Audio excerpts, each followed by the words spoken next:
Dr. Eric Kelly III and a host of phenomenal speakers from all around the globe for this 7-day virtual event that you don't want to miss.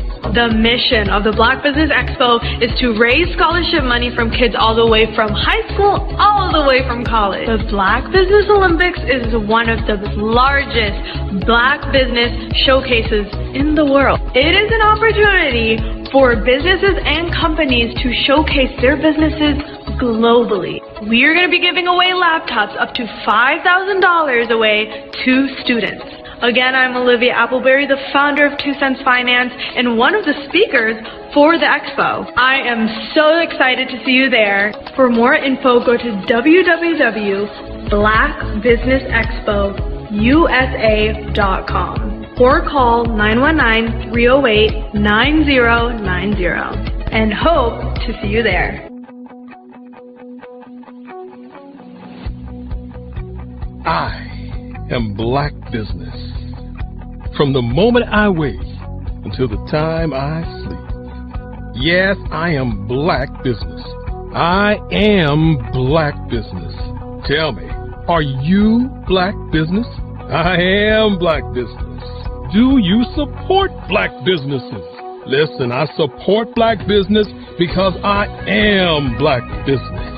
Black Business Expo, one of the largest business showcases in the history of Black business in the world. The world! Sign up today at www.blackbusinessexpousa.com or call 919-308-9090. I am Black Business. I am Black Business. From the moment I wake until the time I sleep, I am Black Business. I am Black Business. Are you Black Business? I am Black Business. Do you support Black businesses? I support Black business because I am Black Business. Black Business Expo, one of the largest business showcases in the history of Black America in North Carolina. Join Dr. Eric Kelly III and a host of phenomenal speakers from all around the globe for this 7-day virtual event that you don't want to miss. The mission of the Black Business Expo is to raise scholarship money from kids all the way from high school all the way from college. The Black Business Olympics is one of the largest Black business showcases in the world. It is an opportunity for businesses and companies to showcase their businesses globally. We are going to be giving away laptops up to $5,000 away to students. Again, I'm Olivia Appleberry, the founder of 2 Cents Finance and one of the speakers for the expo. I am so excited to see you there. For more info, go to www.blackbusinessexpousa.com or call 919-308-9090 and hope to see you there. I am. How many times have you been asked to help someone you didn't even know? A student, a business entrepreneur? Or did you ever even ask, where did they end up? That business, that friend, that entrepreneur. Well, just maybe they ended up in a gang, bankrupt, homeless, or worse, dead. Maybe they turned to crime, drugs, and alcohol. Did you ever wonder? Did you destroy their dream, or was your life always so easy? At the Black Business Olympics, we started a movement to help students complete. Give them hope and foster success.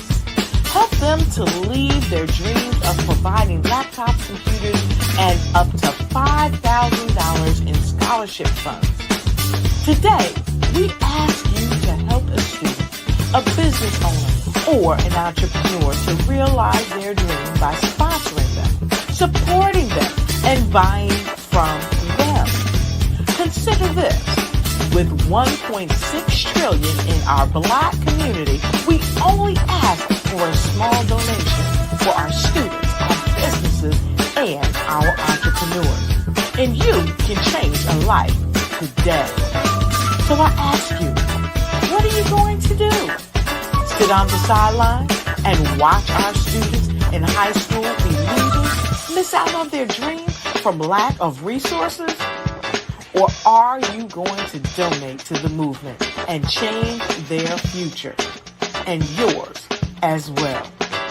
Give us a call today at 919-308-9090. Change their life by investing with action to the Black Business Olympic Fund. The Black Business Olympics, one of the largest business showcases of Black business in the history of the world.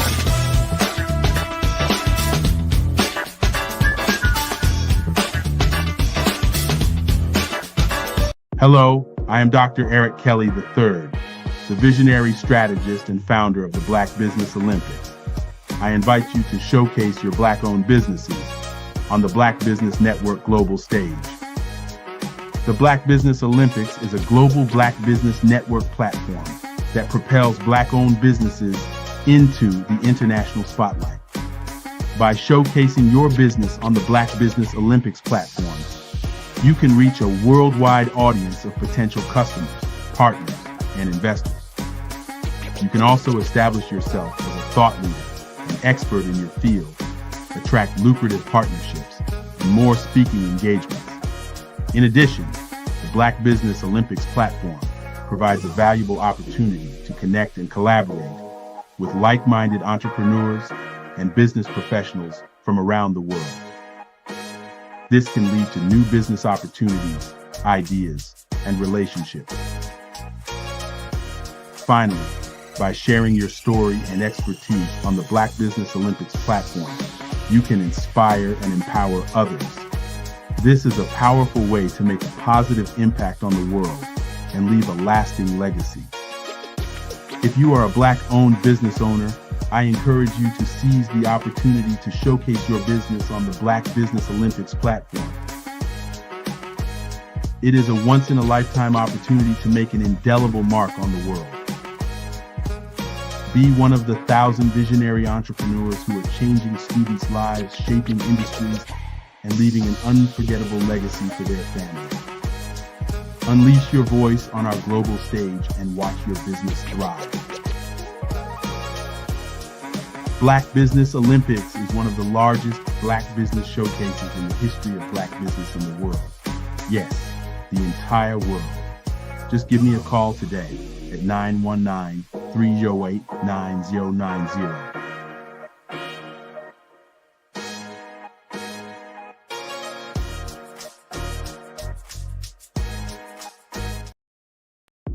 The Black Business Network and Black Business Olympics are essential platforms for Black business owners globally. They provide the tools and support you need to succeed in today's competitive marketplace. Join us today as we collaborate together with businesses from around the world to support our children, students, and young future entrepreneurs, Black businesses and corporations. We raise funds for students going to college and young entrepreneurs who are aspiring to be business owners, and we invite you to be a contributor today. Visit the website www.blackbusinessexpousa.com to connect with and learn more about how the Black Business Network and Black Business Olympics can help you not only share your amazing business story to businesses, but also serve future generations. Hello, my name is David Jones, CEO and co-founder of the Hello LLC, where we help businesses build a culture, brand and experience, and leverage technology to pivot into Web3.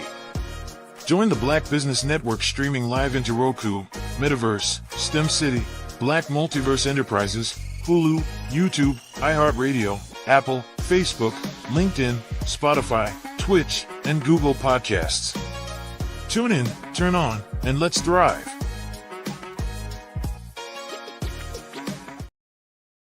I am from Washington, D.C., but I was raised in Durham, North Carolina. I came to Durham when I was about 5 or 6, And then I travel back and forth to DC because it's where my people are from. One of the unique things about my family is my mother, she's also an artist. She does quilting, and she does a lot of artistic things. And then my son, he draws with both hands, his right hand and his left hand like I do. So that's kind of a family trait. And then my other son, he's a videographer, and my daughter, she works, she's a regional vice president for Sunglass Lab. When you start out drawing and sketching, you want to continue to explore, each avenue. I do pastels, I do pen and ink, I do painting, I do acrylics. I haven't done oils yet, but I try to do all facets of art. What I say to a lot of times to people is, you can't put yourself in a box when you're an artist. You have to explore. And over the course of my life, I've tried to explore different mediums. I also do sculpture as well. I choose my subjects by the intensity that they have in their faces, or the intensity that somebody is moving, because I do more than portrait drawings. I also do I do abstract, and then I do figurative drawing also. Well, what happened in this particular show is that I started out trying to come up with something that would be a little bit different than what everybody else is doing. So I was working on a Barack Obama show, and they wanted me to do some paintings of Barack. And so what I did was, because of the deadlines, I kind of did it kind of fast.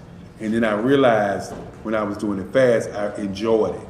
And so then I started doing other pieces the same way, and I started to enjoy those pieces also.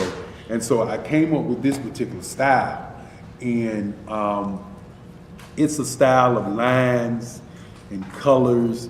And what's interesting is that when I was in college, I did a show called Lines, Colors, and I talked about the boldness of the blacks, the hotness of the whites, and this is how this has come about, later on in my life.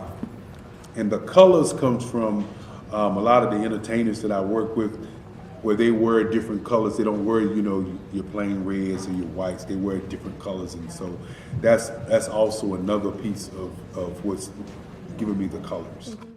The subtitle of this show is Faces That Speak Life. That's real critical. Faces that speak life. Each one of these pieces is a life source and a life energy that's being put on display for people that are looking at them. I always say in terms of my art, it's not important that I draw them. It's important what you get out of what I draw. I don't try to just draw it because you like it. People wanted me to do prints. I didn't do prints. People asked me to do different people, but the people that I choose are people that make a difference in the lives of people in the world. So the human landscape idea was, again, as I say, the lines represent your emotions, it represents your ideas, and it represents your journey as a human being. And that's why you get the different pieces and the different looks. And as you notice, I try not to do one look that looks alike another look. And that's what's the most important part of this show.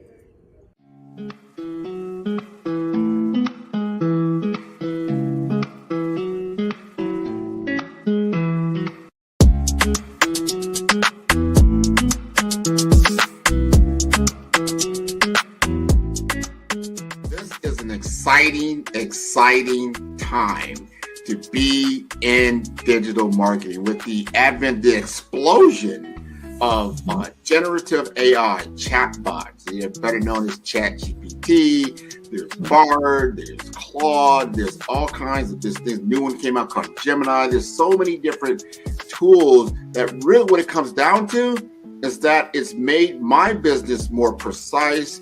I can do things more quicker, I would say, and to elevate my brand messaging to a level that allows me to be as creative as possible.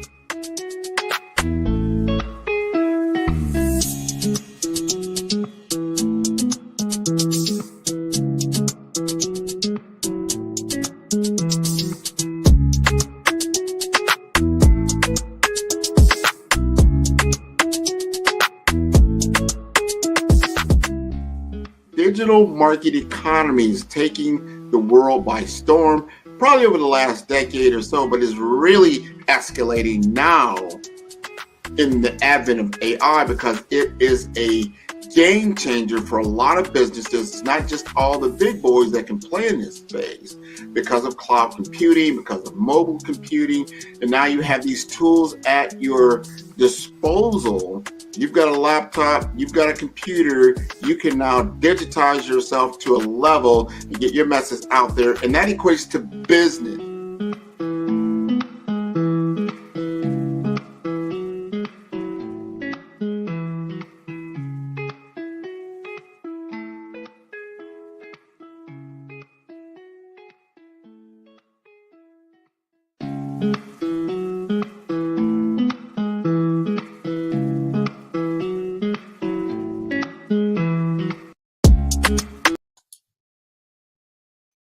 Hi, I'm Barbara Smith. Genius is common. My genius is executive coaching and professional corporate training. As the master executive coach and corporate training ambassador for the Genius is Common movement, I help business owners craft their stories in such a way that you know exactly what they do, what they have, and what they bring to the table. Many times as business owners, we are asked, so what do you do for a living? And we could be crushing in our businesses, but we're not quite sure exactly what to say in a short amount of time. Well, I help you take those stories that are the reason why you're in business and why you're so passionate about your business, and craft them in such a way that people are drawn to you, as opposed to being repelled by you. Because every conversation, every time you talk to someone about your business, you are excited about it. But are you really conveying what you do, what you have, and what you bring to the table? And do really people understand why you care so much and why they should care that you have the solution to their problem? Well, I'm here to help you with that. As a master storyteller, I can help you with your stories and spin them in such a way that they are intriguing and fascinating. People want to listen to you talk about your business. That's why at the Genius is Common movement, I am the master executive coach and professional training ambassador. That's my genius. And genius? Oh yeah, it's common.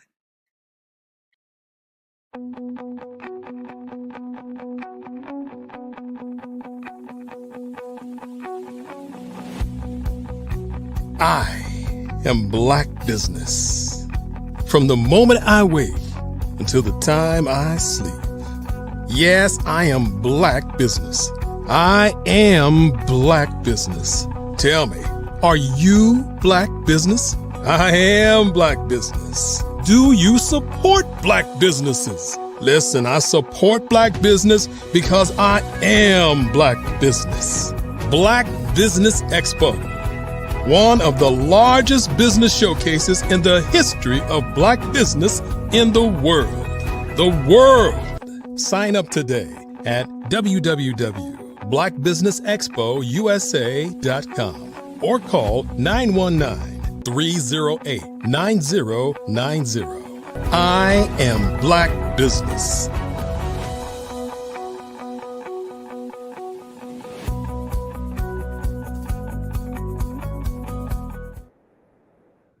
Good day, business owners, entrepreneurs, thought leaders, and corporations. Welcome to the Black Business Network. My name is Carrie Jackson, and I am your moderator for this session of the Black Business Network. The Black Business Network is a 24-hour business network showcasing Black businesses, business owners, entrepreneurs, and thought leaders worldwide. We have speakers from North Carolina, London, Singapore, Africa, Japan, and cities all over the United States. The Black Business Network is a showcase, is a global community sharing business knowledge to empower, inspire, and educate businesses about business. Tonight, we are here with Tony U. Brown. Mr. Tony U. Brown is a dedicated advocate for youth violence intervention and prevention, working tirelessly to create safer communities all across the East Coast. As a U.S. Army veteran, Tony not only spent decades mentoring at-risk youth, developing programs that address poverty, gang involvement, and trauma. His work spans mentorship, policy advocacy, and community outreach, providing hope and alternatives to violence. Whether leading workshops on conflict resolution or collaborating with policymakers, Tony's mission is clear: break the cycle of violence and empower communities to thrive. I present to you Mr. Tony U. Brown. What's up? What's up? What's going on, everybody? Thank you, Miss Carrie, for the invite on the show and all the stuff you do in the community for us. All right. Well, thank you. So, Mr. Tony U. Brown, what inspired you to dedicate your life to youth violence intervention and prevention? Well, I grew up in Red Hook, Brooklyn, back in the early 80s. Really, I was born in the 70s, but in the early 80s. And in that area, it was a lot of violence, crime. And basically, I didn't have that many role models. I just had people I didn't want to be like because everybody's is part of the crack epidemic. So it was just getting everybody involved in that. And then we had little stuff like Pal Mickey O. And then growing up, I started seeing society and the younger generation repeating that. So I was like, now that I'm more educated, I can actually go back to the community and start changing it for the better. Okay. All right. So now I'm going to go off script for a moment, but can you mention the organizations that you have founded and your current business structure? One of my organizations was our nonprofit organizations that came together with veterans, and rest in peace, General Sean Mulholland. That was Southern CC Inc. We developed Vets for Youth project because we always say if our contract says foreign and domestic, if we go in the middle of Afghanistan and liberate people, why we can't do that in our own communities? So a group of veterans got together, a group of brothers. Also, I partner up with NCBBA, which is North Carolina Big Brothers Association. They're a group of ex-gang members that came together, just people in the community that came together and wants to change and the violence that's going on in the community. And I also got UMass Community Garden, where I took an area in the heart of a food desert, and we built an actual garden where we teach people in that community how to grow natural foods. And we use that for holistic healing. Me and the brothers go out there to meditate, and there's different things like that. Okay. All right. And can you tell us what UMass stands for? You, me, and us. That's what UMass stand for. Without you and me, there will be no us. So my whole life is I see division in so many different levels. So I always wanted to bring a company together that had no political background, where I'm not Republican, I'm not a Democrat, I'm not an officer, I'm not a NCO, I'm just a human being. And that's what our company stands for, is bringing everybody together from all walks of life with common problems and common issues. And we go into the community and we just evoke change. Okay. So how did your time in the U.S. Army influence your approach to mentorship and community engagement? It brought me structure, especially deployment in Afghanistan, realizing that to the brothers and sisters are left and right of you, it doesn't matter about your political ideology and, race and different things like that. You have a mission to complete, and I think that we got away from that in our communities.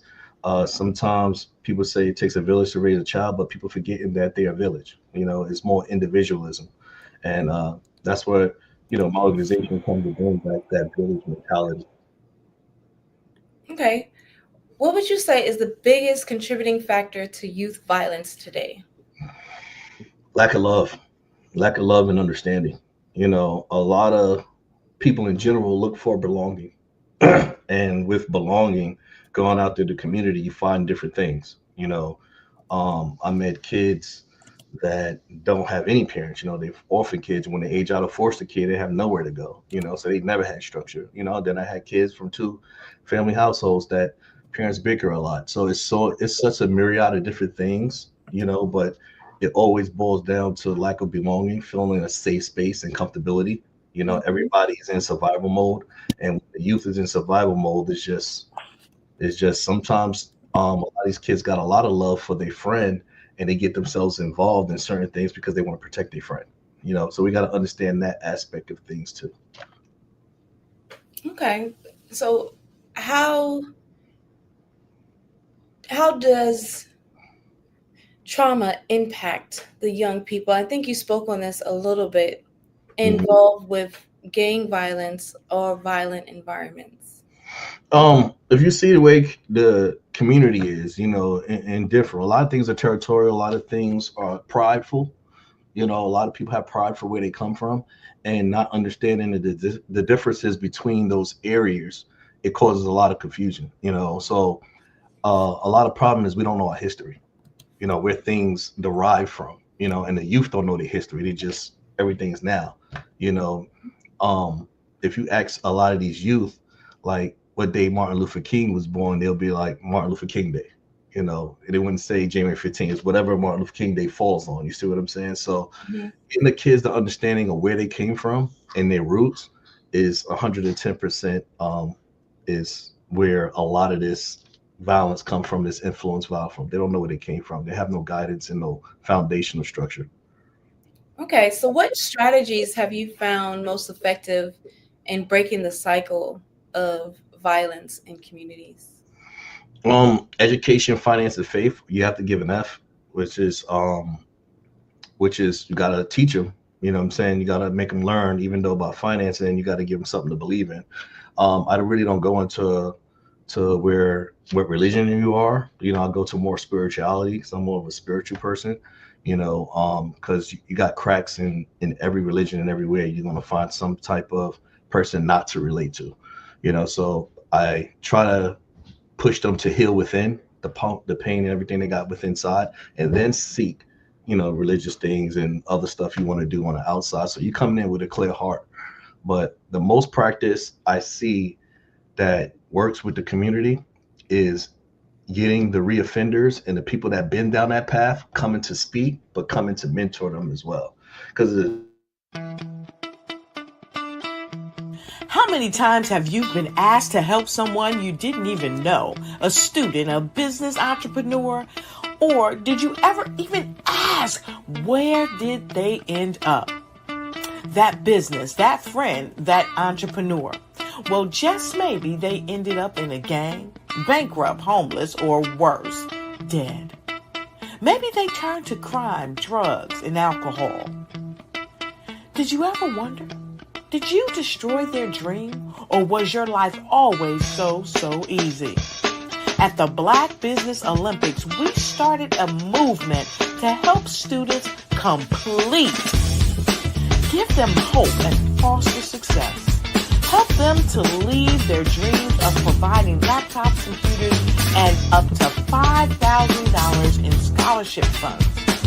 Today, we ask you to help a student, a business owner, or an entrepreneur to realize their dream by sponsoring them, supporting them, and buying from them. Consider this. With $1.6 trillion in our Black community, we only ask for a small donation for our students, our businesses, and our entrepreneurs. And you can change a life today. So I ask you, what are you going to do? Sit on the sideline and watch our students in high school be losers, miss out on their dream from lack of resources? Or are you going to donate to the movement and change their future and yours as well?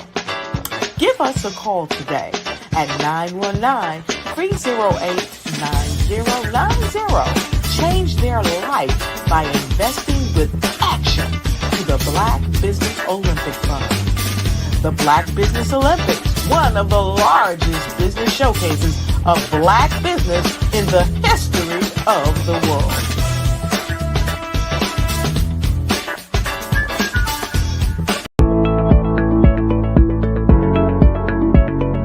Prepare for what's coming and dominate in economic winter. Stand strong and thrive by showcasing your great products and services globally through the Black Business Network and Black Business Olympics. The Black Business Network has showcased over 2,000 companies with over $7 billion in sales each year. Over 10 million attendees have viewed the rebroadcast each month. Through the Black Business Olympics, unique styles of business training and mentoring are turning students into business owners and entrepreneurial warriors who will dominate in any economy. Gain the ultimate advantage of the Black Business Olympics, 7 days of unbelievable topics and speakers speaking around the globe. Donate your time and experience to provide expertise and scholarships to students worldwide and change the world. Now, more than ever, new insights, tools, strategies, and capabilities are needed. This is your chance for a major presentation to the world. Fill out the form and join the more than 2,000 speakers who have presented to over 200 countries. Join the Black Business Network streaming live into the metaverse, STEM City, Black Multiverse Enterprises, Hulu, Amazon, YouTube, iHeartRadio, Apple, Facebook, LinkedIn, Pod TV, IBM TV, Spotify, and Google Podcasts. Sign up today. Spaces are limited, and we will see you there.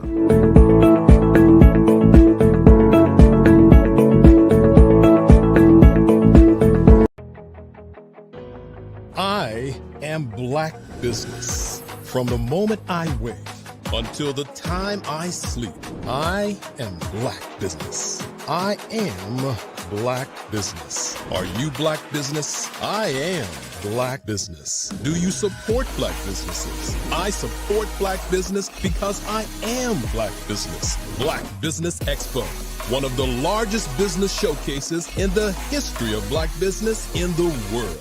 Sign up today at www.blackbusinessexpousa.com or call 919-308-9090. I am Black Business. You are in the right place at the right time. The Black Business Network opens again for its Black Business Olympics, a 24/7 broadcast on business, strategies, global branding, social media marketing, finance, advertisement, and much, much more. Featuring the top, most powerful entrepreneurs and speakers and thought leaders from all around the world as they gather together for this phenomenal event. Join the Black Business Network streaming live into the metaverse, STEM City USA, Black Multiverse, Pod TV, Roku, Hulu, iHeartRadio, Apple TV, YouTube, TikTok, Instagram, Google Podcasts, Facebook, LinkedIn, IBM TV, Spotify, and Twitch. Tune in today and be a part of this amazing movement. The Black Business Olympics welcomes you.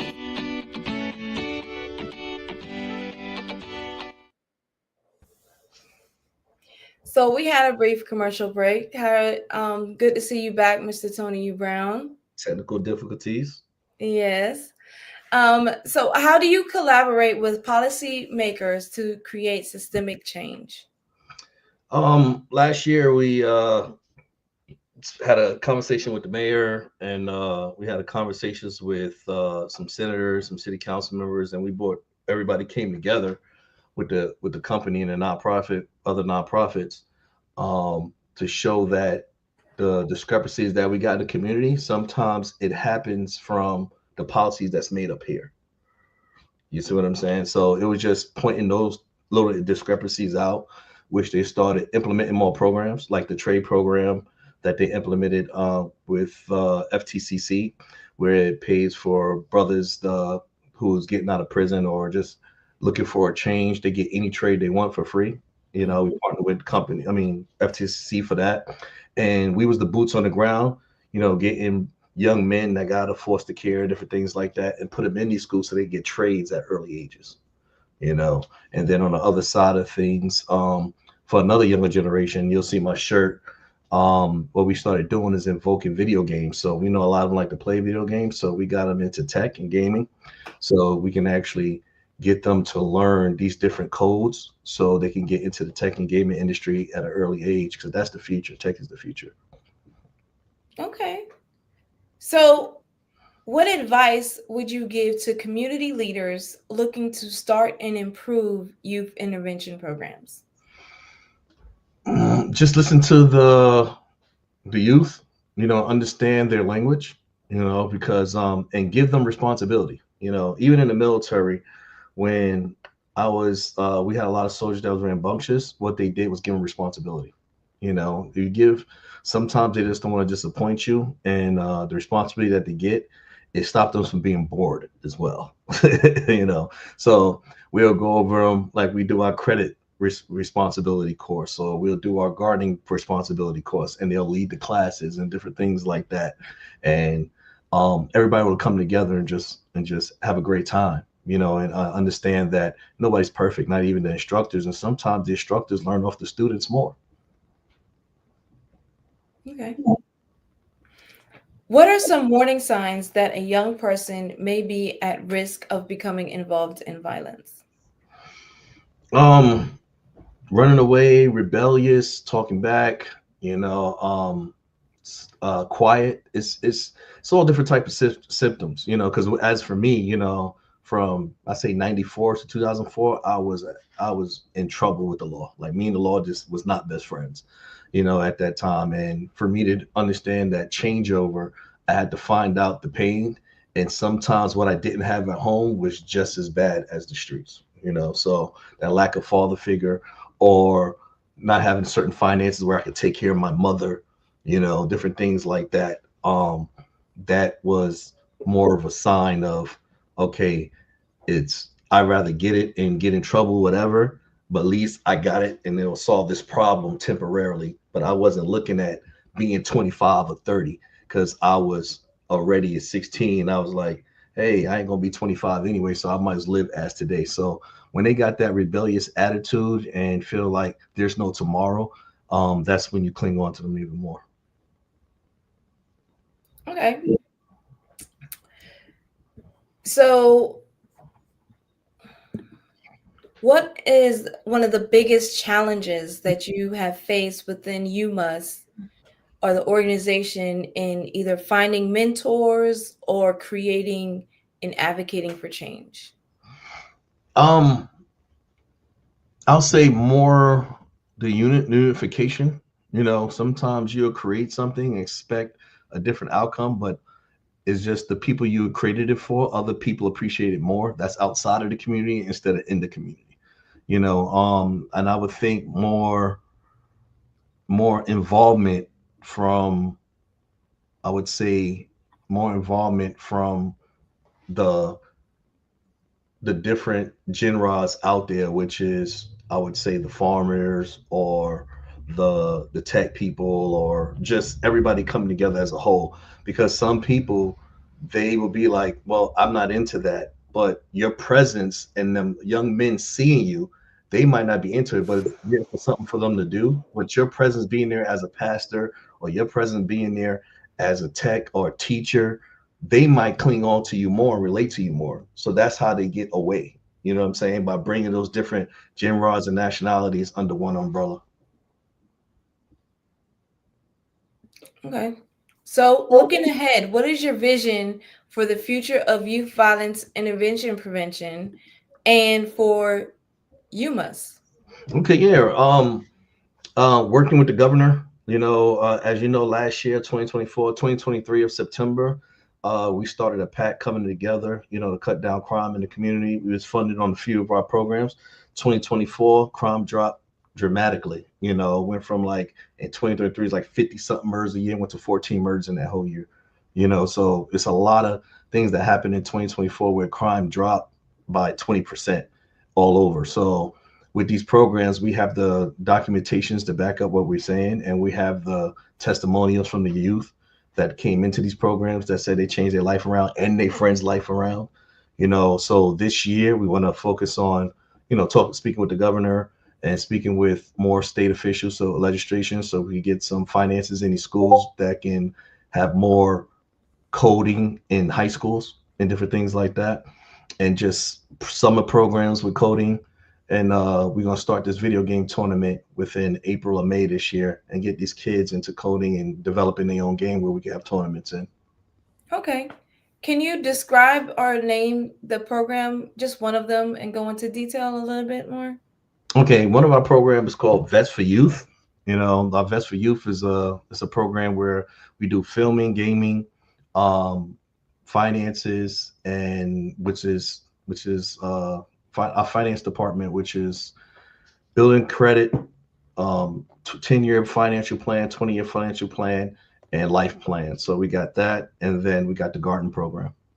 So those are 4 programs under Vets for Youth that veterans lead from all different ages. Okay. How can individuals and other organizations support your mission and goals? Yeah, definitely. You can reach out to Tony U. Brown at southernccinc.org, or I'm a real direct person. You know what I'm saying? You can reach me on my socials, which is at tonyoubrown.com. And we into partnerships. We definitely love partnerships and bringing everybody together. That's what helps out even more. Like showing the youth that coming together and putting away our differences is the best. It's the only way we're going to win. It's not the differences that make us hate each other. It's the differences that should make us love each other. Okay. Can you share a success story of a young person whose life was changed through your mentorship or one of the programs? Oh, definitely. We had a few of them. Some kids who had just aged out of foster care and came in. What we did was put them through a program, and another brother that came home, we actually put him through the program of the trades. He got through his trades. Not only he got his trades, he got a job afterwards. We built up his credit in that year, which he got his own apartment. Another young man at 25 now, he got his own house, because we actually built his credit in the 2 years that he was going to school. So usually what we'll do is make the young men work from, I think, Thursday night to Sunday night. That'll keep them out of trouble. Thursday night, Friday night, Saturday, Sunday night, and Monday through Thursday, they'll go to school. And then we'll work on their credit and then build it up from there. Okay. What role should law enforcement play in violence intervention? And how should we improve those relationships between police and communities? Be more relatable. What's usually it's the officers, every time you see one is in uniform. Have an event. Like when I had my event, when we rented out Defy Gravity and we brought the whole community involved, the officers involved, they wasn't in uniform. So they was more personable to the kids now. You know what I'm saying? So sometimes in other fashions, sometimes it's a fear when they see it, or sometimes they got to be on their best behavior. They don't know how to be themselves. So if they see you humanize yourself, like, hey, I'm one of you, I'm just a normal guy working, it's more relatable at that point. To just be more relatable to the community. Let them know you're on a name basis, first name basis, last name basis. Be cool with them. Okay. If you could change one policy today to improve youth violence intervention, what would it be, and why? So many policies. That's a real good question. That's a real good question. Very broad question too, because there's so many that leads into other. One policy I would change is bring back trade programs in high schools. That's policy that should be mandatory, regardless of what high school you go to. It should be a trade program in there. Should be a tech program in there. Should be a trade program in there. So this way, a lot of people, colleges are for everyone. So if I know my young man is coming out of high school and they started doing plumbing at 16, and then they could graduate at 18 and take the state test at 19. You see what I'm saying? Then they can learn how to make money with their hands. So if they do go to college and something don't work out, then they can all fall back on their hands. You see what I'm saying? To make money. Yes. So what is on your playbook when you go to sit with the governor? When I go sit with the governor, I'm gonna tell him the stats from 2024 and 2023 and how we changed it and what they're looking for. So a lot of people, when you start speaking to a lot of these guys, they more hear it from the older generation, which is like 40 and older. I'll put a packet together where they're hearing it from 15 to 28. This is what they want. This is what they need. You know what I'm saying? Because at the end of the day, they are future. You know, and once you invest in the youth, then you'll live 10 times over. You know, even after you're passing, your name will live on. So this is what brings us all coming together, is wanting us to have a better future for our communities. I can't hear you, ma'am. That's great. That's great. So what message do you want to leave with the audience about the importance of this work in the community and mentorship with the youth? Yeah, put away your differences. You know, sometimes the mission is more important than the personal feeling of the people involved in that mission. You know, usually I'm starting to see in this I'll say day and age, it's like if certain people's involved in the mission, then they don't want to be a part of the mission. You know, the goal should be the importance of it. So partnerships, unity, and the love for the youth, you know, because that's what my company really is basically founded on. You know what I'm saying? The empowerment of the youth. Okay, so can you tell us some information on how someone can get in contact with you, in contact with your organization, you know, give all of the social media details, websites? Yeah, you can do speaking engagements as well. I come to schools and I speak. You can reach me at Tony U Brown, which is 718-344-7378, or booking at TonyUBrown.com, which is BOOKING at TonyUBrown.com. Once again, my number is 718-344-7378, or you can reach me on all my socials at Mr. Tony U Brown. Like I said, I would like to connect with all schools for the garden program, for the gaming programs that we have. I would like to connect to the churches, the community members, the YMCAs, everybody. And we travel as well.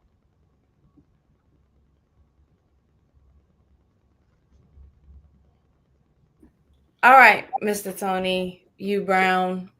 Can you tell us a little bit more, because we have a little bit more time due to that technical difficulty? Can you tell us about can you tell us about the your vision with the gaming and the youth program, a little bit detailed?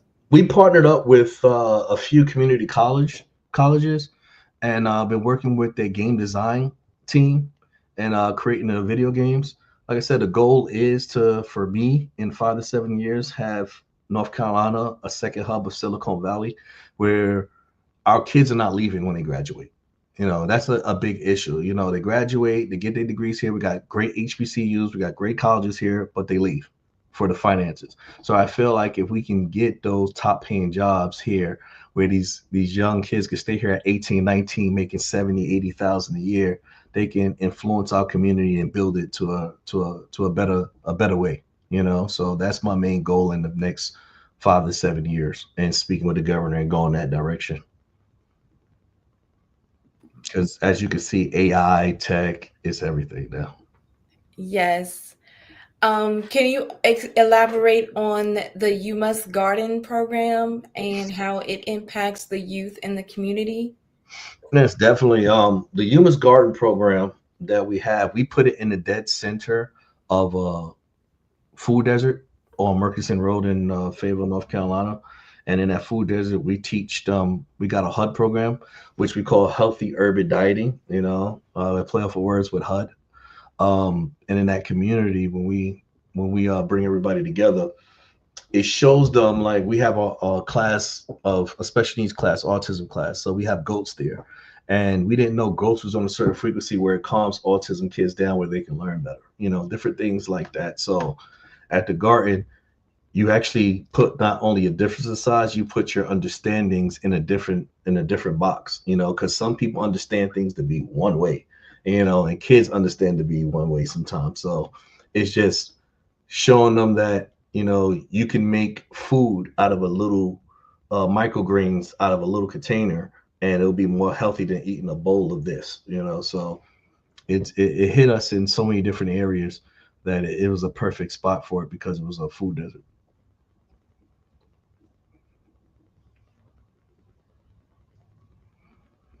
Mr. Staten.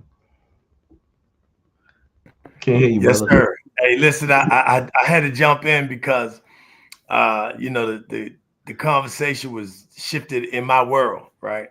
Mm-hmm. And after working for Boys and Girls Clubs and running Boys and Girls Clubs for so many years, just to hear the work that you're doing in terms of young people and planting gardens and having them, really understand the value of the earth, and that just that connection to green, and it may sound small, but because we're so tied to electronics, it really has a significant impact on young people. And I know one of the things that you're doing, is working on, the development of a video game, and in our world, we definitely cannot be in a situation where our young people are so focused on electronics, that are negative, that it puts them in a negative space. So I'm just glad to hear that you have understood the value of having them be outside, work outside, live outside, to just be outside. People joke about it after COVID, about being outside, but the reality is, for our young people, it is so important for them to be able to be in a situation where they can value the earth. They can value being, in that space. And what we did too with our program, we got these grow bags. So we know a lot of these. What you call them? Grow bags. We got these grow bags. Yeah. So okay. Grow bags, we'd be like, okay, there's 60 units in a project, 60 doors. So we'd be like, all right, you 5 grow squash, you 5 grow zucchini, you 5 grow kale, you 5 grow this fruit. So at the end of the grow season, they all come together and make a meal. And on our bags, we put Equifax, TransUnion, and Experian. So now you know how to grow your credit as you grow on the food at the same time. Because if you mess up your credit, you mess up the food. So we put all that into one big program. Break that down for me. So you have grow bags. I got that. And for people who don't understand a grow bag is what your seeds come in, the soil and everything, and it grows right out of the bag, correct? Yep. Okay. We give you a mature plant. Okay. So now the next part is, on those grow bags, you actually write in on those bags the different credit agencies that rate your credit rating, correct? Yeah, definitely. All right. So sit back for me. And then tell me, there you go. And tell me what it is why the transition and the connection between the grow bag and writing the credit on it. I want to make sure people understand the connection. Because if you mess up your credit, sometimes it'll take you 16 weeks to repair it. You see what I'm saying? It's the same thing with food. This is your source. This is your life. You see what I'm saying? So if you mess up your food, you're going to eat messed up things, processed food and stuff like that. This is the vital of the community: credit and a diet. What do we got? Obesity, high blood pressure, bad credit. You see what I'm saying? So you incorporate all that together, and kids, the way to get to them, they spell love TIME. So now you spending time. Remember back in the days, if we need a loaf of bread, who we go to? Our neighbor. Now people don't know their neighbor. But if you know you need potatoes, and that side of the farm or that side of the projects is growing potatoes, now you need each other as a resource. Go over there and get those potatoes from, Aunt Cece or whoever you got to go to, Miss Cece on that side. So we bringing that village and that family mentality back again. I love that. So that whole cooperative economics, really helping them to be able to understand the sense of community, and sharing the resources, because that being able to go from I got potatoes, you got that, so now we can barter. There you go. There we go. And that's what it was about back in the days, the barter system. I love that. What are some of the results from some of the young people? Explain some of the things that have happened where you've seen the progression and the transition from. Because what are the ages of the young people that your company works with? You 12 to about 21. Okay. So in that case, give us some examples of some of the young people who have progressed as you've seen them come in one way, and then they kind of evolved based on your program and other inputs into, much more mature or, productive young people. Yeah. So this is a two-part. So I got it from, I don't want to say too much because I'm a Masonic Temple, 4th Manhattan District out of New York. So I got a little something from them where each one teach one. So as we know you to learn, you have to teach it. So once we teach you the class, your job to pass the class is to teach your own class. So that's how, and they relate to other students in the class. So now you got that 16-year-old teaching that 12-year-old. You see what I'm saying? Or that 20-year-old teaching the 16-year-old. Right. And they have a different source of life, because it's like you 16 and you think you got all the problems in your world, but now you got a foster kid next to you and you hear his real problems. So now it changes your life around your perspective. You see what I'm saying? Because now we're taking that same food and we're going to the nursing homes. And now we respecting our elders because they're in the same predicament. A lot of the elders are forgotten about. And their faces light up just for seeing us, because it's the youth, coming in there, talking to them, hearing their stories and different things like that. So you have to show people the progress and the impact of just growing, even if it's a flower. You grow that flower, you bring it to the elders that's in the nursing homes, and you surprise the love that you give just for that, different things like that. So it's just understanding the community on all different levels, because everybody want to be appreciated, as a man and in general, we always raised to be tough, but even us want to hear a thank you. We just don't want to be like, well, suck it up and keep it all going. We want to hear thank you. And that's what a child wants to hear too. Just thank you for not being this type of kid, and taking the time out to listen to me. Because I thank the kids all the time when they come to my classes, because, I appreciate them for even showing up, because a lot of kids don't show up to class. And then your job is to bring somebody else. So listen, we got about 60 seconds. First, I just want to thank you for joining us on the Black Business Network, Black Business Olympics. I want to thank you for the work that you're doing in our community, both in your hometown or where you currently stay. I know your hometown is it Brooklyn? Yeah, my hometown, Brooklyn, and I'm in Brooklyn. Yeah, Brooklyn in the house. I had to get that in there. But right now, you're in North Carolina. So you got about 30 seconds just to tell us how people can reach you, and then after that, we're gonna shift to the next guest coming in. Definitely. You can reach me at Tony U Brown, on any on any social medias at Mr. Tony U Brown, MrTonyUBrown, or you can call me directly at 718-344-7378. We actually do speaking engagement. We actually travel as well with our computers, with our grow bags, and speak at schools and do these programs and after schools as well. You can reach me at booking@TonyUBrown.com, BOOKING @TonyUBrown.com. Got it. Well, listen, Mr. Tony U Brown, I'm so grateful that you joined us today. I look forward to seeing you again and hearing about the great work, and we hope that you'll come back and share with the Black Business Network. Remember, genius is common, and I'll see you on the other side.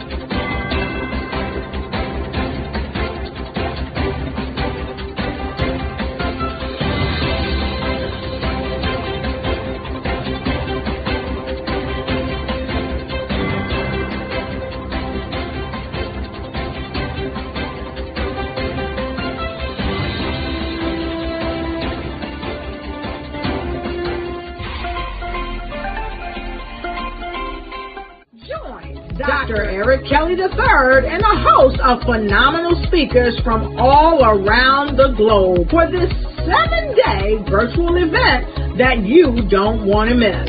The mission of the Black Business Expo is to raise scholarship money from kids all the way from high school, all the way from college. The Black Business Olympics is one of the largest Black business showcases in the world. It is an opportunity for businesses and companies to showcase their businesses globally. We are going to be giving away laptops up to $5,000 away to students.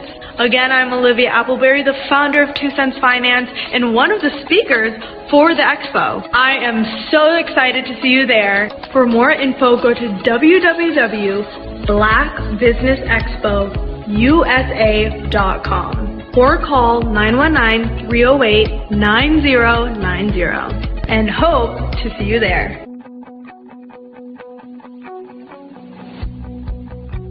I am Black Business. From the moment I wake until the time I sleep. Yes, I am Black Business.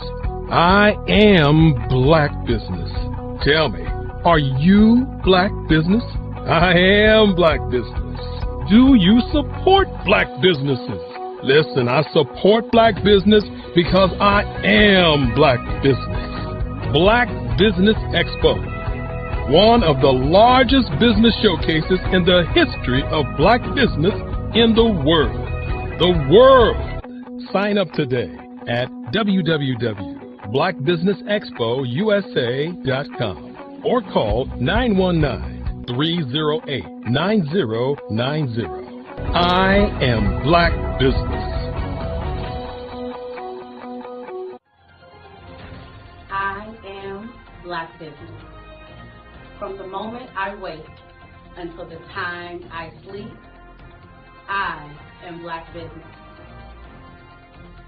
I am Black Business. Are you Black Business? I am Black Business. Do you support Black businesses? I support Black business because I am Black Business. Black Business Expo, one of the largest business showcases in the history of Black America in North Carolina. Join Dr. Eric Kelly III and a host of phenomenal speakers from all around the globe for this 7-day virtual event that you don't want to miss. The mission of the Black Business Expo is to raise scholarship money from kids all the way from high school, all the way from college. The Black Business Olympics is one of the largest Black business showcases in the world. It is an opportunity for businesses and companies to showcase their businesses globally. We are going to be giving away laptops up to $5,000 away to students. Again, I'm Olivia Appleberry, the founder of 2 Cents Finance and one of the speakers for the expo. I am so excited to see you there. For more info, go to www.blackbusinessexpousa.com or call 919-308-9090 and hope to see you there. I am Black Business. From the moment I wake until the time I sleep. Yes, I am Black Business. I am Black Business. Tell me, are you Black Business? I am Black Business. Do you support Black businesses?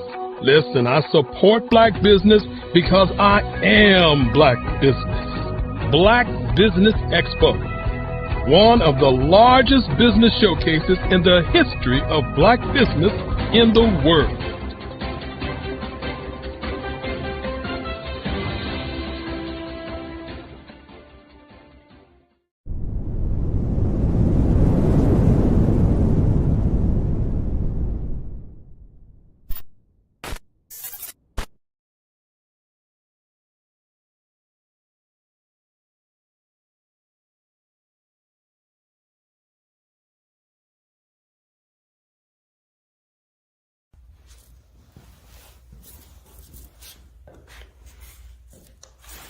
How you doing? I'm Rodney Allen Rippey. Yeah, the child actor. Well, now, leading man. Some of you might remember back in the day, the Harlem Globetrotters popcorn machine. Remember that? Well, it was a Saturday morning special that would come on, and I was there with Geese and Tex and Meadowlark Lemon. Remember the show? Well, I had a great time. And I have to say a huge, huge thank you to all my fans out there. Thank you for all the years of support. I went on from the entertainment industry. I started getting into producing and directing. And now, hey, here I am. I'm a studio executive here in Burbank, California at 2526 Studios. I have to say, it's been pretty good, but the best is yet to come. Please stay encouraged. Keep reaching for your dreams and never forget that genius is common. Remember that. Genius is common. No matter what anyone says to you, no matter how tough the road may get, keep striving. Keep reaching for your dreams. And always know that you are worth it. Everything that you put into yourself, everything good that you pour into your life, you are worth it. And when the times get tough, when things don't go exactly right, it's okay. Dust your shoulders off. Stand up strong. And remember, genius is common.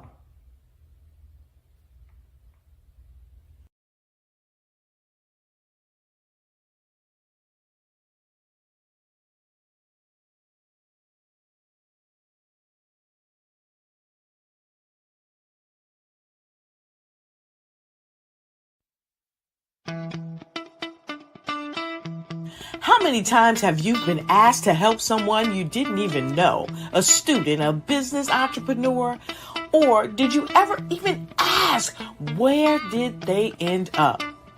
That business, that friend, that entrepreneur. Well, just maybe they ended up in a gang, bankrupt, homeless, or worse, dead. Maybe they turned to crime, drugs, and alcohol. Did you ever wonder? Did you destroy their dream, or was your life always so easy? At the Black Business Olympics, we started a movement to help students complete. Give them hope and foster success. Help them to leave their dreams of providing laptops, computers, and up to $5,000 in scholarship funds. Today, we ask you to help a student, a business owner, or an entrepreneur to realize their dream by sponsoring them, supporting them, and buying from them. Consider this. With $1.6 trillion in our Black community, we only ask for a small donation for our students, our businesses, and our entrepreneurs. And you can change a life today. So I ask you, what are you going to do?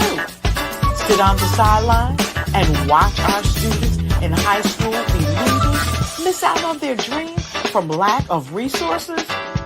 Or are you going to donate to the movement and change their future and yours as well?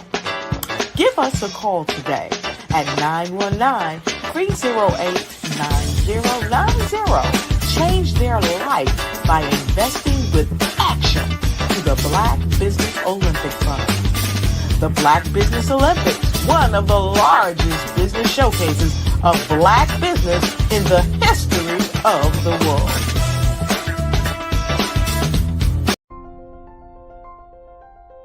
What if you could build your own city? A place where every child can find nurturing people to help them achieve their full potential.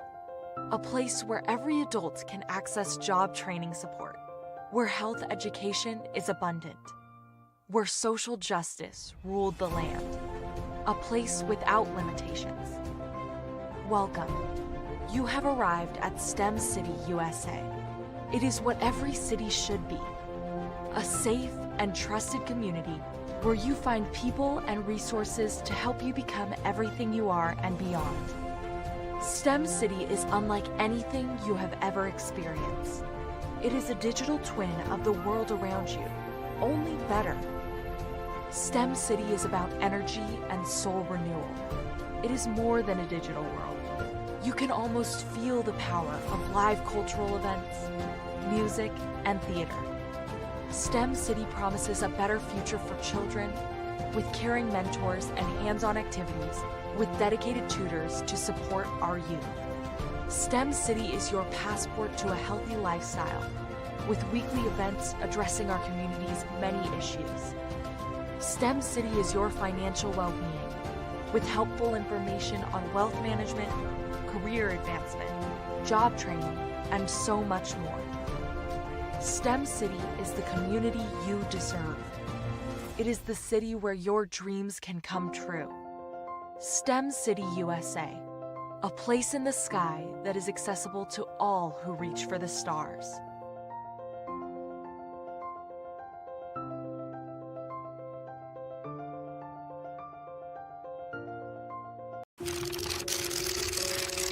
Bravery is not the absence of fear, but the ability to overcome it. We stand for those who defy suppression, who speak out, and those who walk the road less traveled. Everyone deserves to be seen and their voices to be heard. We're sparking a movement, growing a community of creators united by the desire for freedom, choice, equity, and ownership. At Fanbase, it's all for one and one for all. We support each other to guide, promote, and uplift you in a place where you can unapologetically be yourself. A place where your voice, ideas, and creativity are not just welcomed, but celebrated. We are Black founded, minority funded, and supported by a diverse, inclusive, powerful community that believes in the strength of authenticity and individual choice. Regardless of success or background, we welcome you, the marginalized, the underappreciated, the successful, the superstar. We're for all who seek a space to express themselves freely, where they are rewarded for being their authentic, true self. We transcend labels because only we have the right to define ourselves. We are built for the brave, the culture, the creators, and for the future where everyone has a power to shape their own destiny, where all are empowered, voices are amplified, and freedom is embraced. For the first time, you have a chance to own the platform you helped make popular. It's a revolution, a movement in how we connect, create, and share.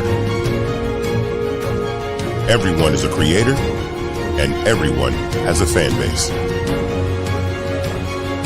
Here, you can be you without limits.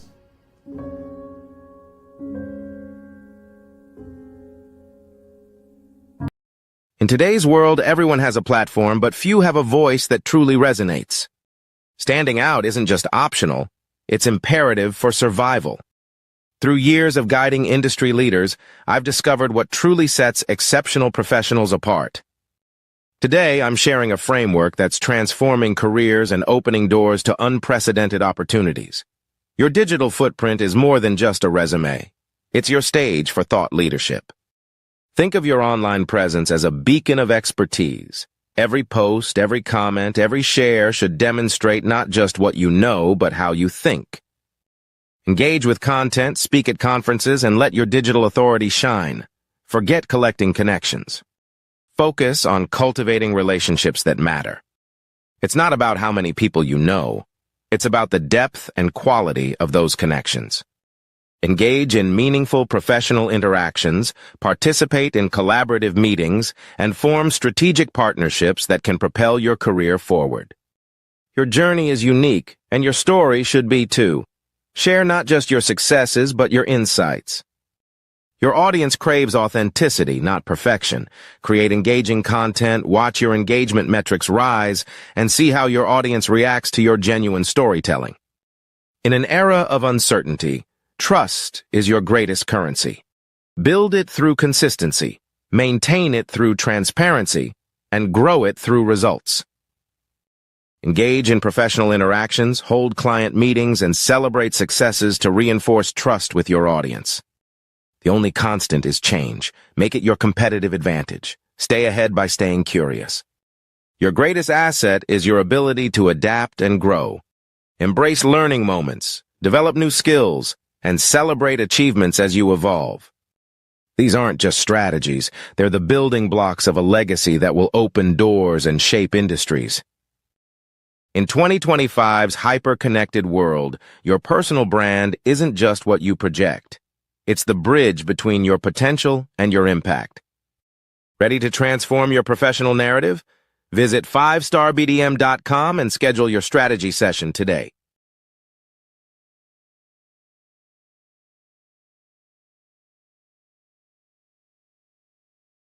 At 5-Star BDM, we don't just elevate brands, we forge industry icons.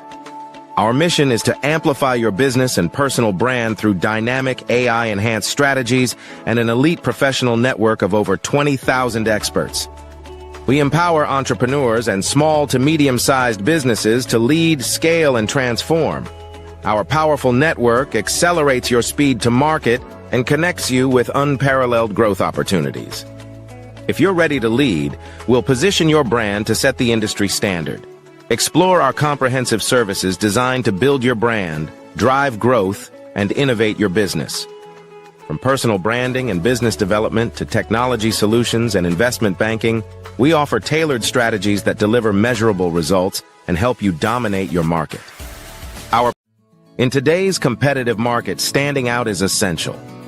5-Star BDM, led by visionary Grant McGaw, offers the key to unlocking your brand's true potential.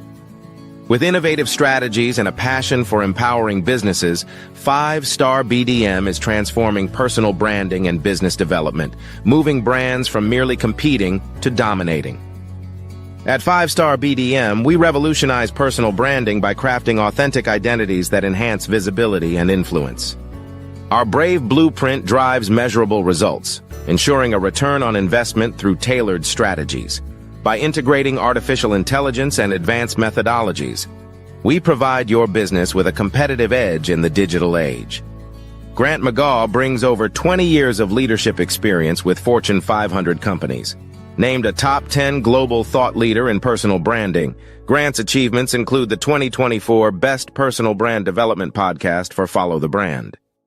His philosophy, integrity doesn't have a price tag, is the foundation of 5-Star BDM. Partnering with 5-Star BDM means embarking on a transformative journey. We begin with discovery, analyzing your brand's DNA. Using the Brave Blueprint, we develop a strategy tailored to your goals. Our support continues through implementation, training, and ensuring long-term success with AI-driven insights and real-time adjustments. Our impact is evident. A healthcare tech firm experienced a 300% boost in brand recognition and 75% sales growth in 6 months.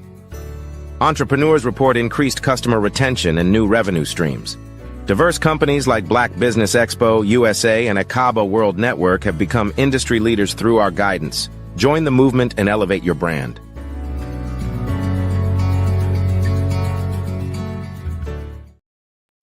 In today's competitive market, standing out is essential. 5-Star BDM.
Hi, I'm Eric Kelly III, and today I'd like to introduce you to my art. Welcome to the Eric Kelly III Museum, located in Durham, North Carolina. Today we're going to be discussing my art, my journey, and where I'm going next.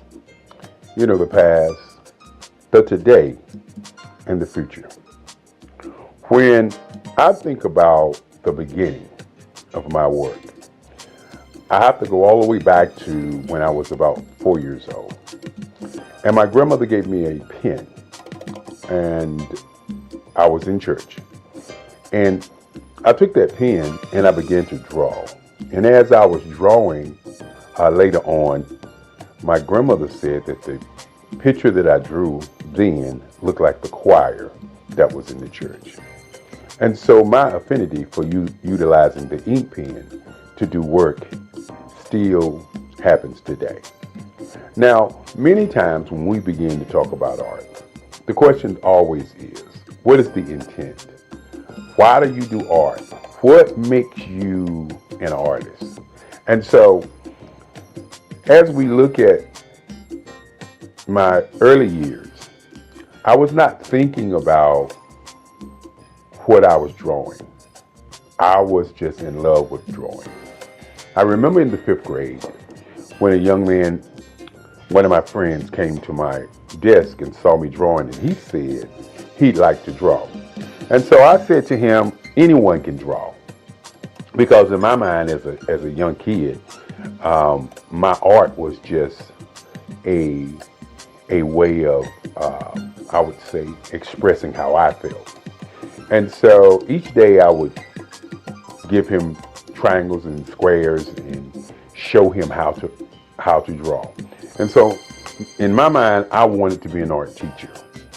And being an art teacher, I thought I could give back to other young people, other folk, how I felt about art. And so as we moved through my timeline and moved past the 5th grade, I began to draw, I would say, comic book figures, you know, a lot of figures, a lot of pictures of what I saw in comic books. And one of the things that I noticed about me at an early age, maybe it was because my grandmother was a civil rights leader, maybe it was because my great-grandfather wanted me to be a lawyer, and he took me each day from Scarborough Nursery School down to the courthouse to watch what was going on at the courthouse. And maybe it was me watching television and seeing the civil rights movement happening and seeing things that was going on. But I remember when I was about 12 that there was this thing called identity. You know, say it loud, I'm black and I'm proud. And the music that I was hearing was just so different until I began to change the white images that I looked at to black images. I can remember the Incredible Hulk that I changed into the Incredible Bullock. You gotta understand, I was a kid, you know. Tarzan. I did Tarzan wrestling with an alligator in the jungle with an afro.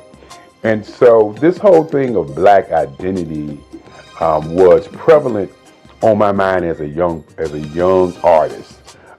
Many times people say artwork is political. And I continue to say that not only artwork is political, art is what is your identity, but more importantly, what is your intention. And so as I moved through those years, 5th, 6th, 7th, 8th grade, I began to look at the difference between how I felt and how I saw things. And one of the things that I noticed early on is that I could actually hear tones and hear music and I would see colors in terms of what I was drawing. Many times I found myself talking to people and I would say, I can draw you if I think about you.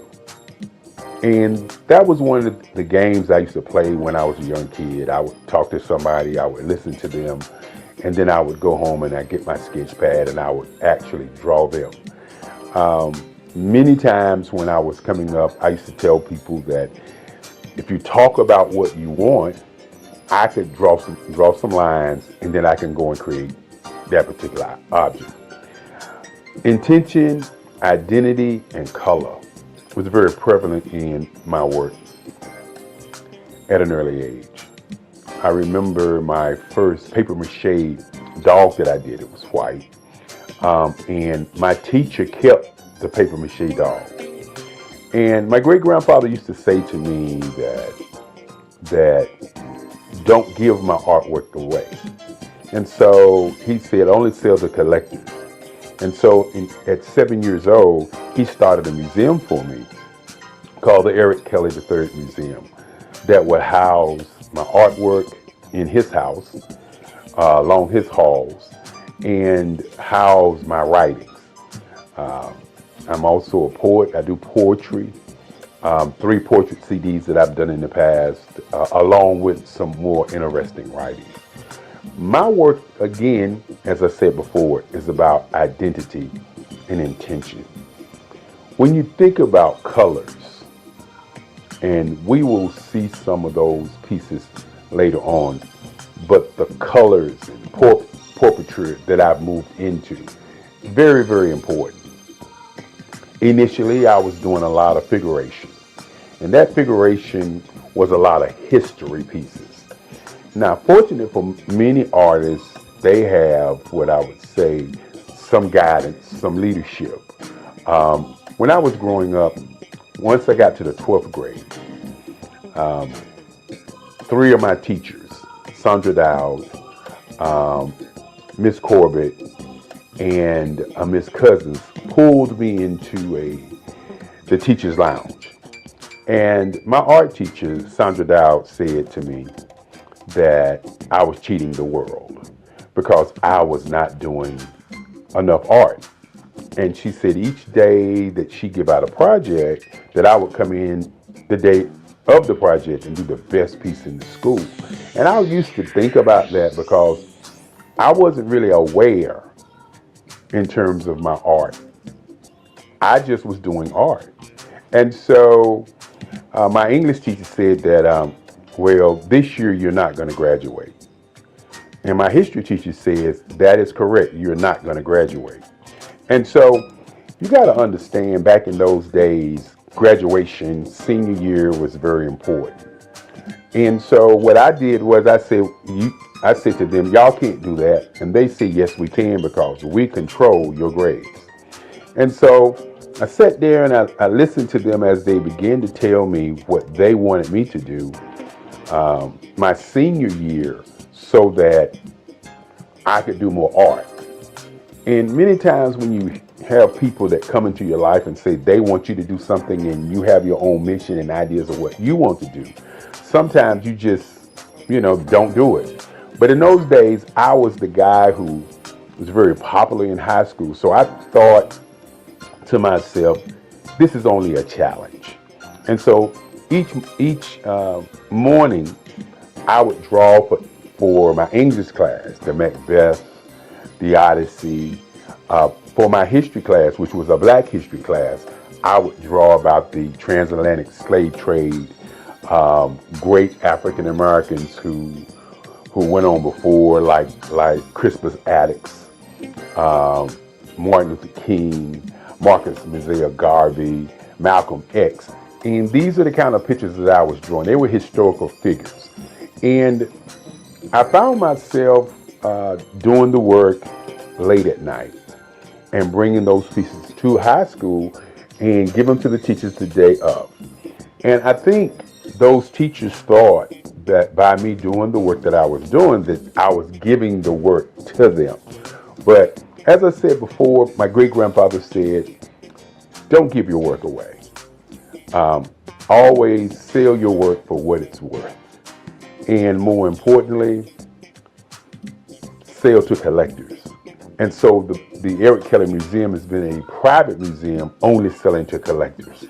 And so when the end of the year came, I had drawn enough work to fill a whole hallway in the high school.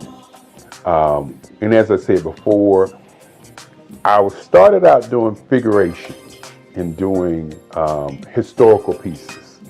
And I hadn't yet started thinking about what my intent was going to be. Why was I doing the work? I was doing the work because I was asked, not because there was this urge deep down inside saying, I'm going to draw all of this work. And so at the end of the year, I received the Links Best Artist in the State. And this is what has propelled me to become the artist I am today. I looked at the art award that I received, and I thought about where did I want to go to college. And so I had letters coming to me. I was in the news, I was on television and all these great things. I had these things to happen. And so I had letters coming to my house to go to different schools. And my great-grandfather used to say there are 5 things that you need to think about as you live. He said, number 1 is to think. Number 2 is to sell something. Number 3 is to do research. Number 4 is to be relentless. Number 5 is to have energy in everything that you do. And so I started on my quest for understanding that art was going to be what I wanted to do. And so I did research on the schools in Durham, North Carolina. And for those who don't know about Durham, North Carolina is a space where black people, 49% black people, were engaging in economics everywhere. You know, Durham was the tobacco capital of North Carolina at one time. And so when I was a young man and I lived in Fairview Street Projects, I could walk down to Pettigrew Street, not to Parish Street, because Parish Street is considered Black Wall Street now, but before Parish Street, there was Pettigrew Street. And on Pettigrew Street was Service Printing, black man owned it, the Regal Theater, black man owned it, the Barber Shop, WAFR, and the taxi cabs. And I could see black people doing great things right there on Pettigrew Street. And Pettigrew Street was probably about 4 or 5 blocks from where I stayed. I remember going to the Regal Theater, seeing Hercules and all these movies as a young man. But the thing that really impressed me about Pettigrew Street was I saw black people doing black things. And so as I did my research to see where I was going to go to school, I discovered that North Carolina Central University was one of the top schools with black professors. And one of the things that I wanted to do, you know, as a young person is I wanted to go to a school where I could study in the class, and then I also could go to the library and pick their books up and read more about what they were talking about, so I would be immersed into the art. And so at that time, North Carolina Central University did not have an art scholarship program. And so remember what I said earlier about my great-grandfather. He said, think, and then sell, and do research. And so in doing my research and thinking, I said to myself, I'm going to take my portfolio down and ask them to come to that school for art. Now, many people don't know, and I didn't know at the time, that Ernie Barnes, who is one of the greatest artists who've ever come out of Durham, North Carolina, didn't know that Ernie Barnes had gone to North Carolina Central University. That was not, in my mind, something that I knew. I was an artist who was influenced by the people that I knew, not the books that I read, but the people that I actually knew. And so I took my portfolio down to Atlanta Henderson at North Carolina Central University. My portfolio was full of historical art, as I said before, because that's all I was doing. Many times you hear the idea that all art is political art. While I wasn't thinking my art was political, my art was always about identity as a black man, as a black person, as a black entity on the planet. And so I left my portfolio with Dr. Henderson, and a week passed, and they sent me a letter offering me an art scholarship at North Carolina Central University. This was probably one of the greatest days of my life. As my grandmother at the time said to me, she said, well, since you're going to school for free, I'm going to give you the family car. And you know, when you're thinking about your life and how things transpire to get you where you're going, these are the kinds of things that move you to believe in yourself. My grandmother used to say, you can do anything that you want to do. Just stand up for yourself and do it. And so, with that being said, my grandmother gave me the family car, and off to North Carolina Central University I was. And, you know, one of the first heartaches that I would say that I had at North Carolina Central University was the whole I'm on art scholarship. And why I say it was a heartache is because the other students that was in school in those days, they knew I was on art scholarship. I didn't know they knew I was on art scholarship. So when classes began and I was asking the other students about painting, because in high school I had done 3 paintings, hadn't done a lot of painting. As a matter of fact, I was self-taught for my painting. My art teacher, Sandra Dowd, said to me, and I'll never forget it, she said, you're an artist. I don't have to tell you what to do. Just take the paint and put it on the canvas and you will figure it out. And that was my first foray into painting. And I did pretty good. I created an abstract, I created a couple other paintings, and I was doing pastels at the time. And pastels was my first love after pencil and ink pen. And so what I did was I utilized my pastel skills as a way of painting. So when you actually see some of my painting, it looks like pastels, because that's how I mix, that's how I match my colors, that's how I draw, that's how I utilize my line work on my paintings, just like pastels. And we'll get an opportunity to see some of those things as we move forward. And so as I got to college, I won't ever forget, I was asking a young lady how to paint. And she said, you got an art scholarship, you ought to know how to paint. And this was a heartbreaker for me because I came from a background of people helping people to get to where they go.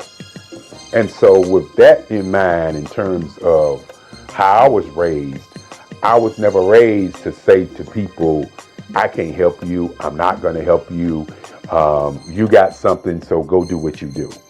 And so this was a daunting task for me because I was looking at seniors doing artwork, and I was expected at that moment to be able to do work just as well as the seniors were able to do the work, because in their minds, I had an art scholarship, and that art scholarship meant that I had some magical powers, some great art in me that they didn't have.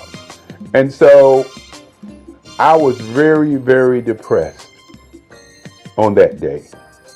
I remember it like it was yesterday, because what I did was, as they laughed at me, as they looked at me with those eyes of, you know, I don't know why you got an art scholarship if you can't paint kind of feeling, I just walked out of the classroom, got into my car, and I drove home. And I sat in my house, in my grandmother's house. I sat there and I just thought, why am I going to college? Do I want to go back to college? Do I want to continue this thing called art? I wasn't sure. I just sat there and sat there and sat there. And then in the back of my mind, I could hear Sandra Dowd saying, you know, you're an artist. All you got to do is put the paint on the board and work it out. I could hear Miss Corbett saying, when I brought her the pieces of artwork, oh, this is great. I'm going to be able to talk about Macbeth today, and we're going to utilize these pieces. I could hear in the back of my mind Miss Cousin saying, when you look at Eric Kelly, he looks dumb. But when he opens his mouth, he is brilliant. He holds class from one side of the classroom while we are doing class, and he can answer all the questions about history. And I could hear these things in my mind while I was sitting there thinking, do I even want to go back? I tell people all the time that peer pressure is a major pressure on many people if they can't handle it. Fortunately for me, my great-grandfather, my grandmother, and my moms always said to me, you can do whatever you want to do. Listen to what you want to do first and follow your dream. And so my art class was on Monday, Wednesday, and Friday. And my class that I went to was on a Monday. On Tuesday, I didn't go to art class. Wednesday, I didn't go to art class. So on Thursday, I decided that I'm going to go over there to North Carolina Central, and I was going to paint. Now, you got to understand, as a young kid, a young black man, when you're thinking about your identity, you're thinking about what you want to do, and people are pressing against you and doubting who you are and really identifying and seeing who you are. You gotta understand, you're not the guy that I am today. You are a young man who has fear, a young man who's uncertain, a young man who is asking the question, why am I here? And so on that Thursday, I went to the art department at 4:00 when I knew most of the students were not there. And I went to my board and I pulled out my paints and I started painting. And I just kept painting. And I just kept painting. And I continued to paint. I was working it out, trying to figure out what in the world was I doing. And I remember when I got to the art department and I thought about what I wanted to paint. And I painted a piece that if people saw it today, they probably would say that it's racist. If people saw it today, they would probably say, what was he thinking? What was his intent? But I had done a piece in history, in Black history class, of a slave being hung. And it showed a plantation owner grabbing slave in his hair, getting ready to put the slave into a rope. The name of the picture was I Didn't Do It. And the picture was about a slave who witnessed something that happened and told other people on the plantation, and then the master decided to hang him for talking about it. And in this piece also has the Ku Klux Klan in the back, the fiery cross in the back, and all of that crazy stuff I was doing back in that day. And I began to paint that picture. And as I was painting that picture, I could see exactly how to paint. I don't know why or what, but I could actually see how to paint. And so I was there from 4 o'clock in the afternoon, and I looked up, it was 4 o'clock in the morning. I took my sheet that we had in art class and I laid it over the piece, and I jumped in my car and I went home.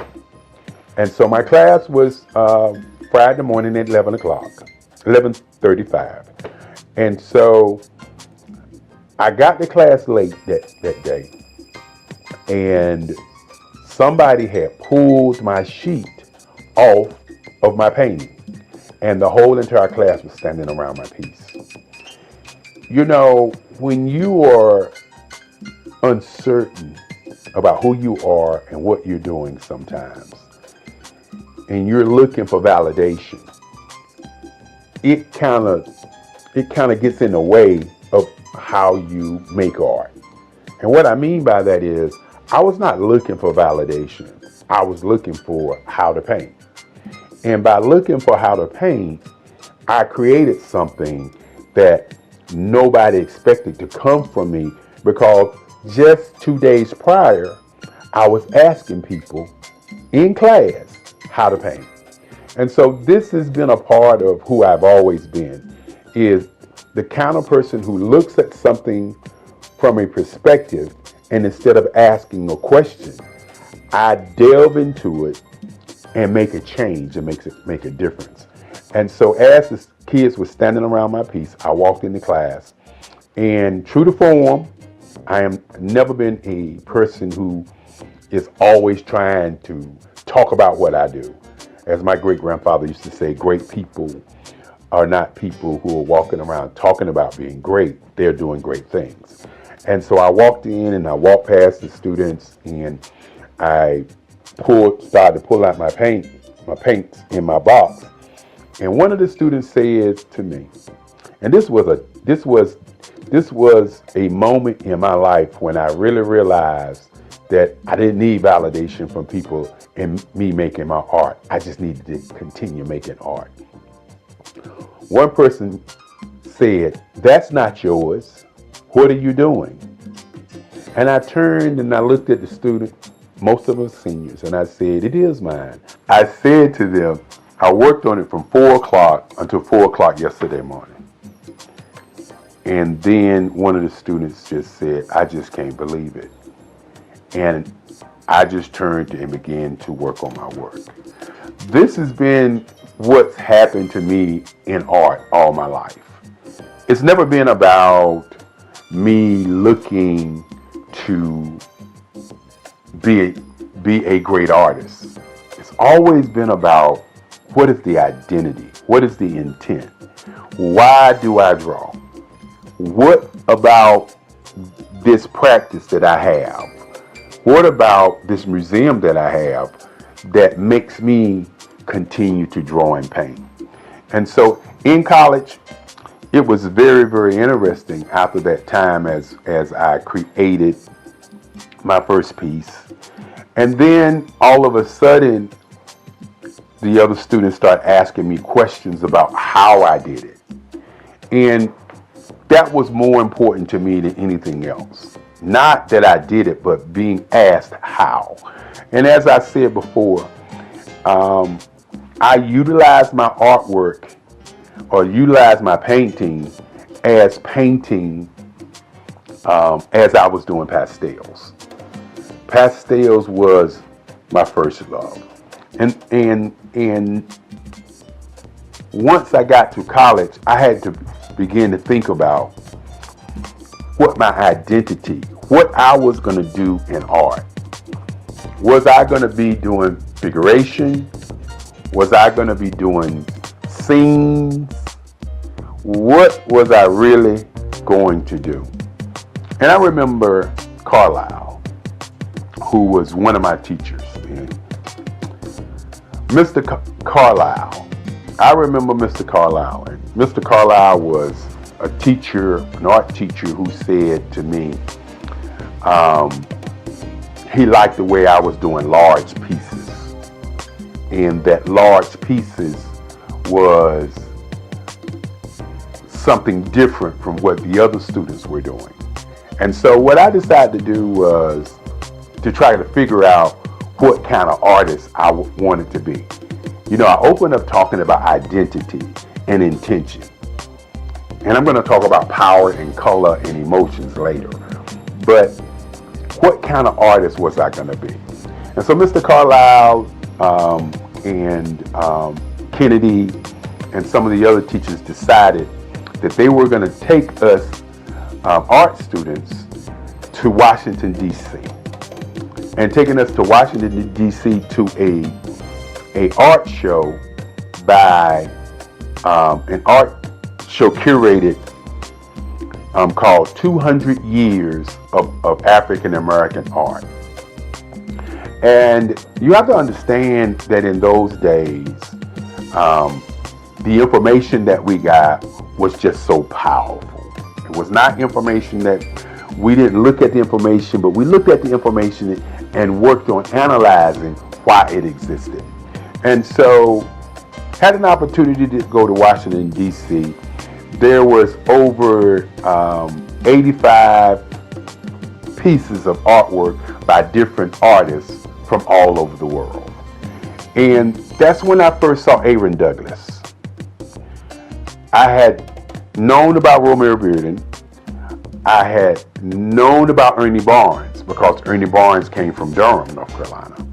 And I knew about Ernie Barnes because of Good Times. And I knew about Ernie Barnes because he went to Hillside, that same high school that I went to.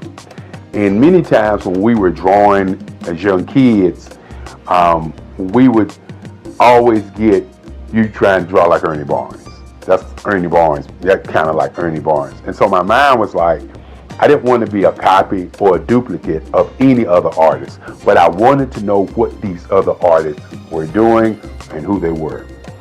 And then I ran across a man by the name of Charles White. And this is where my entire existence was shook. Because I believe that art is the expression of how one feels. And we walked into this big room. And on this room was a mural. And this mural looked like I drew it.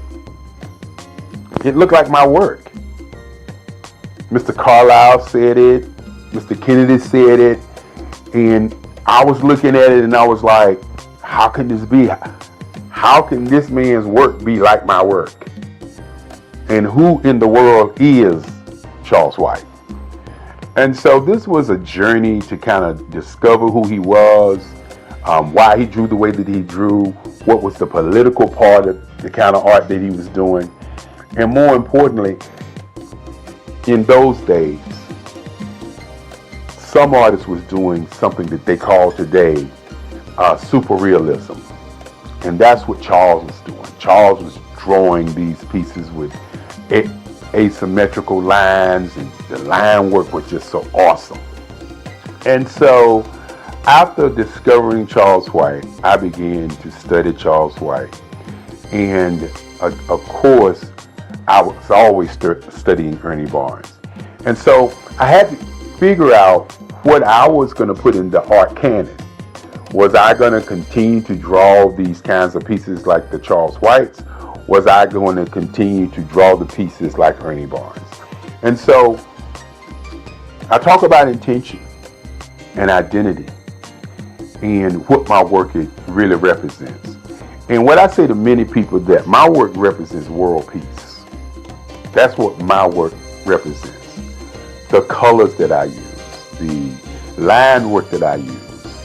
I'll share with you a little bit later some of the pieces and some of the line work that I do. But my work is about bringing people together, having them to see each other without seeing black or seeing white, without seeing color. I decided that I would do portraits, instead of doing themed pictures. Now, I still do theme and scene work also, but I decided that I would do portraiture, that I would do portraits, and that I would take colors and use them as emotional tones. Many times I sit down and then I hear music and I see colors. I hear people having conversations, I see colors.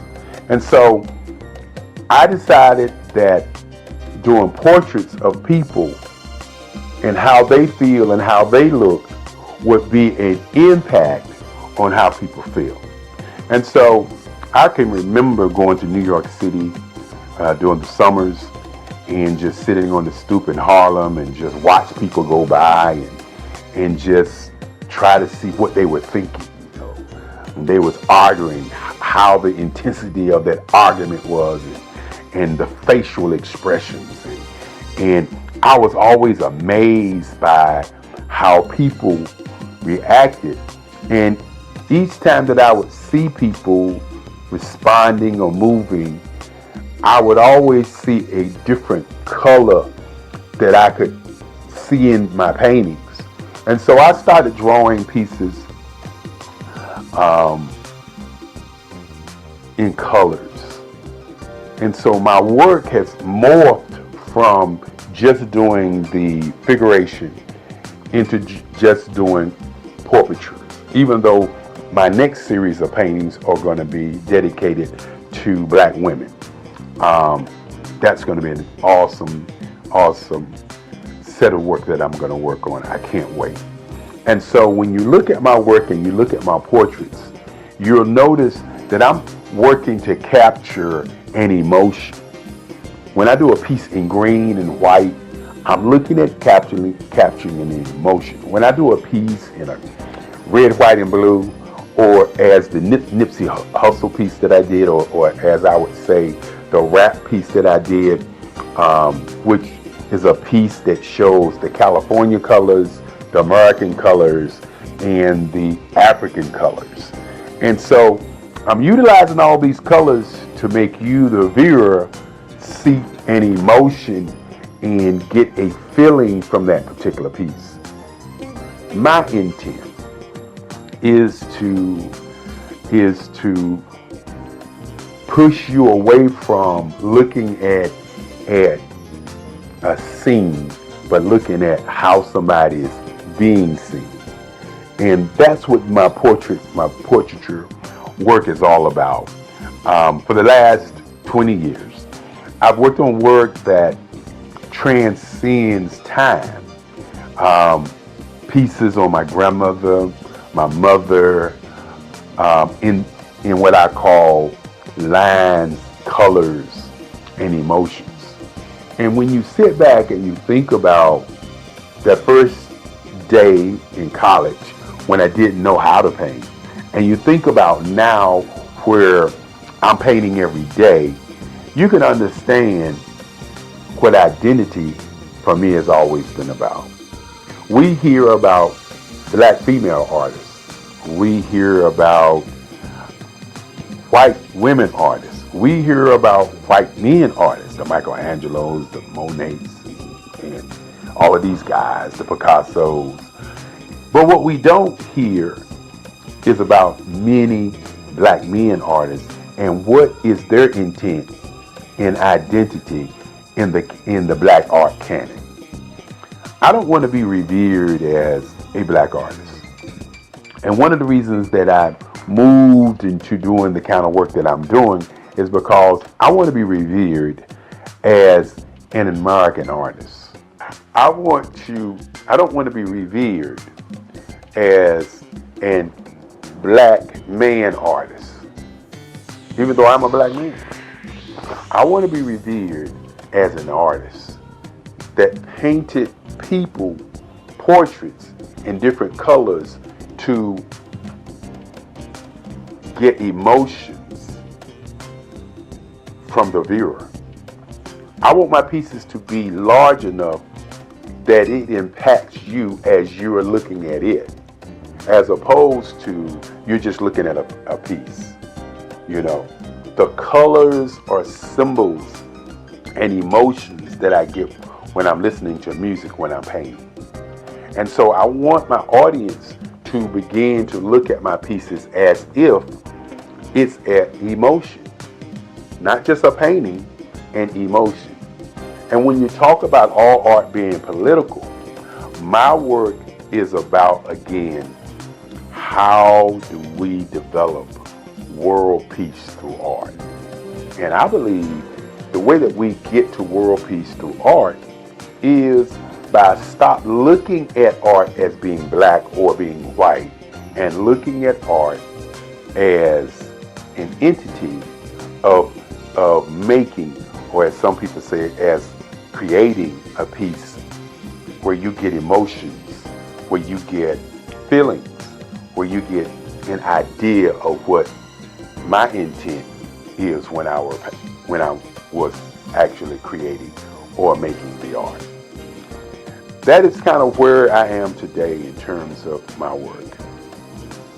When you think about my great-grandfather, so many years ago when I was 7 years old, walking into my bedroom saying that he wanted me to be a lawyer, and he asked me what did I want to be, and I said I wanted to be an artist. And at that moment, he made a decision to create for me the Eric Kelly III Museum. After we went to look at museums to see what they were about, you have to understand that the future of what I would like to see happen is museums for artists who have been marginalized, for people who we don't talk about. Why is there not an Ernie Barnes Museum in Durham, North Carolina? Why is there not a Romer Bearden Museum in his hometown? Why is there not a museum for black artists so that our young people can see how they went through the process of how they do work? And so with my museum, it's been kind of a blueprint for these kinds of things. The Eric Kelly Museum houses the collective writings, the collective works of my work for over 65 years. And one of the things that I would like to see happen is many, many more museums for great artists. When you sit back and you talk about Basquiat, for example, great artist, a New York artist, where's his museum? Where's a place or a space for us to go and see his work? I talked about Ernie Barnes, or Charles White, for instance. Where can we go and learn about Charles White? Another gentleman, and I could go on and talk about the Kennedy Wiley, who's doing awesome work, Lisa Butler, who's doing awesome work, Mark Bradford, who's doing awesome work. We can go around the country and around the world and see the Van Gogh Museum. We can see the Richard Steele's work, Clifford Steele, work. We can see all of these white artists around the world. Museums. Where are the black museums for our young people to see the greatness of these artists who have gone on before us? You know, I also do photography work, and Gordon Parks was a great photographer. But think about it for a moment. Other than seeing the exhibit of Golden Park's photography, where can you go and study him, the man? One of the reasons that I'm doing this video is because when you look at or talk about artists, many times we have people to narrate what was that artist thinking about, okay? And what was he feeling about what he was doing? And you don't get the conversation from the artist. The artists don't talk about the line work. The artists don't talk about the color. The artists don't talk about how he got to where he is. It's always somebody else talking about how he got there. Van Gogh, for instance, they talk about him cutting off his ear and sending it to somebody. They talk about the Starry Night piece.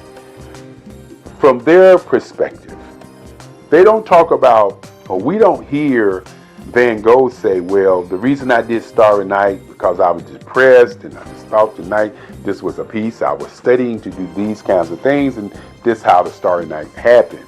We don't get that story. So you really don't know the intent. And so I want to do a conversation about the intent of my work. My portraits, my lines and my colors are put together in a way to pull from you an emotion of how you feel about people on the planet. My pieces are human landscapes. I want you to look at my work and see the lines as the age of the people who I'm painting. When I talk about sitting in North Carolina on my stoop, or sitting in New York City, or going to Chicago, going to New Orleans, going to California, and going to all these different places and watching people, I want you to understand that I'm watching people to see how they move, how they react, how they respond, what makes them them.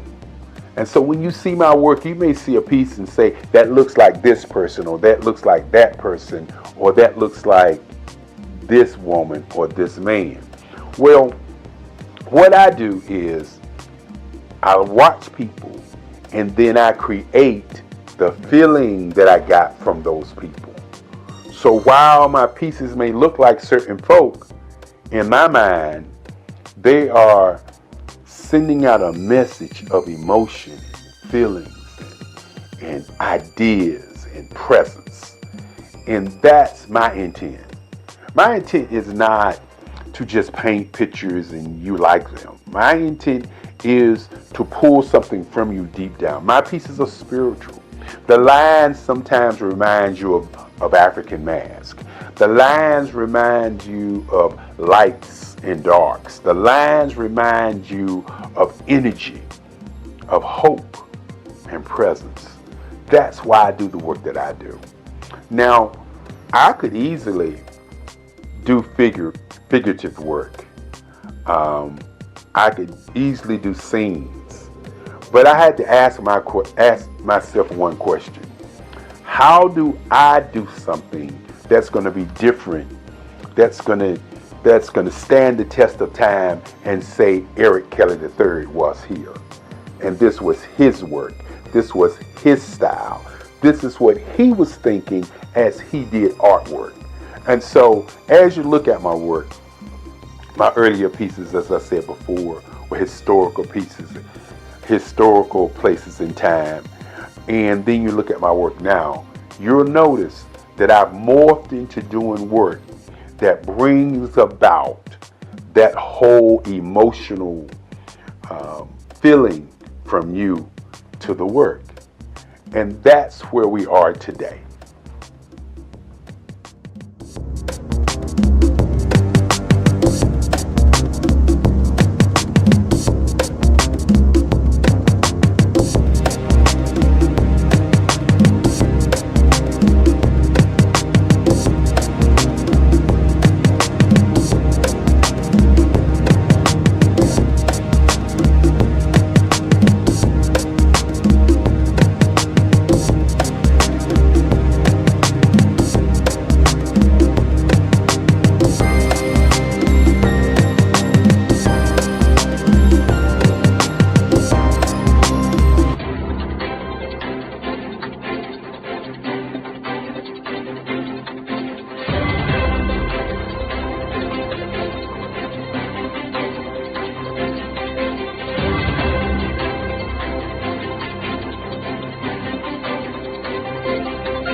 Dr. Eric Kelly III and a host of phenomenal speakers from all around the globe for this 7-day virtual event that you don't want to miss. The mission of the Black Business Expo is to raise scholarship money from kids all the way from high school, all the way from college. The Black Business Olympics is one of the largest Black business showcases in the world. It is an opportunity for businesses and companies to showcase their businesses globally. We are going to be giving away laptops up to $5,000 away to students. Again, I'm Olivia Appleberry, the founder of 2 Cents Finance and one of the speakers for the expo. I am so excited to see you there. For more info, go to www.blackbusinessexpousa.com or call 919-308-9090 and hope to see you there. I am Black Business. From the moment I wake until the time I sleep. Yes, I am Black Business. I am Black Business. Tell me, are you Black Business? I am Black Business. Do you support Black businesses? Listen, I support Black business because I am Black Business. Black Business Expo, one of the largest business showcases in the history of Black business in the world. The world! Sign up today at www.blackbusinessexpousa.com or call 919-308-9090. I am Black Business. I am Black Business. From the moment I wake until the time I sleep, I am Black Business. I am Black Business. Are you Black Business? I am Black Business. Do you support Black businesses? I support Black business because I am Black Business. Black Business Expo, one of the largest business showcases in the history of Black America in North Carolina. Join Dr. Eric Kelly III and a host of phenomenal speakers from all around the globe for this 7-day virtual event that you don't want to miss. The mission of the Black Business Expo is to raise scholarship money from kids all the way from high school, all the way from college. The Black Business Olympics is one of the largest Black business showcases in the world. It is an opportunity for businesses and companies to showcase their businesses globally. We are going to be giving away laptops up to $5,000 away to students. Again, I'm Olivia Appleberry, the founder of 2 Cents Finance and one of the speakers for the expo. I am so excited to see you there. For more info, go to www.blackbusinessexpousa.com or call 919-308-9090 and hope to see you there. I am Black Business. From the moment I wake until the time I sleep. Yes, I am Black Business. I am Black Business. Tell me, are you Black Business? I am Black Business. Do you support Black businesses? Listen, I support Black business because I am Black Business. Black Business Expo, one of the largest business showcases in the history of Black business in the world.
Absolutely.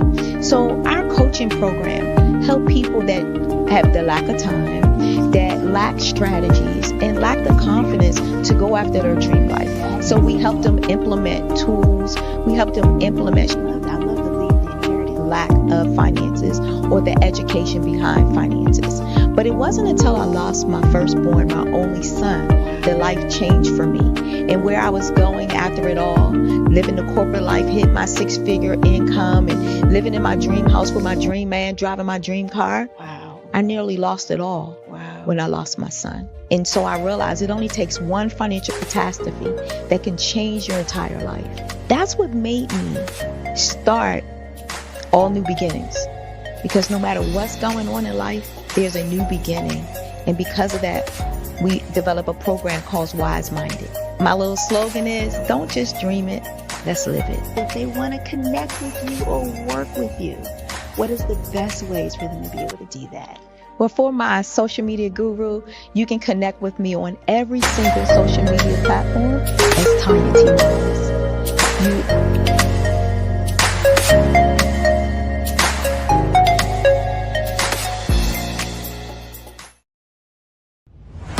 Social media is evolving. It's more vibrant, more colorful, more energetic, and so are you.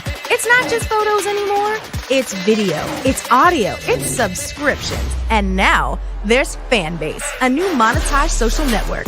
Fanbase delivers the complete native app experience with full content monetization for every user. No algorithms that shadow ban your engagement or growth, and no ads. Follow anyone for free and subscribe directly to your favorite creators for $4.99 a month. Plus, show some love by tipping on any post. Also, make a Fanbase page and monetize your content the same way. Finally, connect with your followers by posting the amazing content you already create. And now, get paid for it. It's time to energize and monetize, because everyone's a fan of something and everyone has a fan base.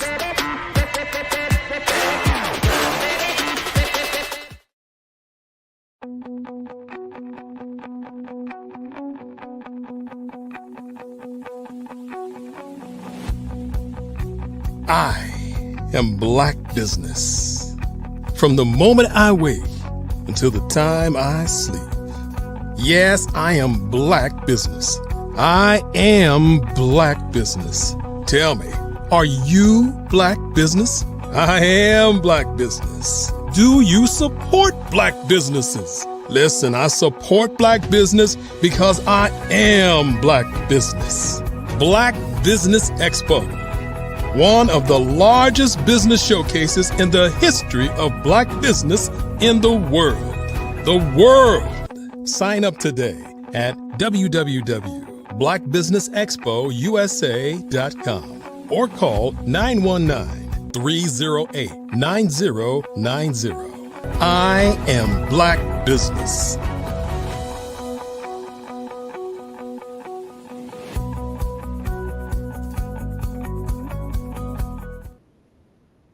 Good day, business owners, entrepreneurs, thought leaders, and corporations. We are welcome to the Black Business Network. My name is Carrie Jackson, and I am your business moderator for this session of the Black Business Network. The Black Business Network is a 24-hour business network showcasing Black businesses, business owners, entrepreneurs, and thought leaders worldwide. We have speakers from North Carolina, London, Singapore, Africa, Japan, and cities all over the United States.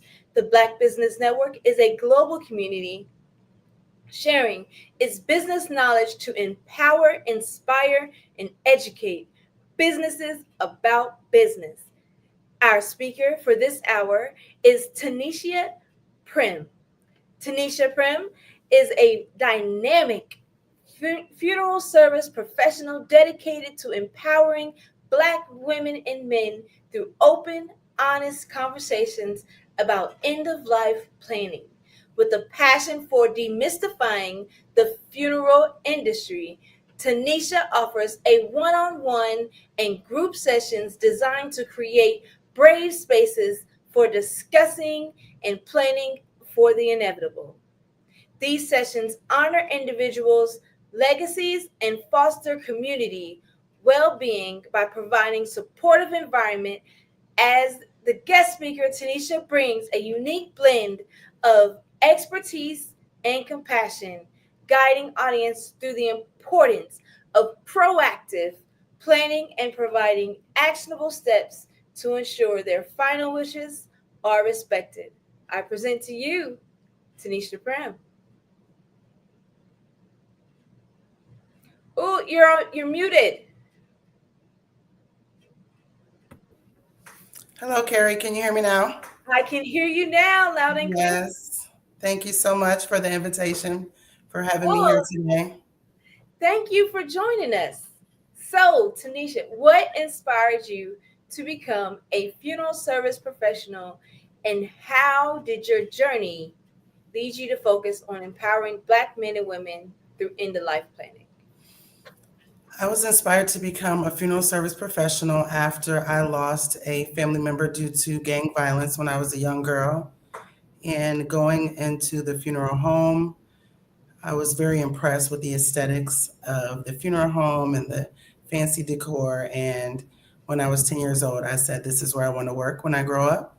And it just stuck with me. When I was old enough to understand what it was, I still knew that that was my calling. So I've been practicing for over 20 years now, and I've seen a lot of families suffer with not being prepared for the inevitable. So in all of my time, that is what I'm most passionate about, is helping people, our people, plan ahead for the inevitable and avoid the drama that can come along with that.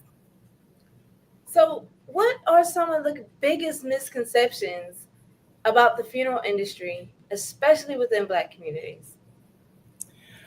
Some of the biggest misconceptions are that funeral directors or the funeral business itself is designed to take advantage of people, and that it's all about money.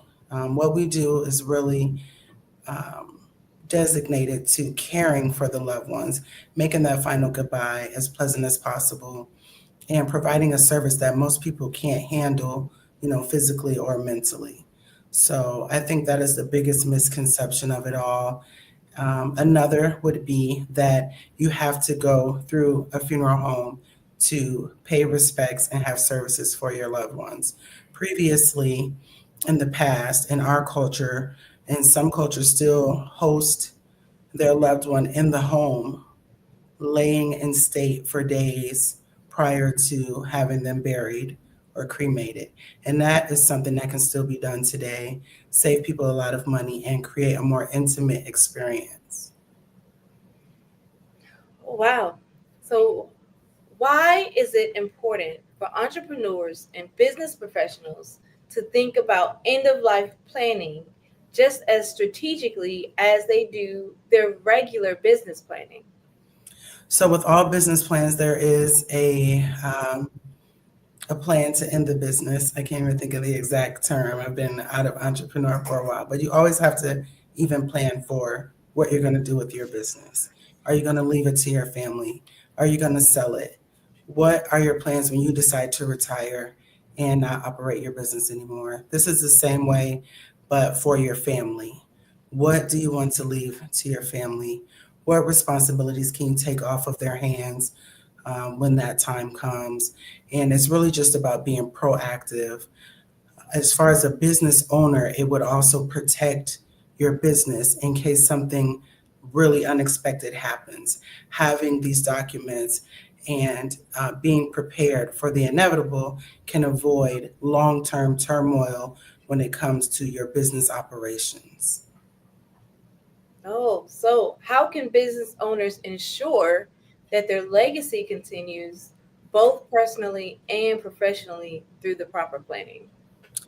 So there are a number of legal documents that you can complete that will help make sure that your wishes are stated and documented, like wills, inheritance forms, trust forms for your business.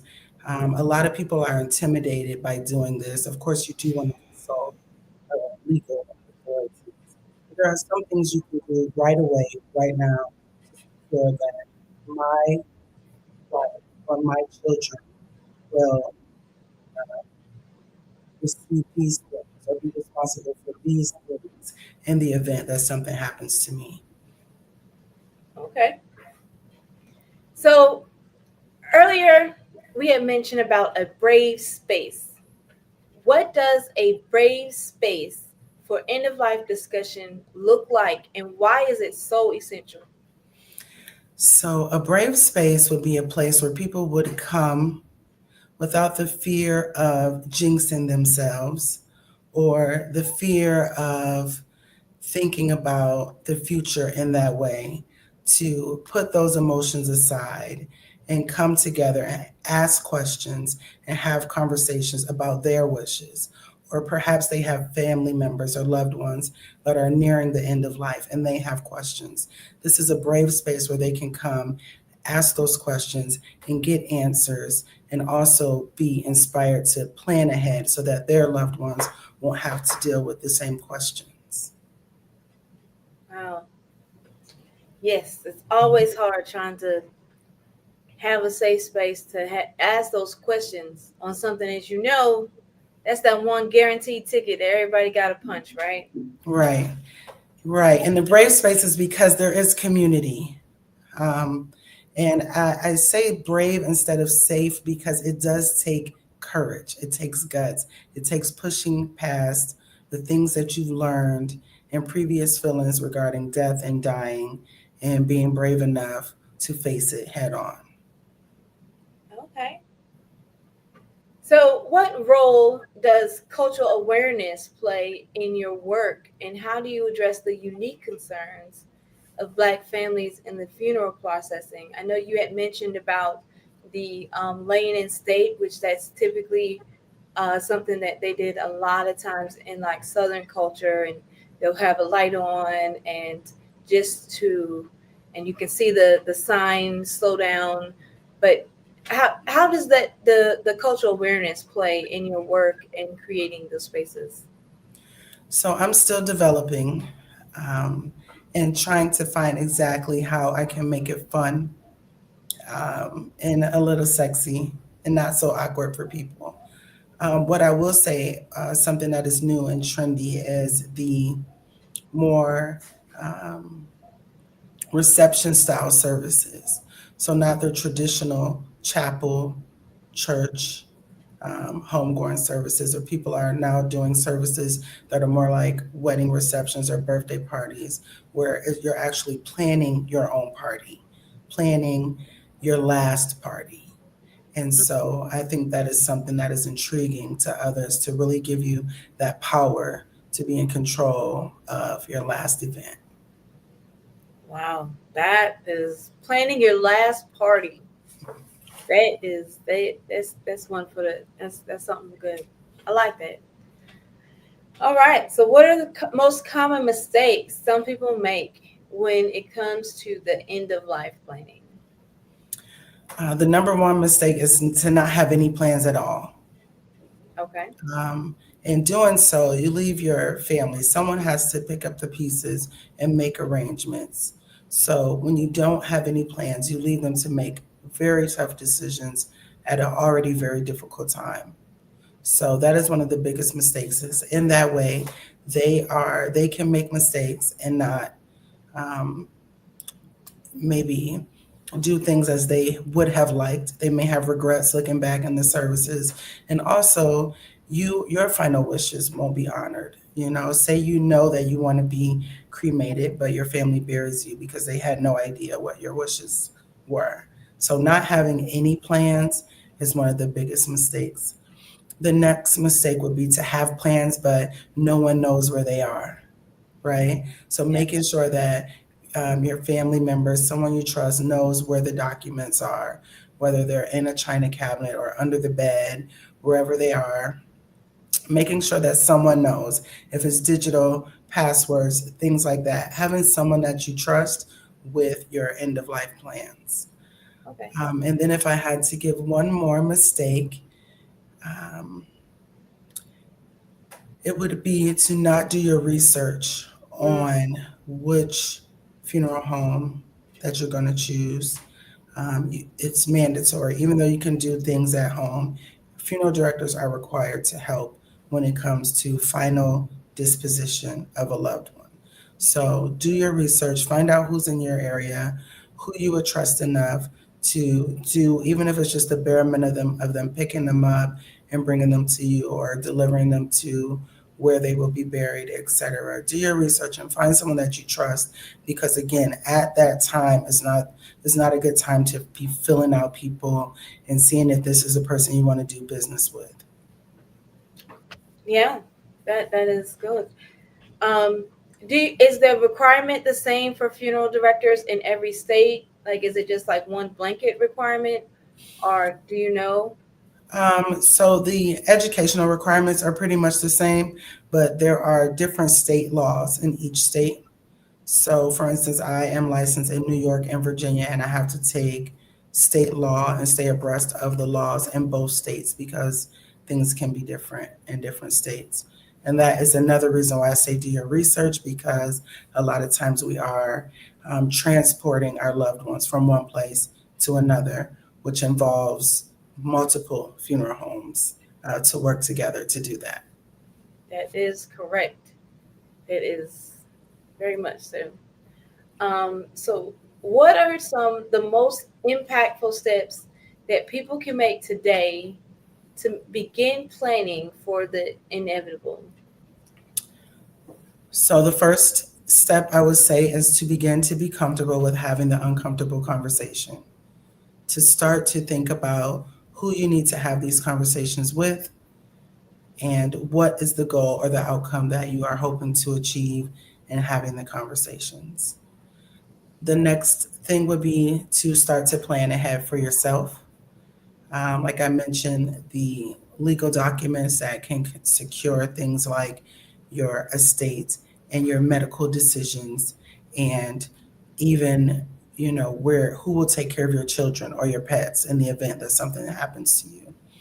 I do have a package bundle of 12 essential documents that people would need just to get started, that you can start without seeking an attorney. You would need to have them notarized, but it will give you a good baseline to, again, start to have those conversations and begin the awareness of the importance of it all.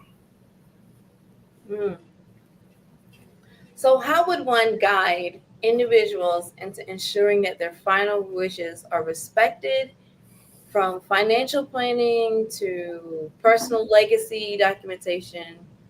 Like, how can you guide that or mentor that process? So personally, we have programs, like I said, a community where people can ask questions and discuss these things. Also, I offer one-on-one sessions where we can really go through the uniqueness of your case and your situation. Otherwise, again, it really just goes back to getting comfortable with having the conversation, talking to your loved ones about what the wishes are, what they want, not doing it like awkwardly. You can even take your time with it. Maybe this time you might ask specific questions, and then another time you're with the person, you ask more questions, and you collectively gather the information so that it's not pressure or awkward for anybody involved. Okay. All right. So how can Black entrepreneurs and professionals use end-of-life planning as a tool for generational wealth? So the number one thing, of course, is life insurance. And life insurance is something that I feel like the African American community doesn't leverage as much as other communities do when it comes to leaving legacy and making sure that your family has everything that they need. So I would definitely say that life insurance is the number one way to do that. The other thing would be to put all of your assets into a trust instead of under your own personal umbrella. That way you can be more definitive in the direction in which you like your things to go. And it also has other protective things for the family, like taxes and legalities that they won't have to go through. That's some good information. What advice do you have for those that feel hesitant or overwhelmed with the idea of planning for their final affairs? My advice would be, just like with anything that we avoid, is to just face it head on. You know, you're going to deal with the unpleasantries and the uncomfortable part of it all at some point or another. My advice would be to take control of the situation and do your best to navigate through your emotions and focus on the bigger picture. Okay. So you had mentioned earlier that you had an entrepreneurial past. Would you mind like highlighting some things or how you actually made that transition to get to your final, like your dream job? Yeah. So I've always done both funeral directing and acted as a licensed cosmetologist. At some point, I wasn't happy with a funeral firm that I was working with, and I decided to use my cosmetology license and work from home. And within 2 years, I had a storefront location, and about 17 years later now, I finally retired. Maybe within the first 10 years, I realized that really wasn't what I wanted to do, and I missed this part of my life. And it took a while to transition into that. But this year in July, I officially retired and closed down my salon so that I can focus solely on my purpose, which is helping people plan for the inevitable. And I also went into the corporate field, so I manage some funeral operations in the Northern Virginia area during the day. Okay. All right. So what's the one message you hope every person walks away with from today's conversation?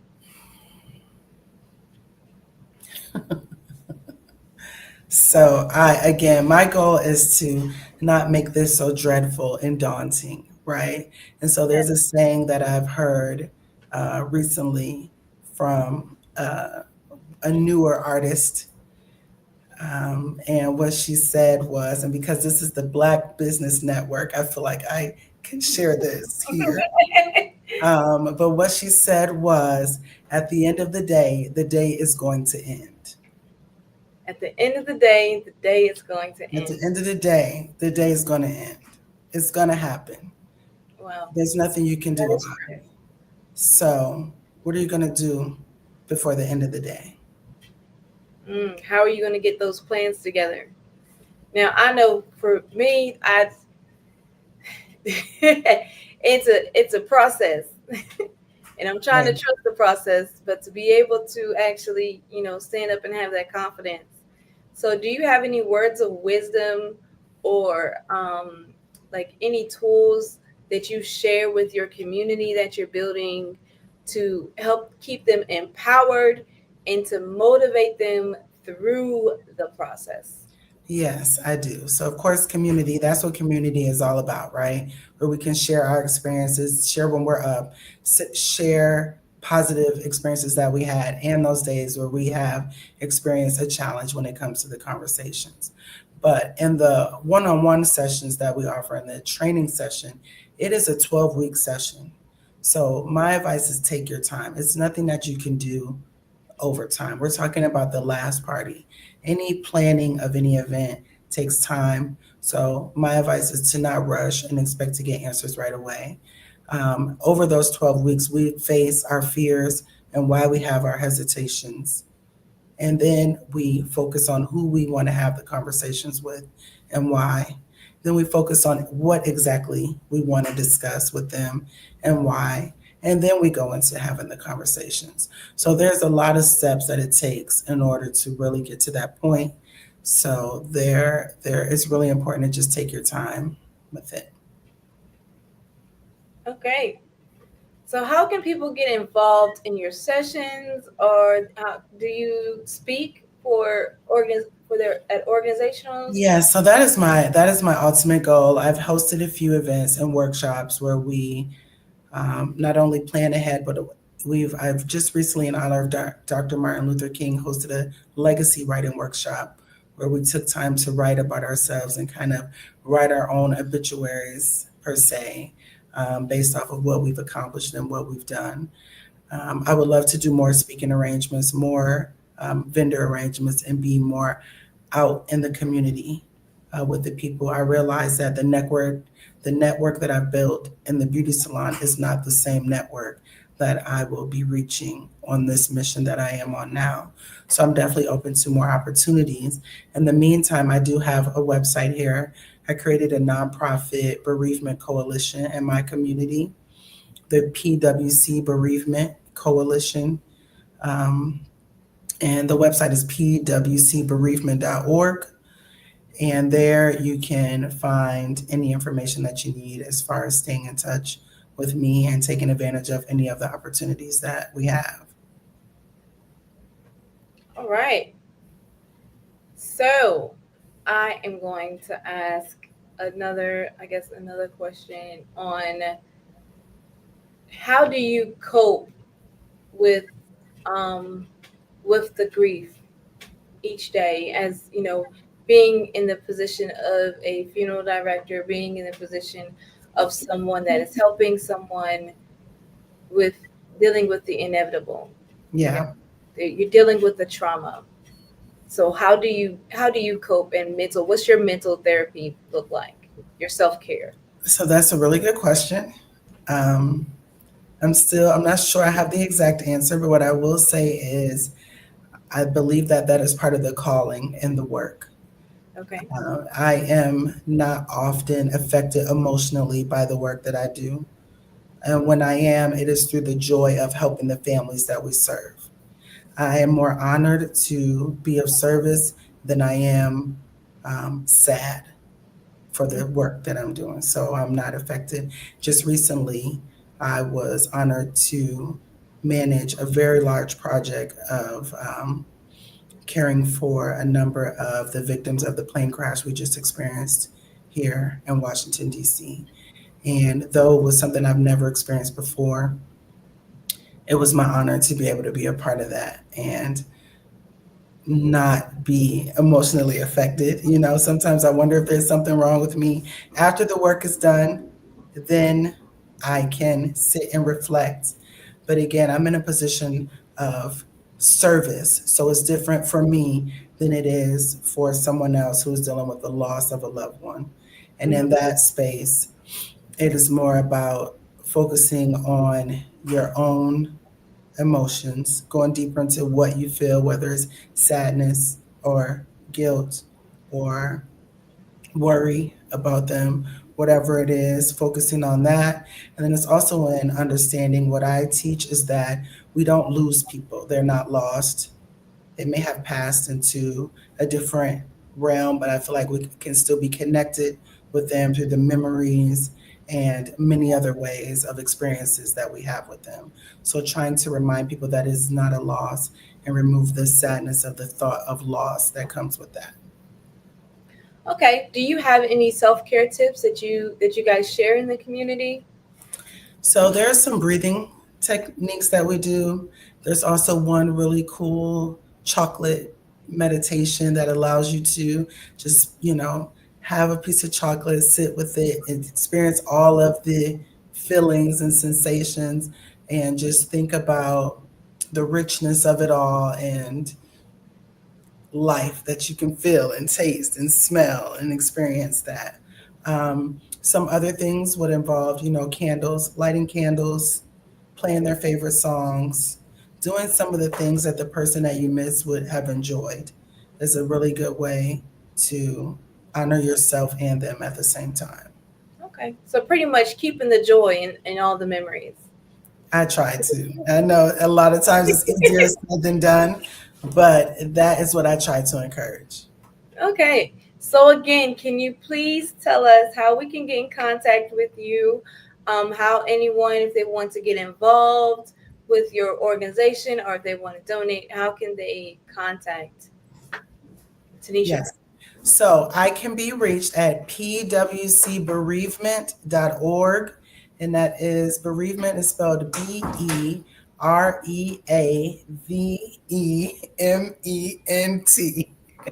pwcbereavement.org.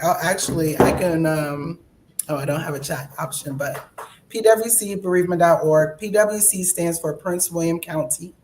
So if you put in Prince William County Bereavement Coalition or any of that, you'll find me. I do have information there for volunteering as well and offering resources.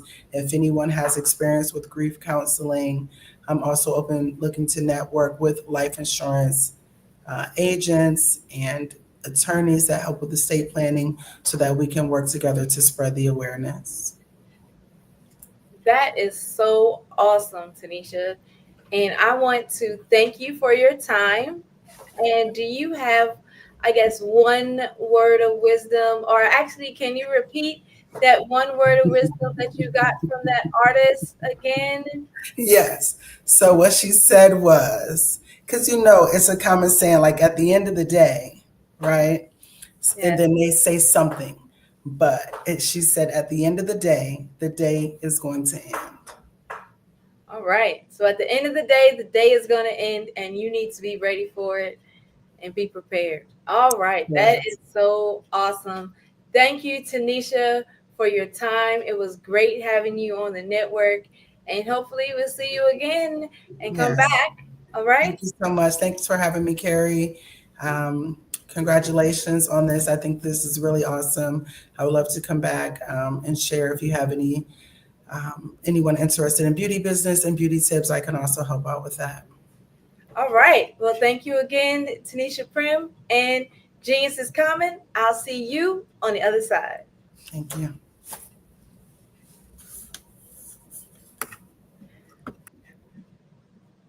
All right. The Black Business Expo's mission is to raise funds for high school seniors going to college or K-12 entrepreneurs.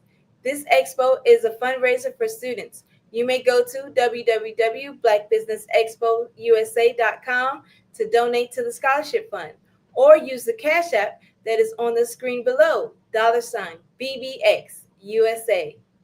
Our goal is to give laptops and up to $5,000 to 10 students. Students can register online at blackbusinessexpousa.com. Every dollar counts. So we want to remind you to donate to the scholarship fund. We want to thank our Black Business Expo USA sponsors for February 2025. NC100, Suede Soul, Carolina Virginia Minority Supplier Development Council, Step Management, Margie McLean Foundation Incorporated, Genius is Common, Executive Women's Suite Success Institute, the Quality Coaching Company, Superwoman Business Services, Creative Force Studios, Lee Entertainment, Black Business Olympics, Artistic App Design, Banks Law Firm, and Black Business Expo USA. Genius is Common, and I'll see you on the other side.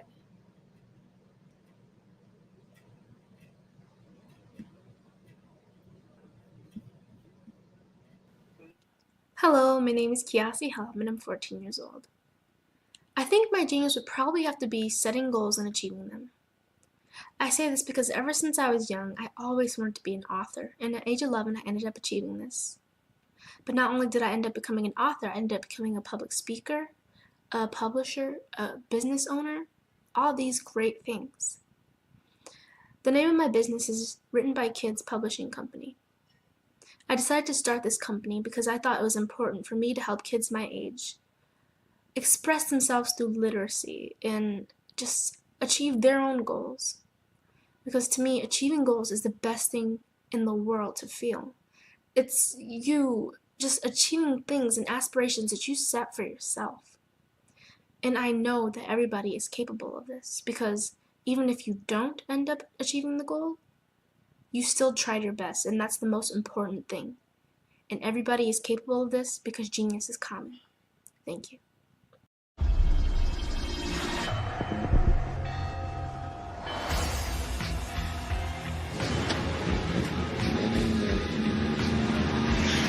La connexion. La connexion.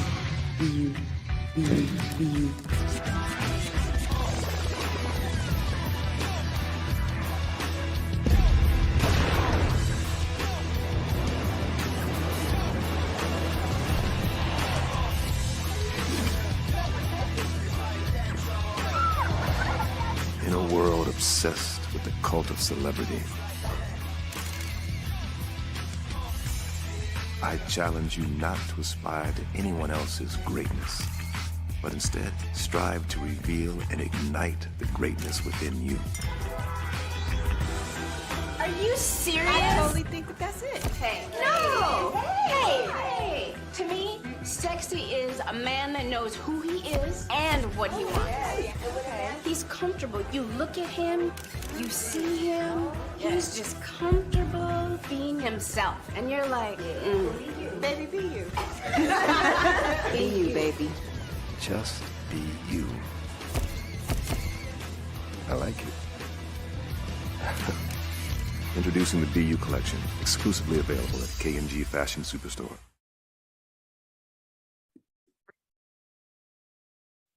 Hello, I'm Dr. Madeline Ann Lewis, President and CEO of the Executive Women's Success Institute. And my genius is helping women accelerate the path to success. You know, I was blessed to have strong women in my life who encouraged, motivated, and pushed me to do my best and to never even think about giving up on my dreams. So I say to women, we must show up to rise up. We have talents and potential, but who will see them if we don't speak up and get noticed? I know that women are a tremendous resource on this planet, and there is nothing more fulfilling than helping a woman tap into her full potential. I do this because I want to be a part of helping as many women as I can to show up, to rise up. I do this because genius is common.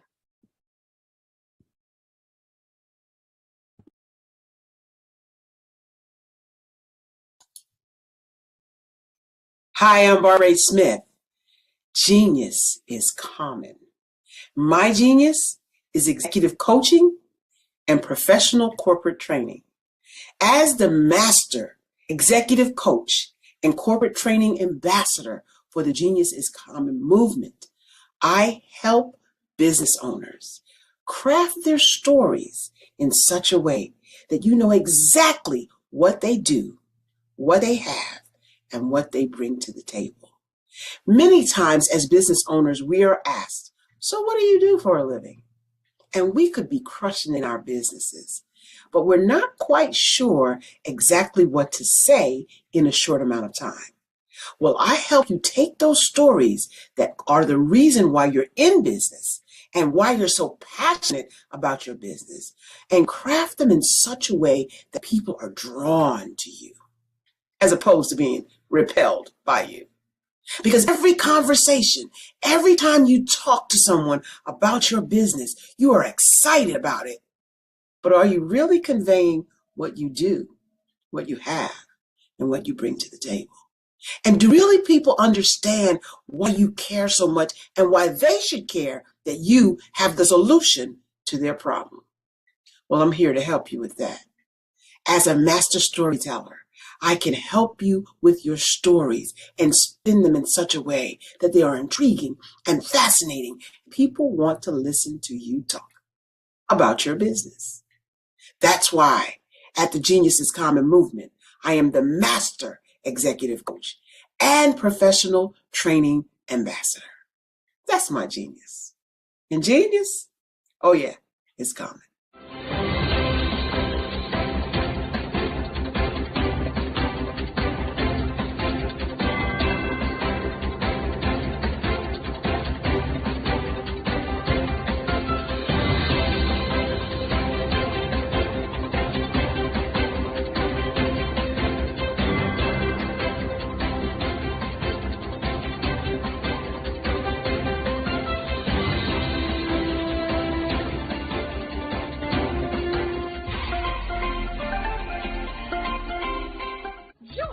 Dr. Eric Kelly III and a host of phenomenal speakers from all around the globe for this 7-day virtual event that you don't want to miss.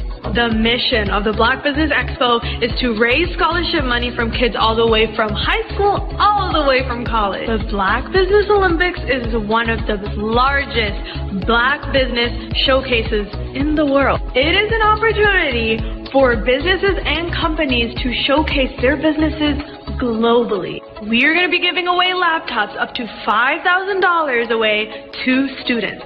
Again, I'm Olivia Appleberry, the founder of 2 Cents Finance and one of the speakers for the expo. I am so excited to see you there. For more info, go to www.blackbusinessexpousa.com or call 919-308-9090 and hope to see you there.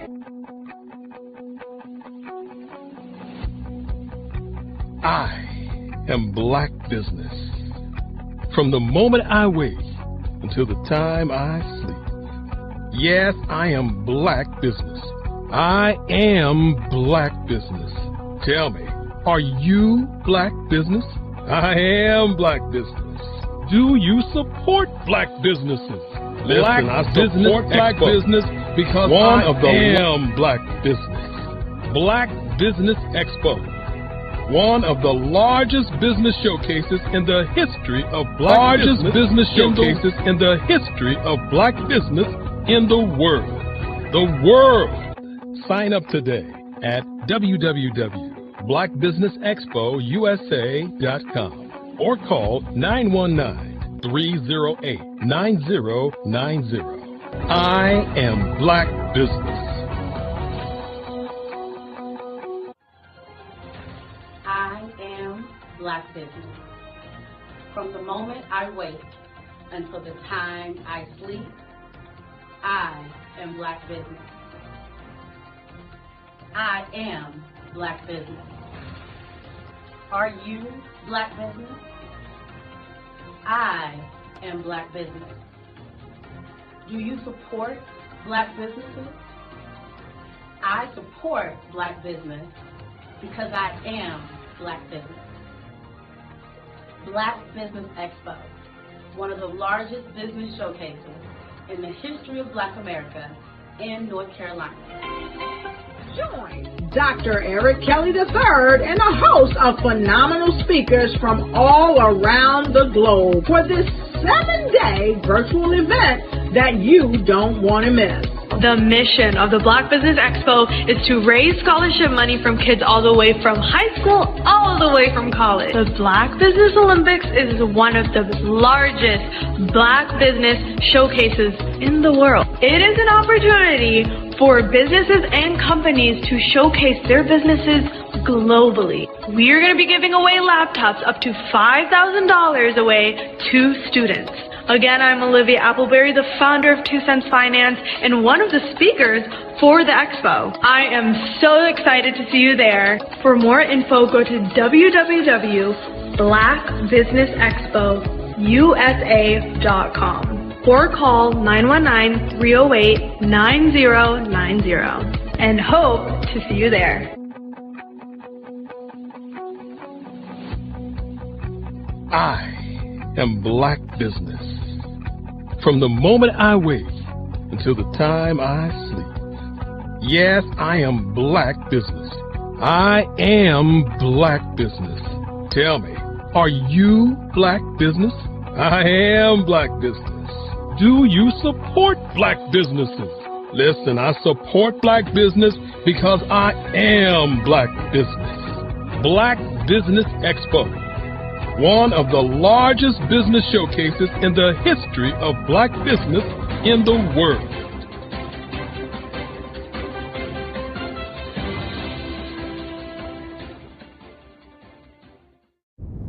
Hello, I am. The Black Business Expo's mission is to raise funds for high school seniors going to college or K through 12 entrepreneurs. This expo is a fundraiser for students. Please, you may go to www.blackbusinessexpousa.com to donate to the scholarship fund or use the Cash App at $BBXUSA. Our goal is to give laptops and up to $5,000 to 10 students.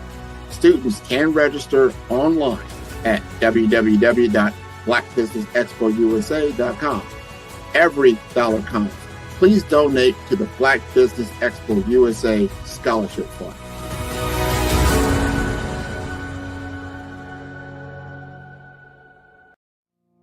Did you know that approximately 333.34 million businesses exist today, according to a report from 2021? And you may be one of those businesses, or maybe you're not in the business market yet, but you're aspiring to be a business owner. Well, guess what? You're in the right place at the right time. Because let's face it, everything is about timing and opportunity. Hi, my name is Dr. Lotus Richey, and I'm the CEO and founder of the Lotus Richey Coaching and Consulting LLC, along with the Lotus Richey Ignite Show. 15 minutes of success with Dr. Lotus Richey, as well as books to boom your business and bring who you are. And today, I want to bring this amazing message to you about the Black Business Network and the Black Business Olympics. See, the Black Business Network and the Black Business Olympics is designed to help people just like you, that's right, that look like me, to take their business to the next level. Not just in your front yard or your backyard, but globally. The Black Business Network and Black Business Olympics is designed not to just help you survive, but to help you thrive. So join us today as we come together with businesses all around the world to support our students, our children, our young teens, our young entrepreneurs. What we do is we come together to help raise funds for students who are aspiring to be business entrepreneurs, who are aspiring and who are thriving in college. We endow them with a wonderful opportunity to gain scholarship of either a laptop or several thousands of dollars. And we invite you to help be a contributor to this amazing opportunity to help someone that looks just like you. So join us today at our website and let us connect with you and help you ignite and take flight in every area of your life on the Black Business Network and the Black Business Olympics. I'll see you on the other side.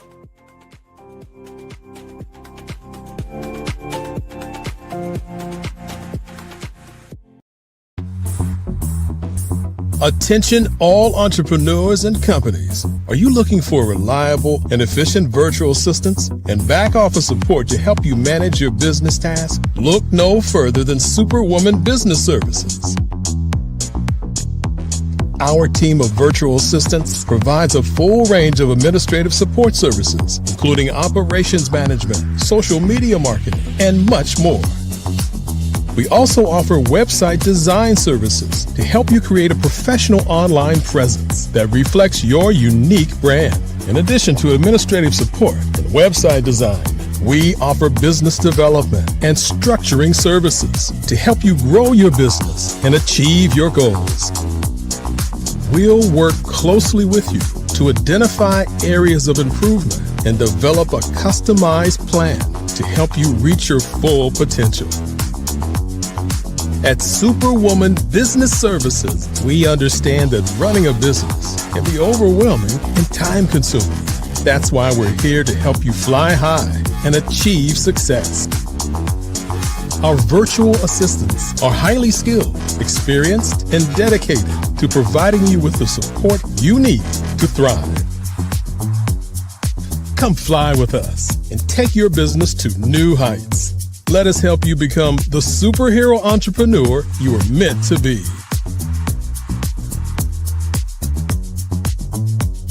Contact Superwoman Business Services today to learn more about our back office support services. Come fly with us and take your business to new heights.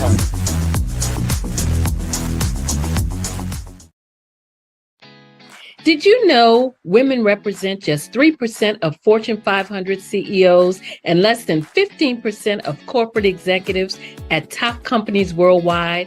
Have you wondered what the secrets are to getting into the top ranks, whether in the private or public sector? Do you want to figure out how to stop being held back in your career or passed over for promotion? Then you're in the right place. Hi, I'm Dr. Madeline Ann Lewis, President and CEO of the Executive Women's Success Institute. I have decades of experience in the military, the federal government, and corporate America, and my mission is to help women succeed and tap into their full potential. I want to reach 1 million plus women around the world to become the leaders they are meant to be. So if you want to move into a management or executive level position, or maybe you are a female veteran transitioning out of the military into business entrepreneurship, then reach out to the Executive Women's Success Institute at 301-693-3284. Let us get you on the fast track to success.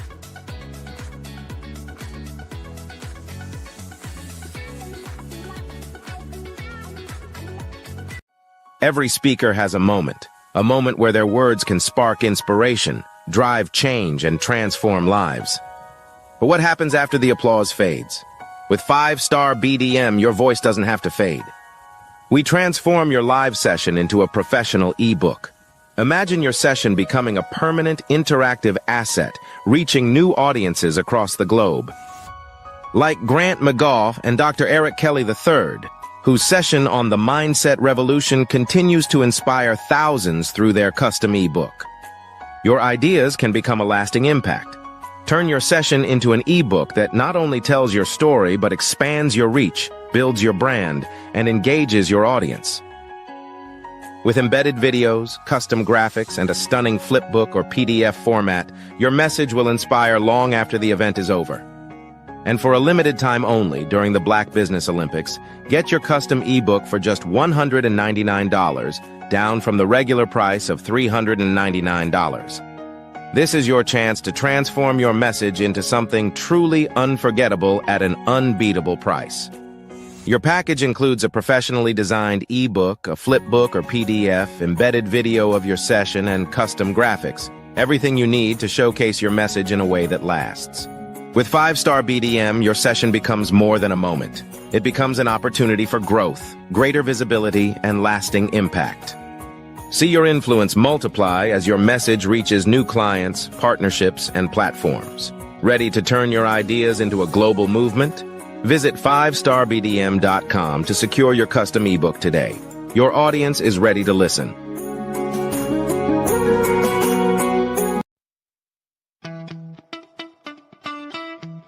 How many times have you been asked to help someone you didn't even know, a student, a business entrepreneur?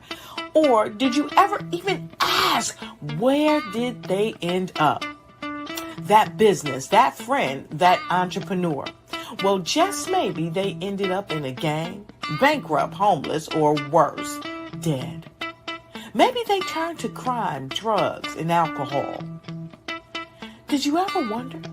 Did you destroy their dream, or was your life always so easy?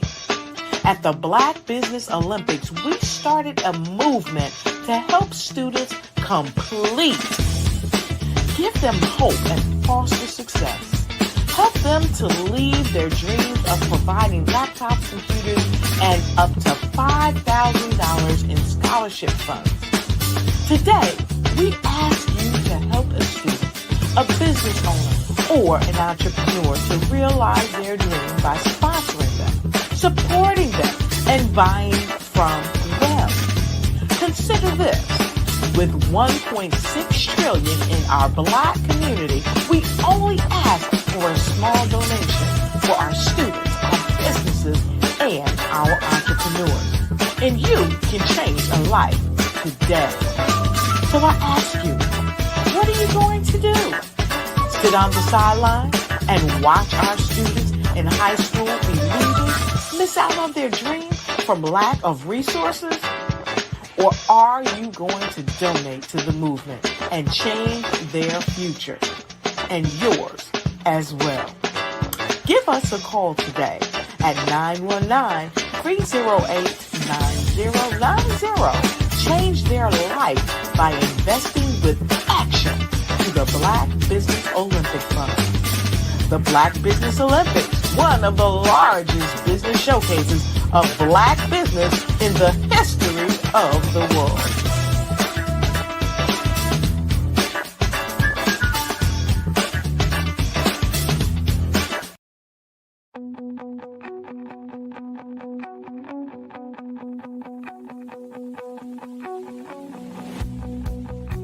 I am Black business. From the moment I wake until the time I sleep. Yes, I am Black business. I am Black business. Tell me, are you Black business? I am Black business. Do you support Black businesses? Listen, I support Black business because I am Black business. Black Business Expo, one of the largest business showcases in the history of Black business in the world. The world. Sign up today at www.blackbusinessexpousa.com or call 919-308-9090. I am Black business.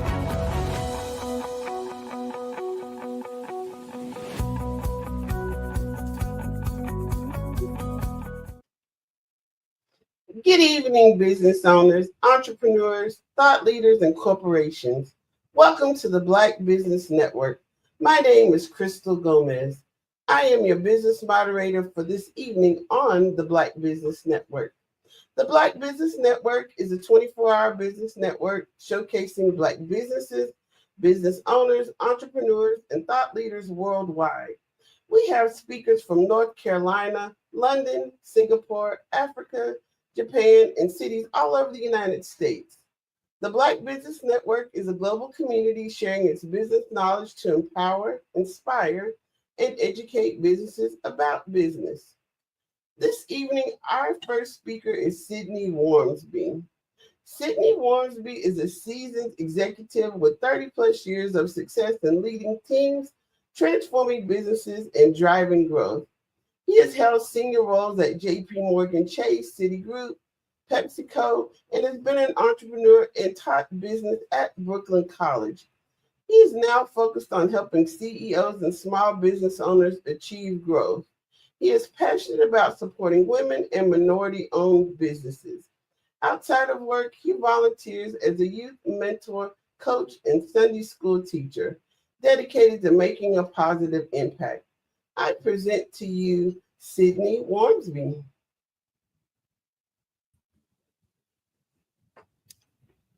Good evening. How are you?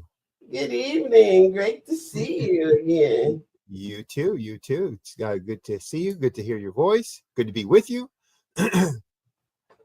Thank you. Well, I look forward to our talk this evening about strategic planning. Yes. Yes. It's that time of year. Yes, we're all preparing for the new year, so this is right on time. So can you describe to us your approach to strategic planning? Sure, Crystal. So as a business growth, what I call Imagineer, I'm always trying to work with business owners on how to take their business from their vision, to some value, value for their clients or customers, value for themselves in terms of their personal financials. And so, for me, strategic planning is critical. As I kind of joked a second ago, it's that time of year, the end of the year where everybody starts thinking about, oh, what are my goals for next year? What are my New Year's resolutions going to be for both personal and for business? And so we get into this, habit of looking forward. What are we going to do? What's going to be different, et cetera. And that's an important part of the process. So I use a 10-step process in working with my clients on strategic planning, and in doing strategic planning for my own businesses. And, in the past, when I worked for, corporate businesses, to work with them as well. And that, first step is always about really assessing the current year's performance. What have we done? How did we do it? Et cetera. Second, step, I want to make sure we're engaging all of our shareholders, all of our stakeholders. So not just the folks, if you're a publicly traded company that might own stuff, but for most of us who are entrepreneurs, who are our stakeholders? The stakeholders will be our employees. Stakeholders will be our clients or customers. Stakeholders will be the general public, in the neighborhood or communities that we operate and sell in. So we want to make sure we're engaging all of those folks who have a perspective on the business. Third, I want to make sure I'm doing research about the industry and the market and what the trends are, what's changing, what are the new expectations for next year, what are the new requirements politically or regulatory wise, as well as customer wise in terms of the market. Are people wanting or looking for different things now, or are there new regulations that are going on that we need to make sure that we are in compliance with? Fourth, I want to make sure that I'm aligning everything that we're thinking about doing next year with what our vision and our mission and our values are for the organization. And that's a step people often kind of overlook. But we need to make sure we're aligned with who we were, who we want to be, and who we actually are at our core, from our value perspective. So those are some of the first four. In terms of others, obviously setting clear goals. As a fifth step, I then work with my clients on prioritizing those goals or the initiatives that they've established or set for that next year. What's going to be the most important thing? What's the next most important thing? What's the least most important thing?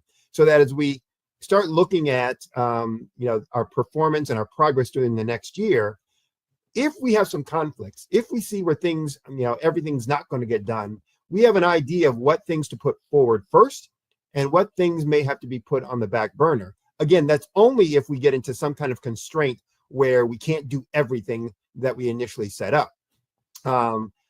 Seventh, I think I'm on to seventh. Seventh, I want to do is allocate my resources. So as we start establishing our goals and our initiatives and we're prioritizing those, I want to make sure I've got my resources, money, materials, people, all stacked up relative to those priorities the way that I've set them. So I don't want to establish something as a main number one priority and then not allocate the appropriate amount of resources to it so that it can't get done. I want to make sure it can get all the way to bright by the time we come to the end of next year. And so I need to make sure that I've assigned the right folks with the right skills, with the right resources, money and materials to be able to accomplish what it is that we set, as that goal or that objective for the year. And then I think I'm on number 8. I want to make sure that either I or the team I've assigned to each of those initiatives has really set forward a detailed plan of what they're going to do and how they're going to accomplish it. It's real easy to say, oh, yes, we got this grandiose goal for next year, and then somehow think it's magically going to happen. Mysteriously, magically, like foo-foo dust being sprinkled on it, that it poof, the goal is achieved. But if we don't put together a detailed plan, step by step, here's where we are now, here's where we want to be on that initiative, and then here's each of the steps that are going to get us along the way, it's going to make it very difficult for us actually to accomplish that. So, that's an important step. And then the last two steps that I have are really about oversight or monitoring. I want to make sure I have a process in place, or that when I'm working with my clients, that they put a process in place for how are we tracking our success on that? How are we tracking our progress? And how are we evaluating whether we're being successful or not, so that we can make midstream course corrections if we need to. So we don't want to get halfway through the year, realize that we're not where we need to be, and not making some kind of corrective action or corrective steps along the way. And then last but not least, after I created that plan, I need to make sure I'm communicating it, not only up front, to the rest of the organization, but all along the way, and to my clients or customers. Here's what we're going to be doing this year. I want to get them excited about the new plans, the new goals that we've set as an organization, and to show them how they're going to be a part of that. And so if I'm not communicating that plan to my team, they're not going to be inspired and understand where they fit in. And if I'm not communicating that to my clients or my customers, then they're not quite seeing what I'm doing this year that's going to be benefiting them, and getting excited about continuing their engagement with me going forward. So that is what I kind of the 10 steps of the process that I use when I'm working with my clients to make sure that we're creating a detailed, effective, strategic plan for the organization going forward. So you mentioned goal setting in your strategic planning process. What is a common mistake that people make in setting effective goals, and how can they set better or clearer goals? Well, the problem that I see most often is that people aren't very specific with their goal setting. Basically, they set what I call directional goals. They might be inspirational, but they don't tell me whether I won or I lost. There's a book that I read a long time ago that's called The Game of Work. And it talks about the different way that we approach a game versus the way that we set up work. And in a game, we always know the score. Always. We always know how we can score. We always know how we win or how we lose. It's very clear in that game. I do this, I win. I don't do this, I lose. And in work, we don't always set that up. So one of the things I see with goal setting is that people don't always set up the goals clear enough around the outcomes, the objectives, making them very specific, measurable. There's the acronym that everybody's probably heard of, make your goals SMART. And folks will use different words for each of those letters. I typically use, the S for specific, the M for measurable, the A for actionable, and often people will use the R for realistic. I hate that concept, so I never use realistic. To me, any goal you set is realistic as long as you set a plan of how you're going to achieve that. So I use R for relevant, making sure that it's relevant to what we're trying to do in the mission of the organization. And, and the last, the T is for time specific or time bound. So I will see a lot of people, a lot of organizations, a lot of my clients setting goals like, well, we're going to improve on blah, blah, blah, blah, blah. We're going to increase on da, da, da, da, da, da. And those are directional goals, directional objectives, but they don't tell me whether I've won or lost. So if I increase it by 0.5%, is that good? Did I win? Was that worth all that you paid me this year, to do? Or do you have something more specific in mind? Well, I was really thinking about, 10%, not 0.5%, Sydney. And so if the more specific you can get that goal, the more measurable that goal can be, the more that you can tie that goal to the activity of an individual or a group, the more time specific that goal is, then the more likely you're going to have some results, and that you're going to be able to hold folks accountable, and that the goals will actually mean something at that point. So that's the biggest mistake I see, that folks set kind of directional goals rather than very SMART goals. So how do you tailor your process to meet the specific needs of different organizations or different industries? Well, one of the things that I do in my work in general with folks is really understand what's their vision, where they're trying to get to, where they're trying to go. And if you don't understand that first and foremost as an organization, and especially for me as a somebody working with someone to try and guide them along the path, then I'm not going to be very successful and they're not going to be very successful. But once I do that, then I can truly understand, well, here's what their mission is. Here's where they are right now. Here's the kind of culture that they've established in their organization, and therefore what's going to work or fit or not. And then I can incorporate that into the strategic planning process. So that I think is really core and important for everyone.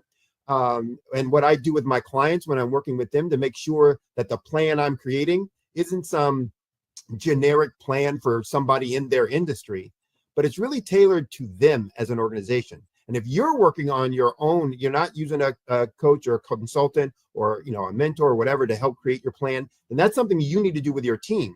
You need to make sure that you're aligning everything that you're doing with what your mission is that you communicated to the organization. You need to make sure you're incorporating your values.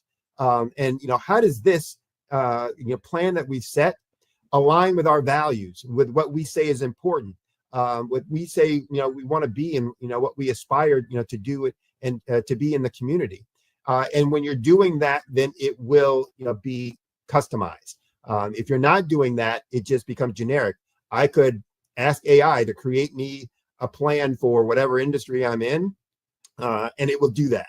I could, pull one out of some book, or off the internet, some sample business plan or some sample strategic annual plan, and it would do that. And it would mean no more to me in my organization than if I was, just reading a fiction book. So you need to make sure that you're taking those kinds of steps to make sure it's aligned with who you really are as an organization. And it will also facilitate in the execution of it, because it will ring true for your staff and your team. It will inspire them, and therefore make sure that everybody is on board and engaged as you move forward. So is there any particular tools or frameworks that you typically use in your strategic planning? Yes. I use, in addition to that 10-step process that I talked about before, those are the steps that I always take folks through. But what I also use then is something I call a strategic plan outline. And it's a one-page document that kind of takes the results of all those 10 steps and puts it in a one-page, an 8.5 by 11 sheet that is easy to use for communication, easy to use for assignment and resource allocation, and easy to use for updates and therefore accountability. And so it takes folks from the mission statement, so the vision and mission statement, then steps it through to some key result or some strategic areas, then some key result areas, some key result metrics, onto then some strategic initiatives, onto then specific annual projects, onto who's assigned to that, what the deadlines, due dates, objectives are for that project, et cetera, et cetera. So as I'm looking at that document, then if I'm working on a project as a leader of that project or as a member of some committee working on that project, I can take that project all the way back to our mission and our vision to understand what we're doing and how it aligns with what we said we're going to be as an organization in terms of our vision statement, and what we're about in terms of our mission statement. So I find that to be a very effective document of getting people focused, but I also find it effective because I can use it then when I'm communicating with my staff and my team over the course of a year. So when I was, corporate exec with Pepsi, when I was a corporate exec with Citigroup and with JP Morgan Chase, I used this same format, this same tool with my teams, whether I was managing a global ops and tech team, whether I was managing a global product team, whether I was managing a regional business. I use that same process, that same tool, that same structure to align my team and to make sure I was holding folks accountable, but also to make sure when we were doing update meetings, monthly, quarterly, that we were referring back to that to see where we were in terms of the progress that we were making.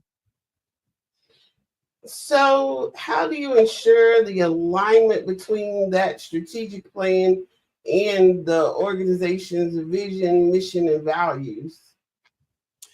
So again, I'll go back to that strategic outline. That when I have created that, it becomes really clear not only what the mission is of the organization, but how each of the functional areas will contribute to that mission, and therefore how each of the strategic initiatives within each one of those functions is set to drive that, and what are the key result areas and the key result metrics within that functional area that determine success for the organization, and then each of the projects that are coming out of that. So, that's my way of aligning.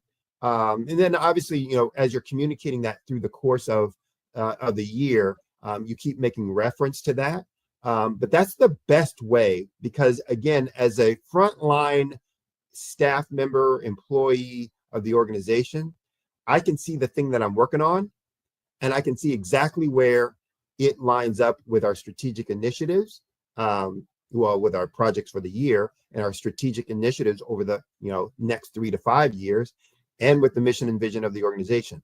And as a staff member, as an employee, that's what I'm really looking for. I'm looking to understand why what I'm doing matters.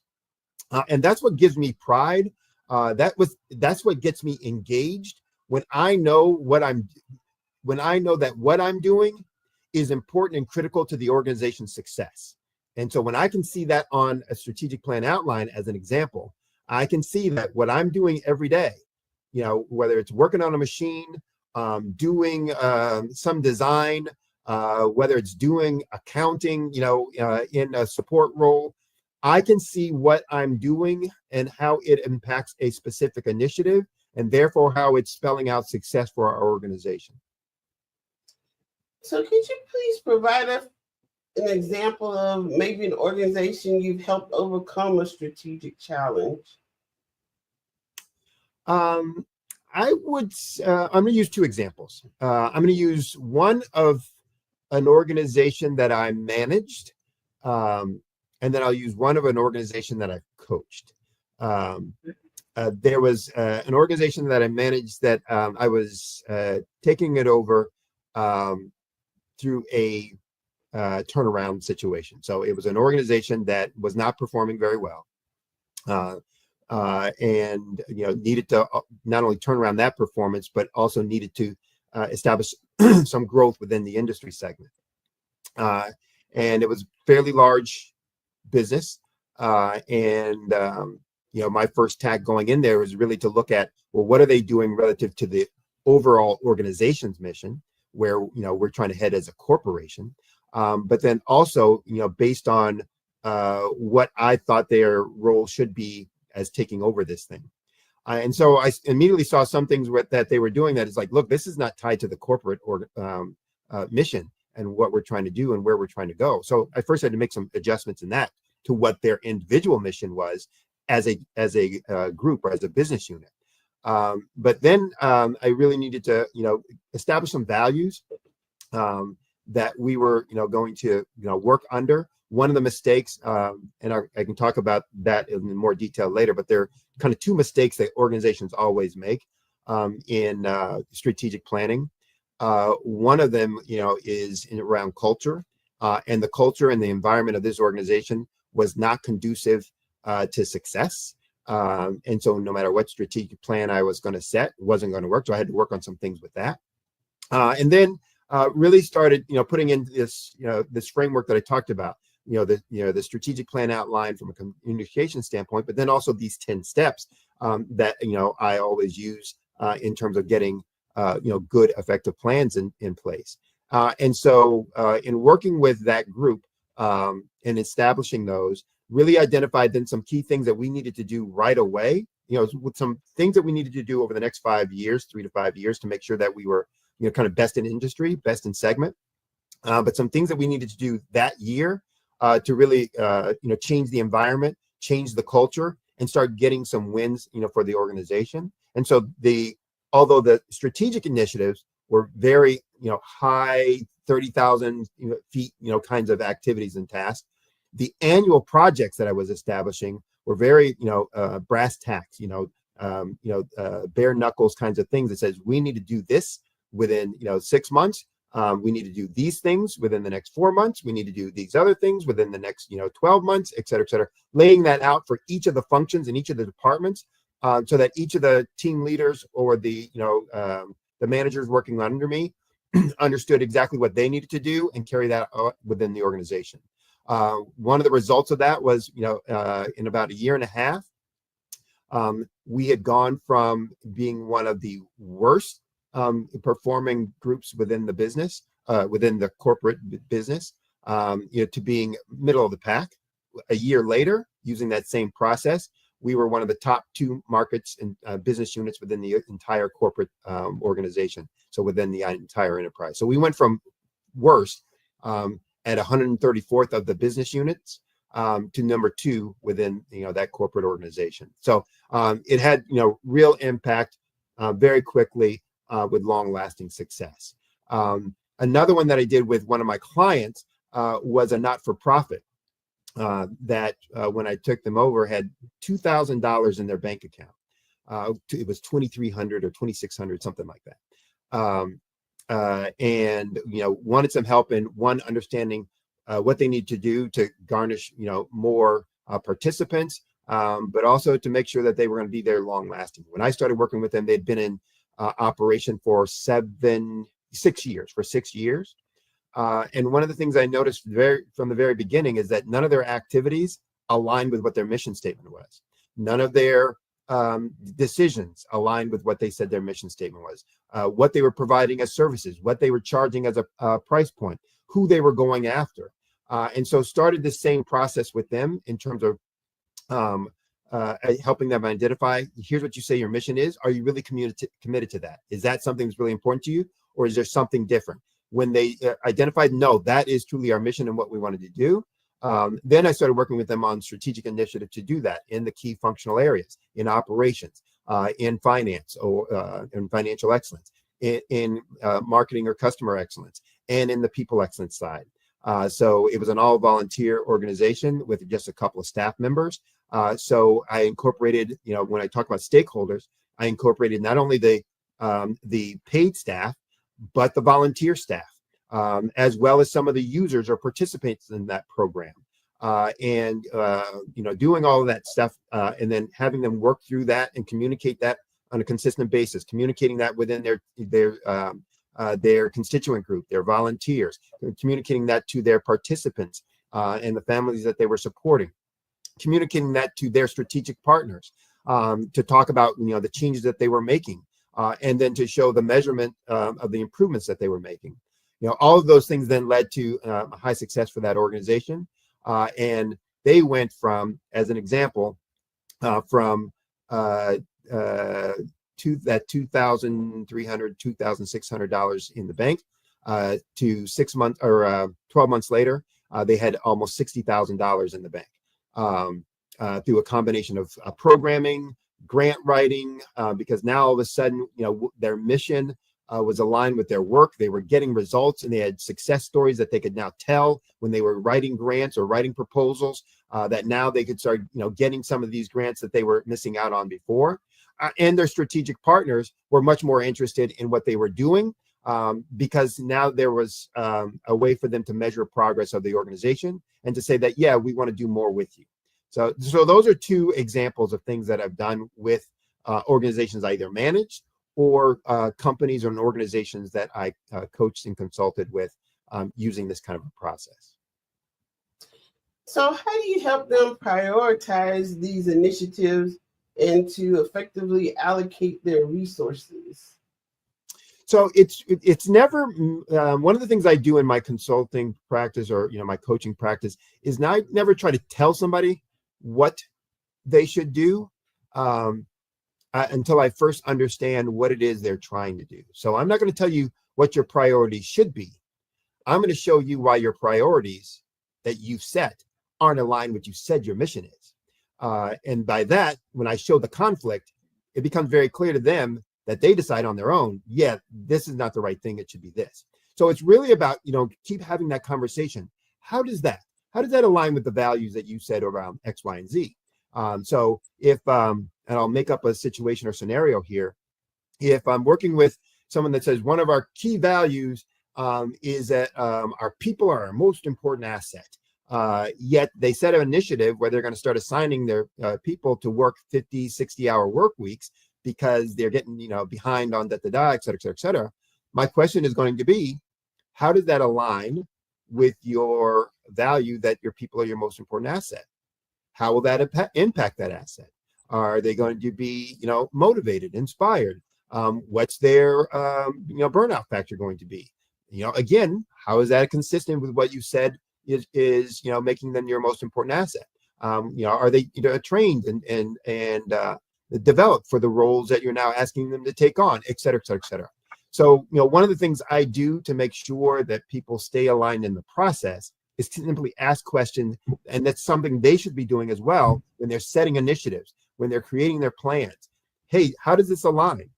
How does this, fit with what we said is important to us? What we said is our mission. What we said are our values. And when you start asking those questions, and you ask those questions of those who are stakeholders, your staff, your clients and customers, et cetera, you'll start getting the feedback that helps you rethink, in some cases, the decisions or initiatives that you set, or confirm some of the initiatives and strategies that you've set in place.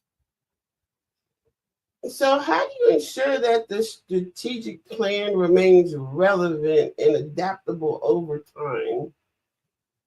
So I probably didn't make it clear when I was talking about that strategic plan outline, but when I'm using that tool, so if you look at, or if you think about an 8.5 by 11 sheet laid landscape wise, so 8.5 up and down, 11 across. The first half of that document is really a 3 to 5 year plan. I'm taking it from the mission to some strategic initiatives. Those strategic initiatives are things that we're going to work on probably for the next 3 to 5 years. And those things I will use directional kinds of goals for, to increase, to improve, to reduce, those kinds of things, because we're going to be working on it for a while. And so I will set those 3 to 5 year initiatives, through aligned with the mission statement, aligned with the vision statement, aligned with our key results areas and our key result metrics. But the second half of that document are the projects that we're doing for that year and aligned for that year. So, and it's based on what we have or haven't done the prior year. And so what the gap is from, where we want to be as an organization to where we are right now. And then who's going to be assigned that, what the specific target or objective is for that goal, and what our success was when we completed it. And so the last half of that is the current year's plan. The front half of that is the 3 to 5 year initiative. So you have the ability then to look at, here's where this 1 year plan fits within our 3 to 5 year plan. And to always, keep that aligned. This is why we're doing it, because we're trying to improve in this area or reduce our results in this area.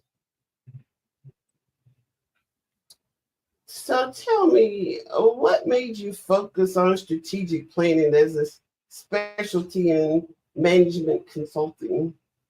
Well, it's not really I don't focus on it as a specialty. I focus it on, so my work in terms of coaching is holistic. So I work with businesses, founders, CEOs, on how to grow, how to grow their revenues, how to grow their profits, how to grow their impact in the market.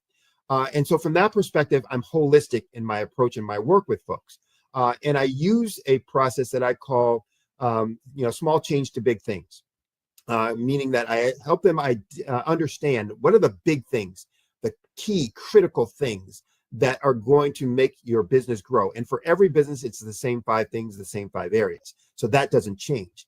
But I then help them identify what are the key changes in process or procedures or behaviors that they need to make in their organization in those 5, key important areas that's going to drive growth for their business, that's going to transform their organization, that's going to explode the revenues and profits, of their business units.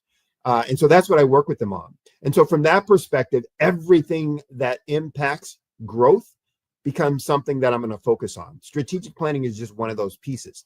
And it's a core key piece, meaning that if you don't have a plan, then you are destining yourself to fail. And so it starts with, where do I want to be? And as I mentioned before, one of the things I do in my work with folks is first start with their vision.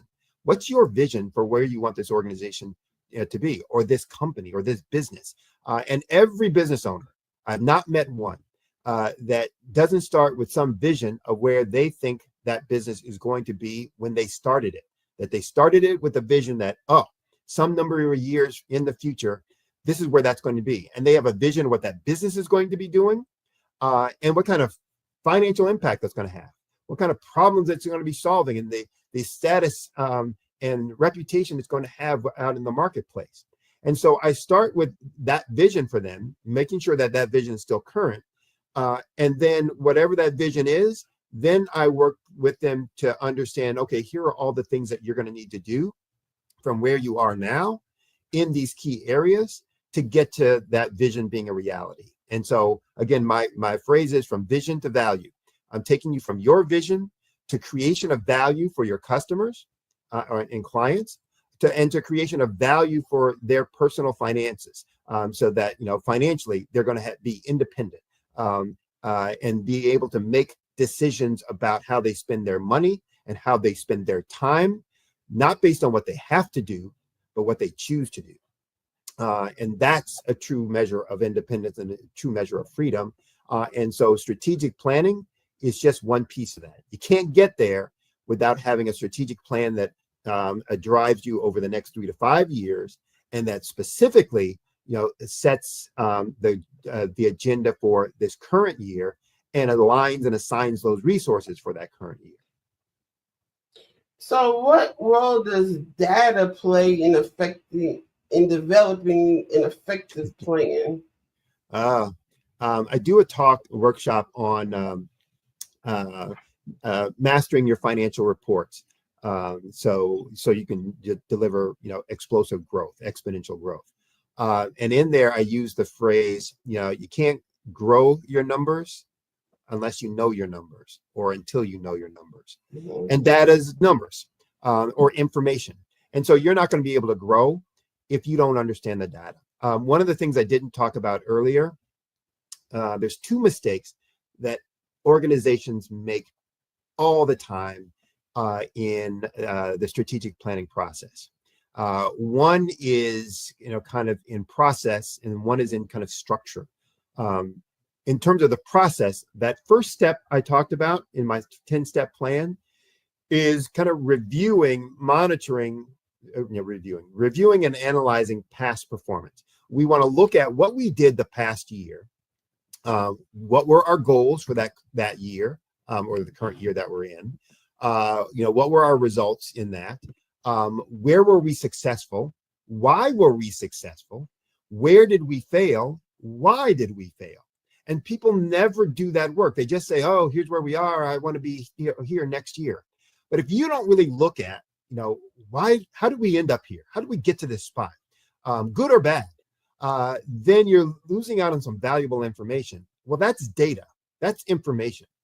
And so I first want to start with that kind of data. Where did we say we wanted to be, and did we get there? And when we got there, what was the reason for our success? What did we do? How did we achieve that? And when we didn't get there, what was the reason for our failure? What didn't we do? Or what did we do that we shouldn't have done? Or what didn't we do that we should have done? That led to that. And then when I start understanding that, I can start making some corrective actions for the future. Now I can start saying, okay, here's what my goal needs to be, but also here are what my plans are going to be. But I also talked about in that third step, kind of understanding the market and the industry and what the trends are. That's also data. So if I don't really understand what's going on in the marketplace, what are the new strategic initiatives that are taking place with my competitors? What are the new requirements that my customers are having now or my clients are having now that they didn't have before? What's new in the in the competitive landscape? If I don't understand that data, that information, then I also can't make a very effective strategic plan. So data, I won't say it's everything, but it's a lot, because everything else comes from not only having the data, but understanding and analyzing the data to determine, what needs to be done based on where you are relative to that data versus where you want to be. So what do you think the future holds for strategic planning in a world that's increasingly uncertain and complex? So I would say this. One, the purpose of there's lots of reasons for strategic planning. So one of the reasons and the purposes, objectives of strategic planning is to know where we're going. It's to make sure we're all aligned. We're all in the same canoe, rowing in the same direction at the same cadence. That's, a huge piece of it. But one of the things we use strategic planning for as part of our human nature and psychology is to put certainty where there is uncertainty. We don't know what's going to happen next year. And we think that by creating a strategic plan, we'll put certainty in there. Well, we can only do so much because we're human. And so we'll never eliminate all uncertainty. But you can minimize the things that are unplanned for or unanalyzed, that if I experience something, I would have at least thought about it in my strategic planning process so that I have my plan B or plan C already teed up. I didn't know it was going to happen, but I thought through enough of stuff where the unexpected consequences were okay. They weren't completely unexpected. I didn't know if it was going to happen, but I thought it might. And so I have a plan for it. So that's one thing. But we can use tools like AI, as a part of our planning process to be able to, work out different scenarios or to, get additional data and information. And that will happen and should be happening more and more and more as we go forward. Well, this has just been so informative. And I want to thank you for coming out today and speaking with us and sharing your knowledge and expertise. You're welcome. I've enjoyed it. And hopefully people out there got something out of it that they can use. Well, genius is common, and I'll see you on the other side.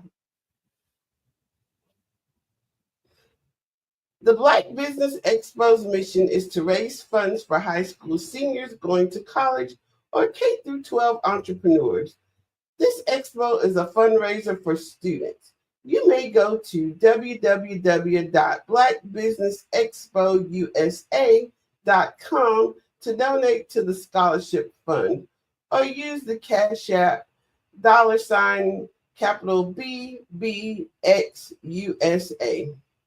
Our goal is to give laptops and up to $5,000 to 10 students.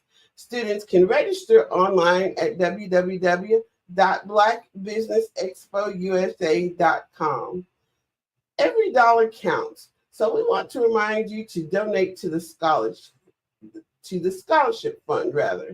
We want to thank our Black Business Expo USA sponsors for December 2024. That is NC100, Moody Capital Partners, Suede Soul, Lotus Riche Coaching and Training, the Carolina, Virginia Minority Supplier Development Council, Step Management, the Hello LLC, Barbara H. Smith LLC, Margie McLean Foundation, Genius is Common, Earth Essentials, 5-Star BDM Media, the Mullane Shania Global, Executive Women's Success Institute, the Quality Coaching Company, Superwoman Business Services, Creative Force Studios, Lee Entertainment, Artistic App Design, Black Business Expo USA. Genius is common, and I'll see you on the other side.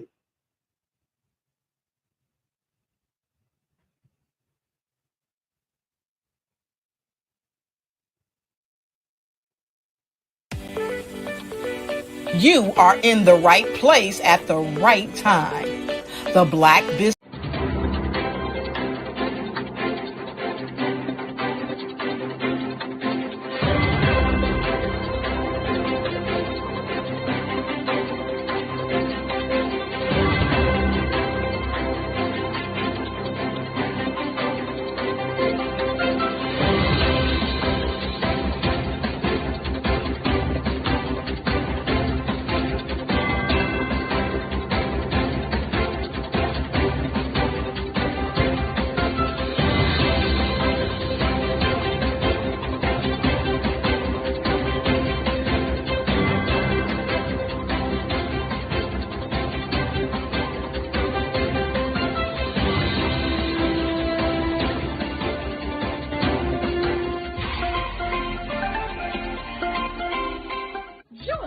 Dr. Eric Kelly III and a host of phenomenal speakers from all around the globe for this 7-day virtual event that you don't want to miss. The mission of the Black Business Expo is to raise scholarship money from kids all the way from high school, all the way from college. The Black Business Olympics is one of the largest Black business showcases in the world. It is an opportunity for businesses and companies to showcase their businesses globally. We are going to be giving away laptops up to $5,000 away to students. Again, I'm Olivia Appleberry, the founder of 2 Cents Finance and one of the speakers for the expo. I am so excited to see you there. For more info, go to www.blackbusinessexpousa.com or call 919-308-9090 and hope to see you there. I am Black Business. From the moment I wake until the time I sleep. Yes, I am Black Business. I am Black Business. Tell me, are you Black Business? I am Black Business. Do you support Black businesses? Listen, I support Black business because I am Black Business. Black Business Expo, one of the largest business showcases in the history of Black business in the world. The world! Sign up today at www.blackbusinessexpousa.com or call 919-308-9090. I am Black Business. I am Black Business. From the moment I wake until the time I sleep, I am Black Business. I am Black Business. Are you Black Business? I am Black Business. Do you support Black businesses? I support Black business because I am Black Business. Black Business Expo, one of the largest business showcases in the history of Black America in North Carolina. Join Dr. Eric Kelly III and a host of phenomenal speakers from all around the globe for this 7-day virtual event that you don't want to miss. The mission of the Black Business Expo is to raise scholarship money from kids all the way from high school, all the way from college. The Black Business Olympics is one of the largest Black business showcases in the world. It is an opportunity for businesses and companies to showcase their businesses globally. We are going to be giving away laptops up to $5,000 away to students. Again, I'm Olivia Appleberry, the founder of 2 Cents Finance and one of the speakers for the expo. I am so excited to see you there. For more info, go to www.blackbusinessexpousa.com blackbusinessexpousa.com or call 919-308-9090 and hope to see you there.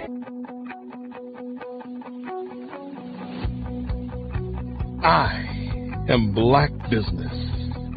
From the moment I wake until the time I sleep. Yes, I am Black Business. I am Black Business. Tell me, are you Black Business? I am Black Business. Do you support Black businesses? Listen, I support Black business because I am Black Business. Black Business Expo, one of the largest business showcases in the history of Black business in the world.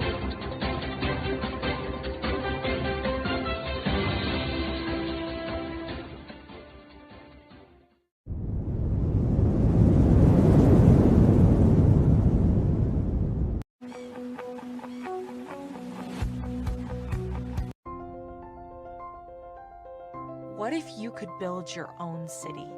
A place where every child can find nurturing people to help them achieve their full potential. A place where every adult can access job training support. Where health education is abundant. Where social justice ruled the land. A place without limitations. Welcome. You have arrived at STEM City USA. It is what every city should be. A safe and trusted community where you find people and resources to help you become everything you are and beyond. STEM City is unlike anything you have ever experienced. It is a digital twin of the world around you, only better. STEM City is about energy and soul renewal. It is more than a digital world. You can almost feel the power of live cultural events, music, and theater. STEM City promises a better future for children with caring mentors and hands-on activities with dedicated tutors to support our youth. STEM City is your passport to a healthy lifestyle with weekly events addressing our community's many issues. STEM City is your financial well-being with helpful information on wealth management, career advancement, job training, and so much more. STEM City is the community you deserve. It is the city where your dreams can come true. STEM City USA, a place in the sky that is accessible to all who reach for the stars.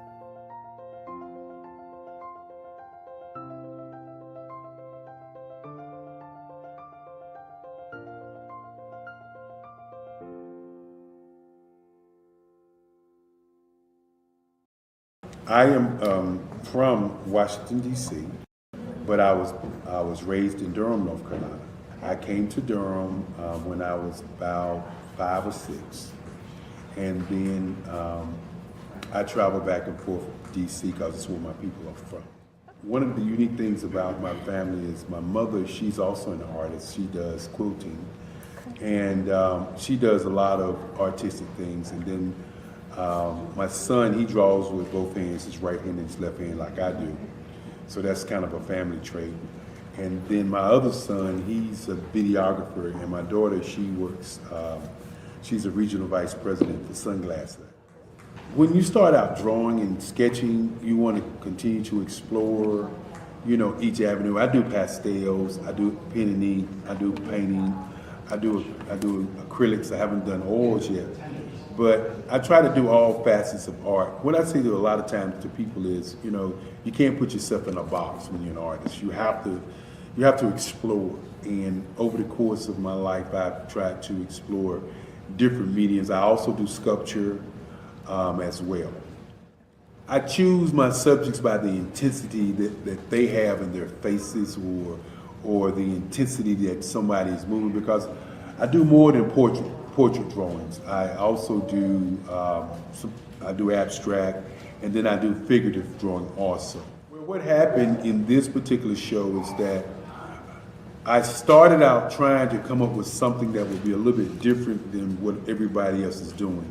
So I was working on a Barack Obama show, and they wanted me to do some paintings of Barack. And so what I did was, because of the deadlines, I kind of did it kind of fast.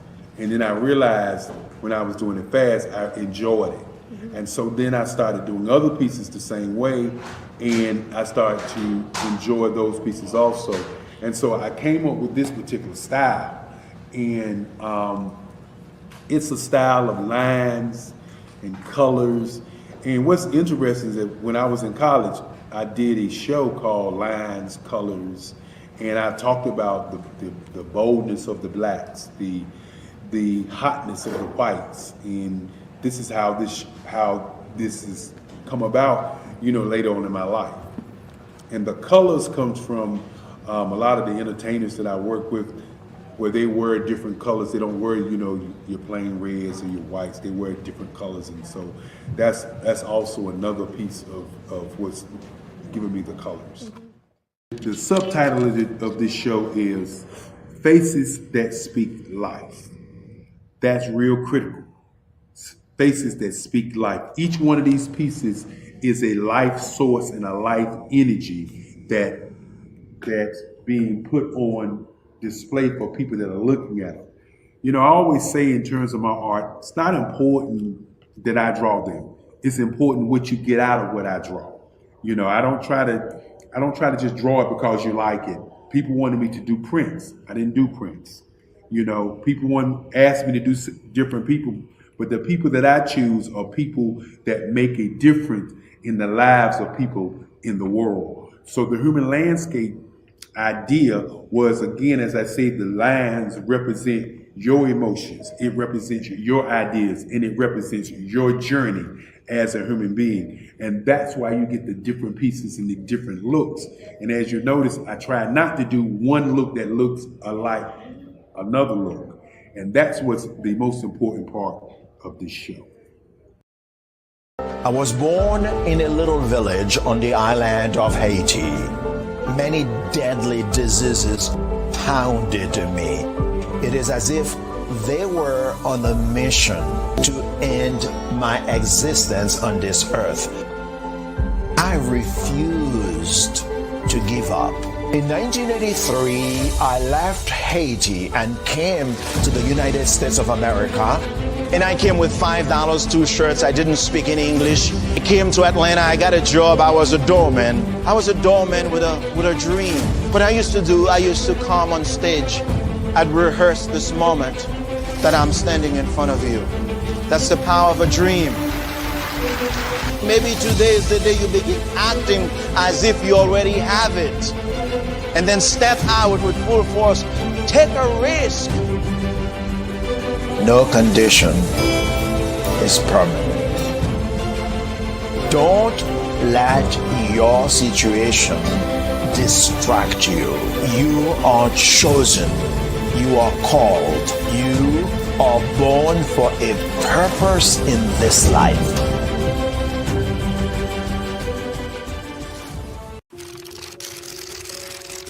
Bravery is not the absence of fear, but the ability to overcome it. We stand for those who defy suppression, who speak out, and those who walk the road less traveled.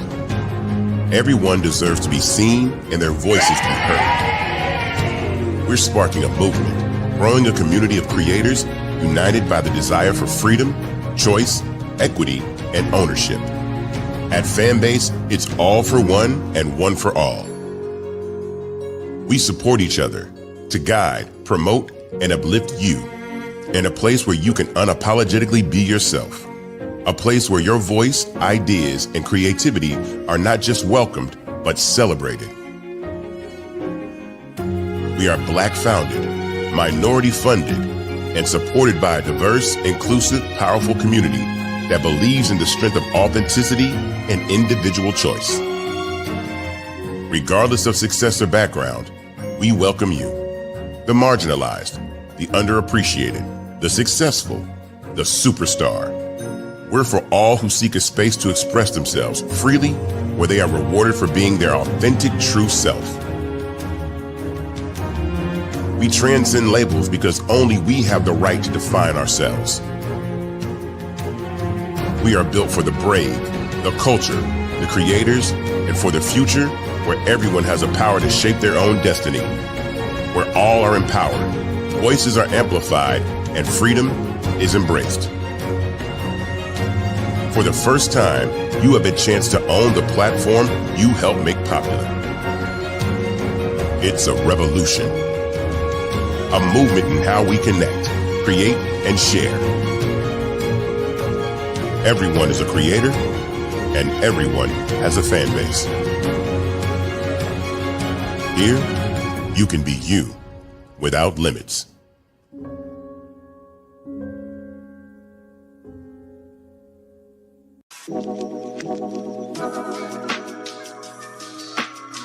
The African company and the African CEO is making a conscious decision to bring on someone external to the continent versus bringing on someone who is from Ghana or Kenya or South Africa. And so the skill sets of the people that we take through our executive leadership training program and ultimately on the placement, obviously have to be extremely high caliber. So what we look for are corporate executives at the vice president to C-suite level, as well as Black entrepreneurs. When we look at the Black corporate executives, we're looking for some very specific skill sets, whether that be around supply chain, sales and marketing, engineering, product development. We want our folks to be able to add immediate value to the corporate board, right? And the other thing is, even if they don't necessarily have specific industry experience, they're bringing a diversity of thought.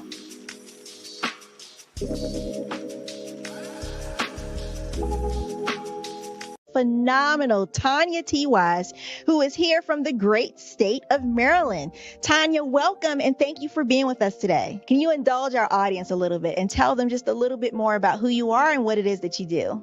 Well, I love being able to talk to people and have a magnetic attitude, being able to just show them. So I always like to say, level up is Coach at Tanya T. Wise here. So can you tell our audience, just give them a teaser about what your presentation will be about? So my philosophy is that we should all be living our dream life. So tomorrow I'm going to talk about how you start living your dream life. What are some of the things that you thought about in your childhood that you just kind of let go and dormant? Wow. And I want to reignite that and just give you some pointers and some tips, some tools, some strategies to be able to start living your best life now. And guess what, Akwanda? And leave an inheritance for your legacy. Oh my goodness. Okay, I know that's resonating with a lot of people. I've heard that you have a dynamic coaching program. Can you tell us a little bit more about that? Absolutely. So our coaching program help people that have the lack of time, that lack strategies, and lack the confidence to go after their dream life. So we help them implement tools, we help them implement strategies, as well as give them resources so that they can live their best life now and leave that inheritance. Wow. Oh, I love that. I love the leave the inheritance part. Listen, you are dropping some major nuggets, and I know a lot of what you're saying is resonating with a lot of people, but I think we're all curious. How did you even make this transition into the speaking and coaching arena? What's the story behind this? So I started out in finance, and I realized that a lot of people don't necessarily go after their dream life because of the lack of finances or the education behind finances. But it wasn't until I lost my firstborn, my only son, that life changed for me. And where I was going after it all, living the corporate life, hit my 6-figure income and living in my dream house with my dream man, driving my dream car. I nearly lost it all when I lost my son. And so I realized it only takes one financial catastrophe that can change your entire life. That's what made me start All New Beginnings. Because no matter what's going on in life, there's a new beginning. And because of that, we develop a program called Wise Minded. My little slogan is, don't just dream it, let's live it. If they want to connect with you or work with you, what is the best ways for them to be able to do that? Well, for my social media guru, you can connect with me on every single social media platform as Tanya T. Wise.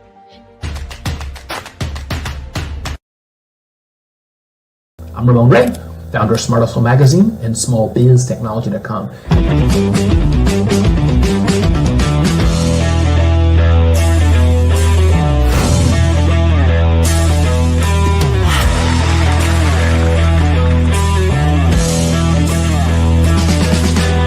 You're here today to celebrate small business success. Stand up on your feet. You rocked the house. It was amazing. Didn't we learn? For me, success comes from failure. One thing not to do is shake somebody's hand like this.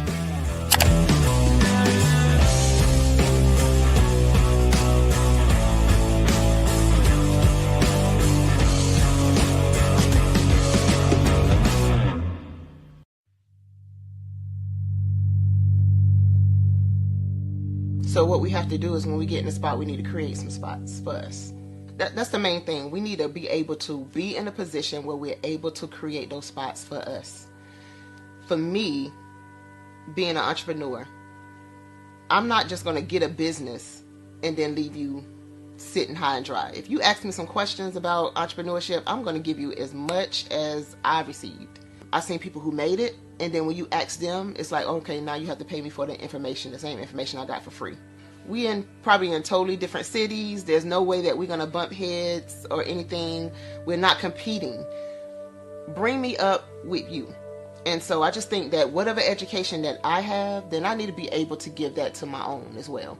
So create the spots. You can create the spots when you get there.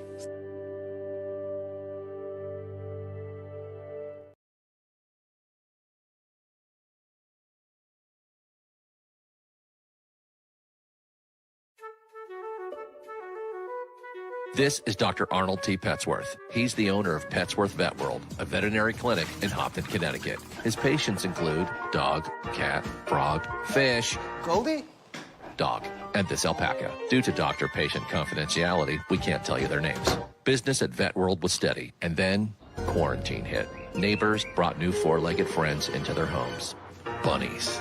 Bunnies everywhere. Dr. Petsworth welcomed these new patients with open arms. The only problem? There were more appointments than he could manage. That's when Dr. Petsworth turned to his American Express business card, which offers spending potential that's built for his changing business needs. He decided to hire a new assistant, Julio, and with spending power built for business purchases, he used his card to furnish a new exam room. Together, Dr. Petsworth, Julio, and American Express Business made sure all the pets of Hopton got the love and care they deserve. And everyone was happy. Get the card built for business by American Express. Hello, my name is Kiasi Helm and I'm 14 years old. I think my genius would probably have to be setting goals and achieving them. I say this because ever since I was young, I always wanted to be an author, and at age 11, I ended up achieving this. But not only did I end up becoming an author, I ended up becoming a public speaker, a publisher, a business owner, all these great things. The name of my business is Written by Kids Publishing Company. I decided to start this company because I thought it was important for me to help kids my age express themselves through literacy and just achieve their own goals. Because to me, achieving goals is the best thing in the world to feel. It's you just achieving things and aspirations that you set for yourself. And I know that everybody is capable of this because even if you don't end up achieving the goal, you still tried your best, and that's the most important thing. And everybody is capable of this because genius is common. Thank you.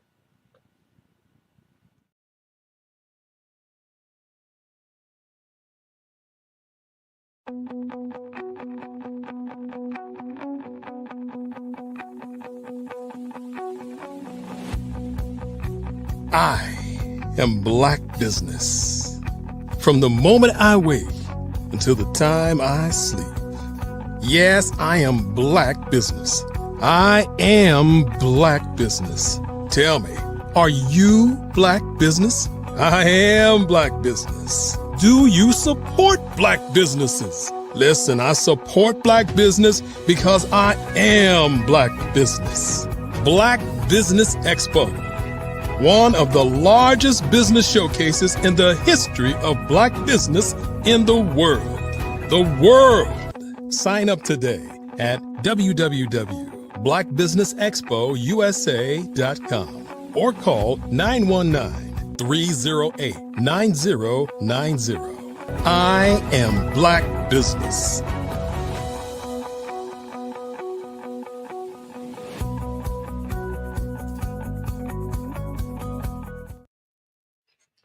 Good evening, business owners, entrepreneurs, thought leaders, and corporations. Welcome to the Black Business Network. My name is Crystal Gomez. I am your business moderator for this evening on the Black Business Network. The Black Business Network is a 24-hour business network showcasing Black businesses, business owners, entrepreneurs, and thought leaders worldwide. We have speakers from North Carolina, London, Singapore, Africa, Japan, and cities all over the United States. The Black Business Network is a global community sharing business knowledge to empower, inspire, and educate businesses about business. Our next speaker is Anya Goldsby Wells. Anya Goldsby Wells is an attorney, speaker, author, and career coach, passionate about empowering others to succeed personally and professionally. She is the founder of Goldsby Law PLLC, Black Esquire LLC, and the Anointed Attorney LLC, serving families and businesses through estate planning and business law. Anya received her JD from the University of Connecticut School of Law and her BA from Bryn Mawr College. Known for her tagline, leading, encouraging, and teaching leading, encouraging, and teaching whenever and wherever I'm speaking. Anya leverages her expertise and spiritual gifts to inspire diverse audiences. As a career coach, she equips future and current lawyers of color in her Career and Calling Clarity Connection C4 method. I present to you Anya Goldsby Wells.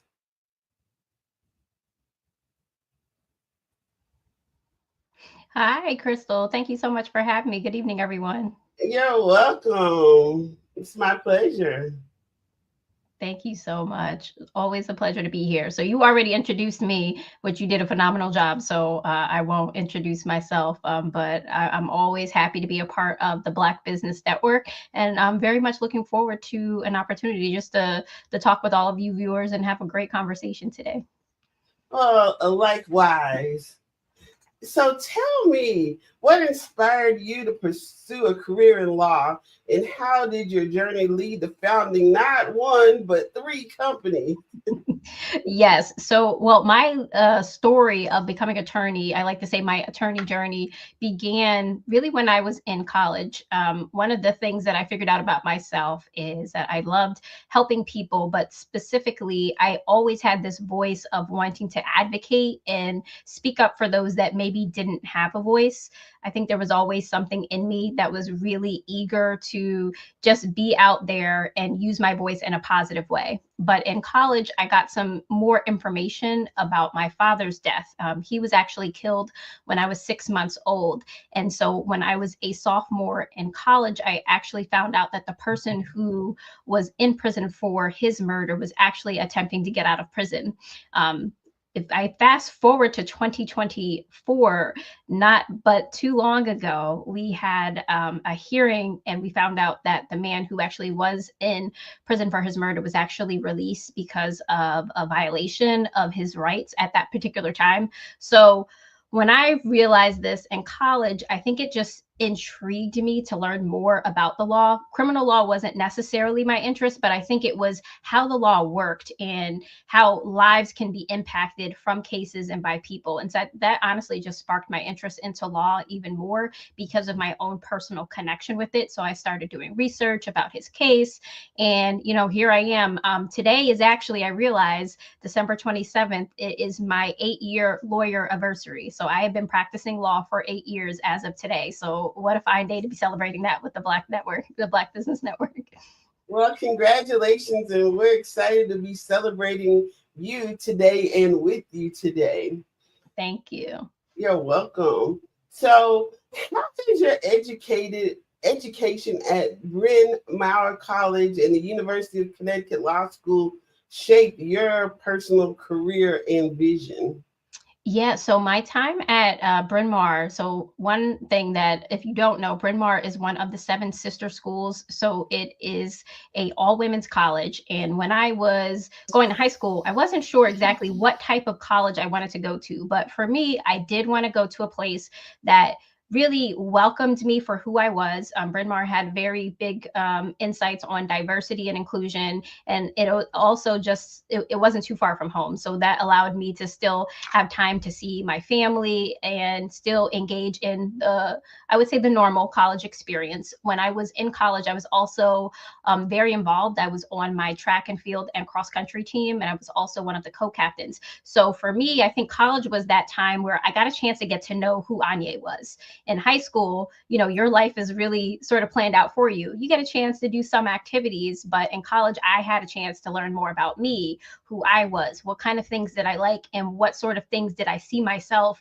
doing in the future. And I think one of the things that I learned, particularly in undergrad, but more so in law school, was that I had a voice and my voice mattered. So I think throughout that process, learning more about my own individual experiences, learning about life, just all of those lessons that you get as an adolescent, right? So that was from age 18 until about 27. And I think what I got from those years was life is going to be challenging and you're going to have a lot of things that are going to be thrown at you. But, it's really about how do you come out of those difficult situations and making sometimes what may not be the best situation better. So you asked about even my experience getting into law school and becoming an attorney. I think one of the biggest challenges and what led me to some of my companies was that I saw that there were other people that looked like me that were struggling on their journey. And so I learned lessons throughout my journey and I learned how to overcome them. And so that was really what led me to wanting to be a career coach and to help others sort of do similar things, because I saw the struggles in myself and I didn't want to see other people suffer the way that I did. And so I just used the experiences that I had and shared my knowledge with other people. Wonderful. So what inspired your tagline, leading, encouraging, and teaching whenever and wherever I'm speaking? So that came about a few years ago. The reason why I love that tagline is it focuses on my main spiritual gifts. I am naturally a leader. I always saw myself as a leader, someone that wasn't afraid to be out in front. Fun fact about me, I was actually the drum major of my high school marching band. So I was a leader even back then. And so that's something that I really live by. I think, someone that is a leader is certainly courageous, not afraid to do things and be bold. And oftentimes the things that I'm doing are things that maybe have never been done before. And I'm okay with that. And so I love being able to do that. And in that process of leading, I just love encouraging people. I think that's the biggest reason why I love being a coach. Helping people along their journeys is something that is really important to me. I was a mentor when I was growing up. I had mentors that helped me. And so I see that as an opportunity to give back, and truly that encouragement really goes a long way in anyone's journey, because I experienced that same thing as well. People that were encouragers to me and mentors and it really made a huge difference. And teaching is honestly my number one gift. It is my favorite thing. If I was not practicing law, I would honestly be a teacher. And so I see myself as a teacher now, as a coach, because I get to teach people about the things that I've learned and pass on that knowledge. Yes, well, you're absolutely a teacher as a coach, and we're blessed to have you sharing your experience. So can you share the story behind the founding of Black Esquire LLC and its mission? Yes. So I talked a little bit about my reasoning for wanting to go to law school, but the reason why I started Black Esquire was because I looked around and I didn't see a lot of people that looked like me on my attorney journey. When I founded Black Esquire, I had been practicing law for about 2.5 years.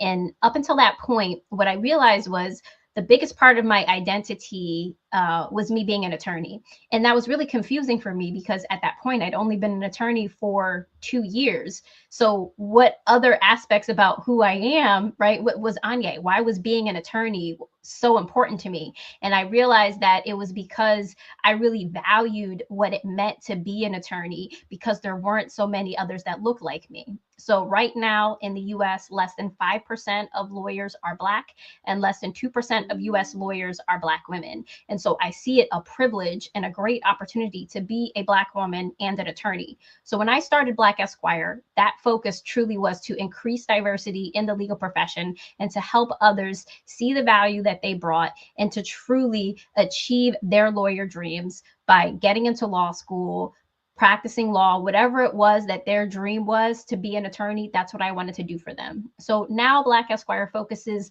generally on helping law school, pre-law students in their law school applications. I do coach attorneys throughout the attorney journey, but a lot of my clients are in that initial stage where they are figuring out what it is they need to do to be prepared to get into law school so that they can get started. So what led you to focus on estate planning and business law as a legacy lawyer? So that came about within the last year or so. In 2021, I actually started my own law practice. And one of the things that started to come up over and over again was this idea that people didn't really have a plan for their future. And as time went on, I realized that this wasn't really a small thing. This was something that people needed to be educated about. So a lot of times people will come to me and they say, hey, I need a will, or this just happened, that just happened, and I need help. And I realized that estate planning is estate planning, but a lot of people don't really know what that means. I think the average person, they really don't understand that word estate planning, but they do understand legacy planning. They understand the concept of legacy. And so when I introduce myself and when I talk to people about what I do, I like to call myself a legacy lawyer because I want to help them build their wealth, generate their wealth, and protect their wealth for generations so that they can establish and have a legacy, not just for their lifetime, but obviously for generations to come. And I've had experiences in my own family where family members have passed away and their legacy wasn't passed on, at least in terms of their property and assets, because they weren't fully protected. And I get those stories every day. And so it's truly a motivator for me to make sure that people understand what legacy truly is and how to establish it and protect it. Yes. So on the other side of the planning on the business law side, tell me, why is it important for entrepreneurs and businesses to understand trademarks and patents? Yeah, so I focus on business law, and the main area that I would say I practice in business law is protecting your business. So I split my practice up into two sort of areas in business law. The first area is building your business effectively, and the second area is protecting your business. Under the business building side, what I do is a lot of consulting. I talk to business owners about the ideas that they have for starting a business and making sure that they're properly protecting and establishing their entities correctly.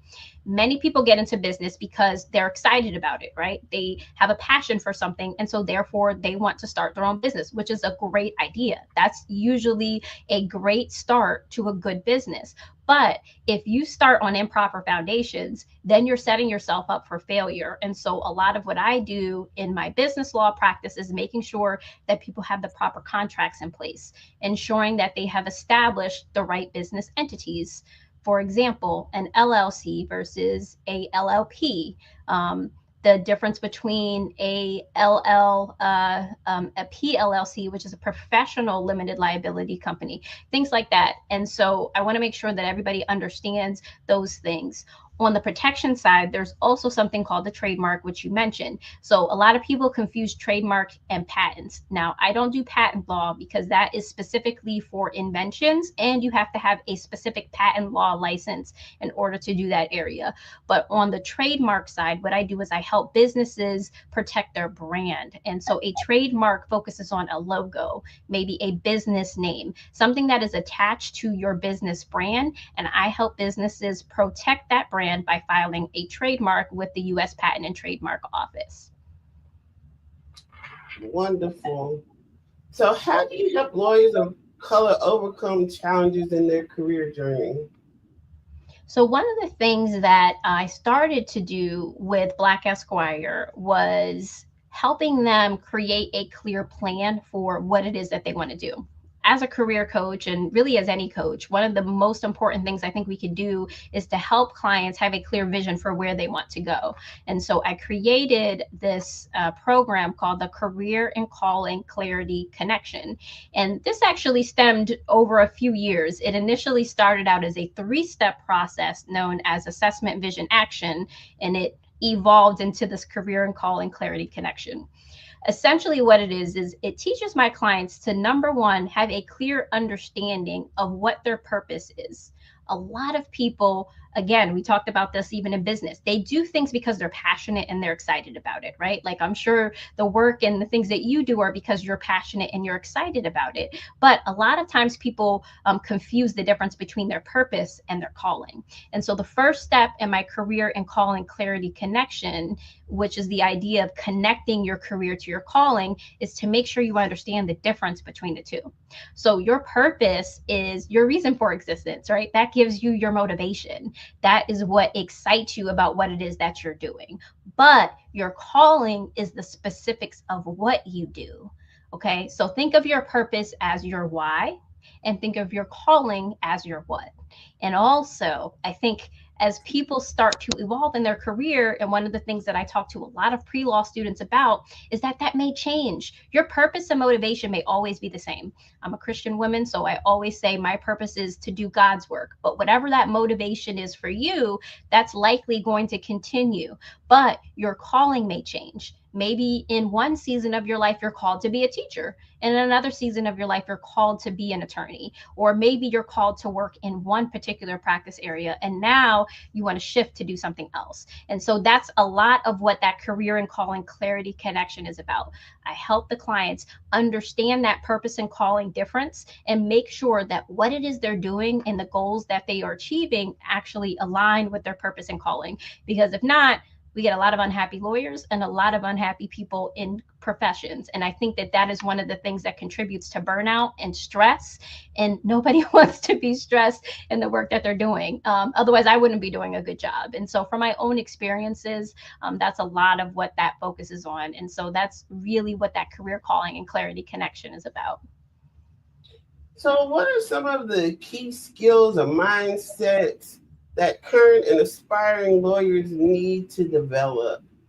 Oh, that's a great question. Thanks for asking that, Crystal, because I think a lot of people don't think about what are those skills. So I'm going to tell you a few of them. One of them that people overlook is emotional intelligence. We really have to be in touch with our own emotions and be intelligent in that regard, because if you don't know how you are going to respond to certain things, if you're not responding well to other people, it's going to be very, very difficult for you to evolve and develop.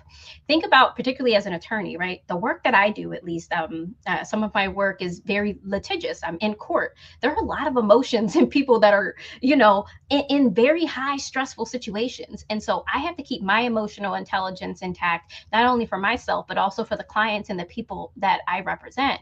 I think another thing that is important for everyone, but especially for those that are in the legal profession, is to have a clear sense of their own value.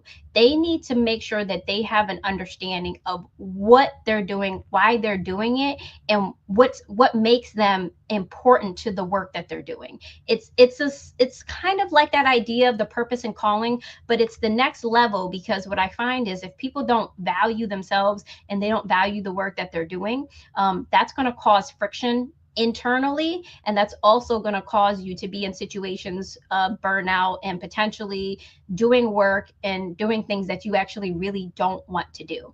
I think a lot of attorneys get into this mindset of there's only one way to be successful. So many people go to law school, they work at a law firm, they become partner, and to them that means they're successful. That may be one person's definition of success, but the definition of success for me wasn't that. As you see, I started my own firm.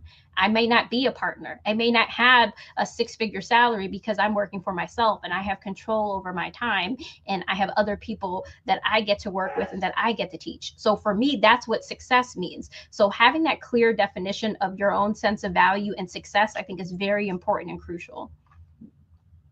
So tell us why you feel that diversity in the legal field is important, and how can the profession be more inclusive?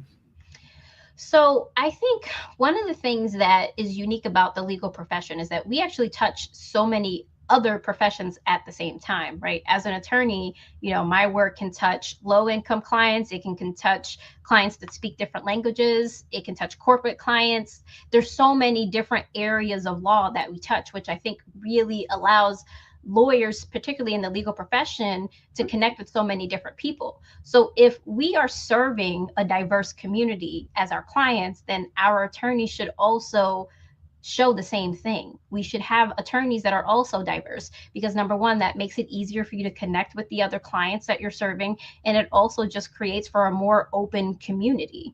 One of the things that I noticed that a lot of, particularly the law firms, do is they have a sort of rigid sense of how they want everything to be done, right? We talked about that general success trajectory of going to a law firm, becoming partner, but even if somebody is there and they're doing that work, they've got to set the standard for what success looks like in that particular firm and realize that it's not always going to be the same for one person. One talk that I give talks about improving diversity efforts in your law firm. And one of the big points that I talk about for law firms is that they need to address the culture of the firm. And the culture of the firm is going to focus on the leadership of the firm. So that's going to start from the top down. And so if your management team, the head of the associates, the managing partner, whoever it is that's making those big decisions, is doing everything one way and isn't really open to diversity and doesn't have different thought processes, isn't allowing other people to contribute to certain things, that's going to trickle down to the rest of the firm. And so I see that all across the board in the legal profession. There's so many things that are the way they are because they've been that way for so long. And so until we start setting the standard and saying that this is not what we're accepting and that we want things to be different, things will always continue to be the same. And that's the legal profession and likely a lot of other professions as well. One other point on that, Crystal, I think is we need to realize that attorneys and lawyers are in very stressful situations. Oftentimes they're being asked to work sometimes insane amount of hours. And I know some other professions are like that. The medical field is very similar, where doctors and nurses are working overtime and sometimes 3 shifts in a row without getting the proper rest and support that they need. And so in order for us to adjust the legal profession, we also need to think about the mental health aspect. And I think that that's overlooked and not often paid attention to. And so it would be a great idea if law firms would pay attention to mental health and provide opportunities and resources for attorneys to get help if that's something that they need, and not be so focused on we have to make money, because that's what law firms are, right? They're businesses. A lot of firms run very similarly, and that's why I like to do things my way as being the owner of my own firm. But there's so many different ways to tackle this issue, and those are just a few of them. But I thought that was a really great question.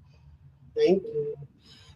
So can you share with us a success story of someone you've coached and how it impacted their career? Oh, sure. One person that comes to mind immediately, I won't give their name, but this was a client that she took the bar exam, or excuse me, not the bar exam, the LSAT 3 times when she first came to me. And I remember she was very reluctant to even move forward in the process when she first came to me because she was so defeated. She felt like, hey, like, this is all I can do. My score is this. I don't even think I can get into law school. So I don't even know why I'm bothering. I don't think I should even try. But obviously she came to me because she had a little bit of hope. So what I did was really help her in changing her mindset and thinking about herself positively. That goes back to that idea of valuing yourself.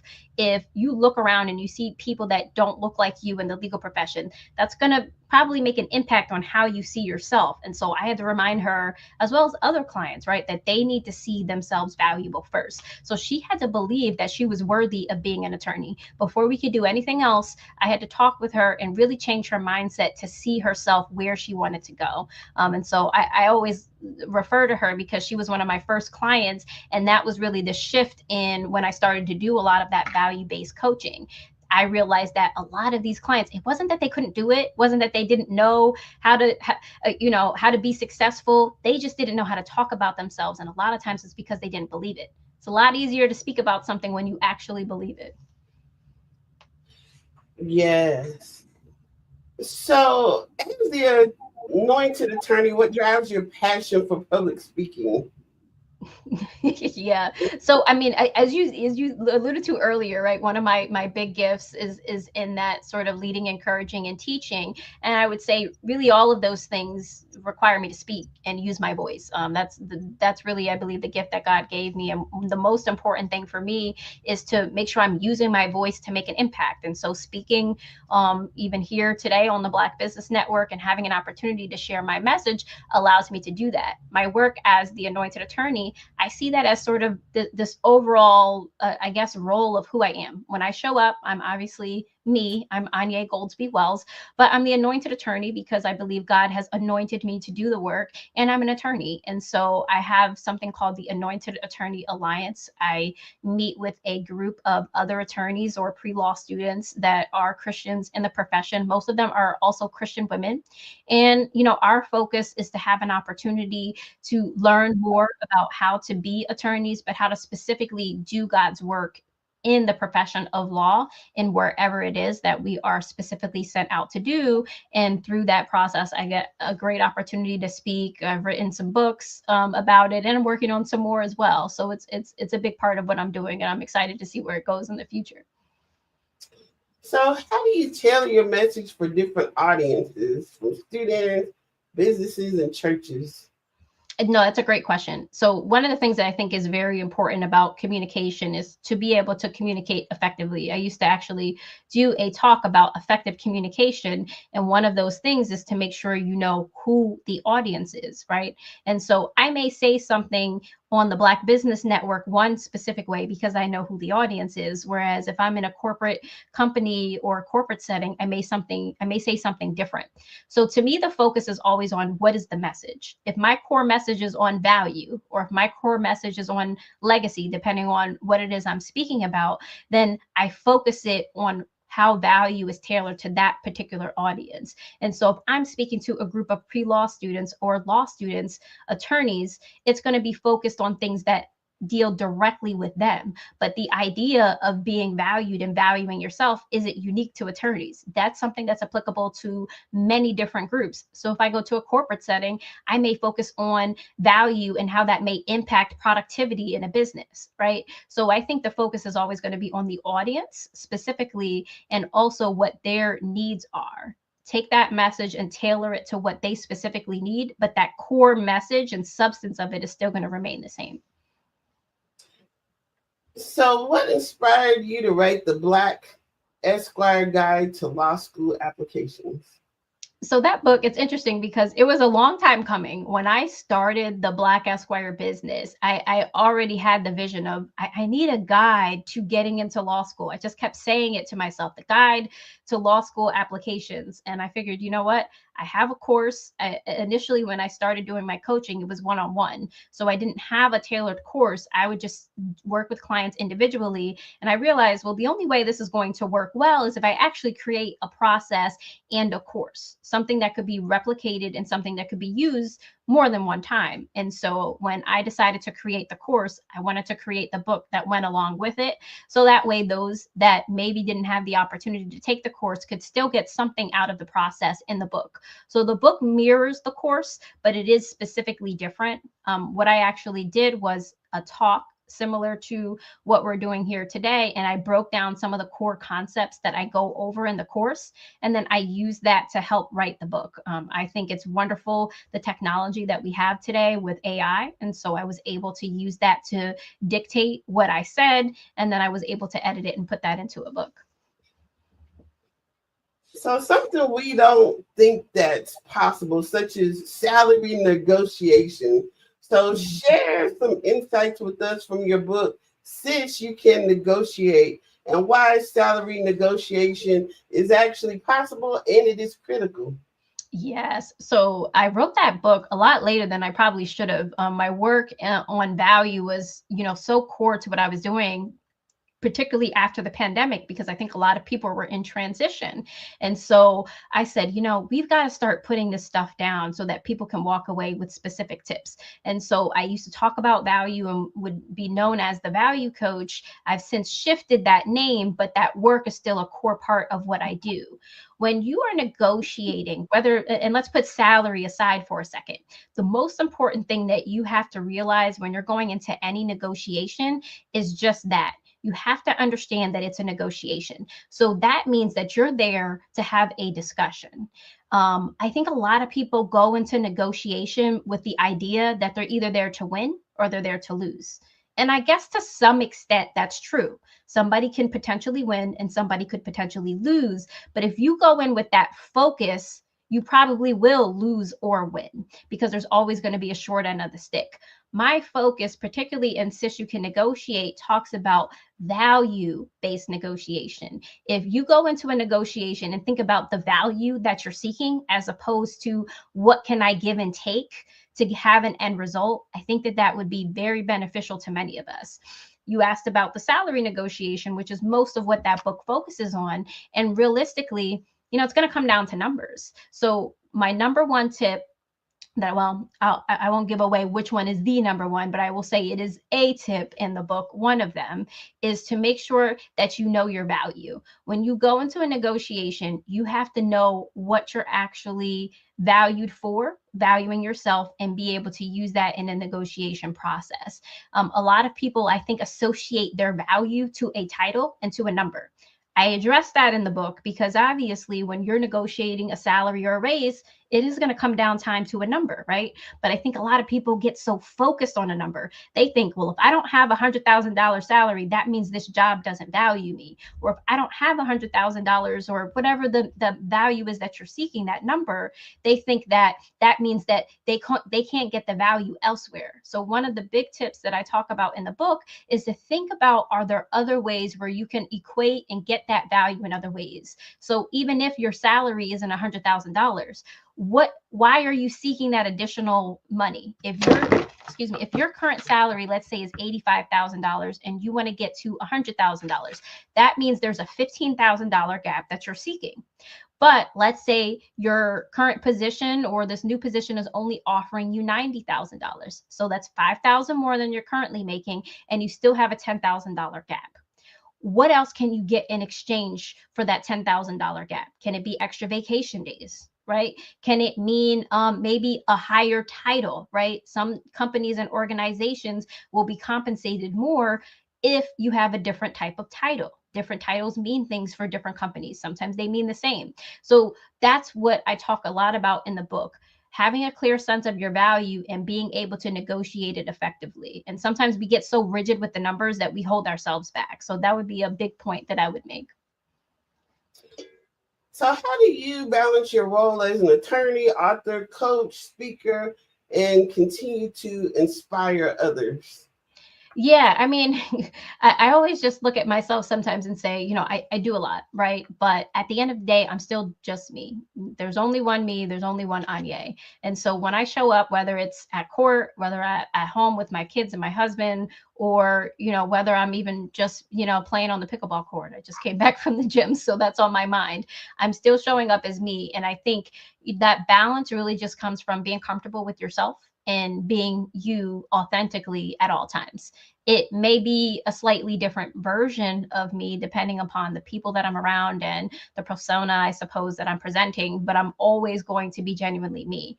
I think some people that struggle with being in different roles in different places sometimes maybe don't have a good sense of who they are. But the reason why I thrive in these different environments is because I'm comfortable in so many different places. I just love to be around different people, and I love to spread, my joy and, who I was created to be on all of these different places. And as long as I'm having fun and I'm enjoying myself, I don't really care what anybody else thinks. I love it. I love it. Well, thank you so much for coming today and for sharing your expertise. Tell us, how do we connect with you? Absolutely. Well, thank you so much. I really enjoyed myself, Crystal. It was great having a conversation with you. So if you all want to connect with me, you can visit my website, anyagoldsby.com. My law firm website is goldsbylaw.us. I'm also available on Instagram, TikTok. You'll find me on there as well under my name. And yeah, it's really just been such a pleasure. And thank you so much for having me. Well, we thank you. And Genius's comment, and I'll see you on the other side.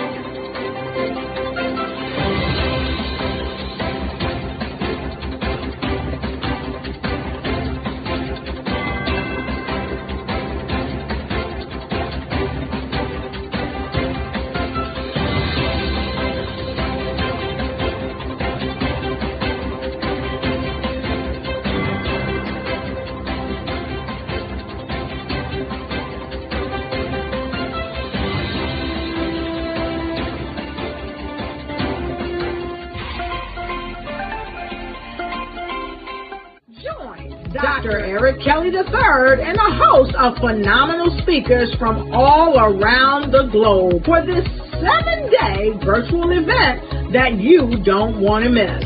The mission of the Black Business Expo is to raise scholarship money from kids all the way from high school, all the way from college. The Black Business Olympics is one of the largest Black business showcases in the world. It is an opportunity for businesses and companies to showcase their businesses globally. We are going to be giving away laptops up to $5,000 away to students.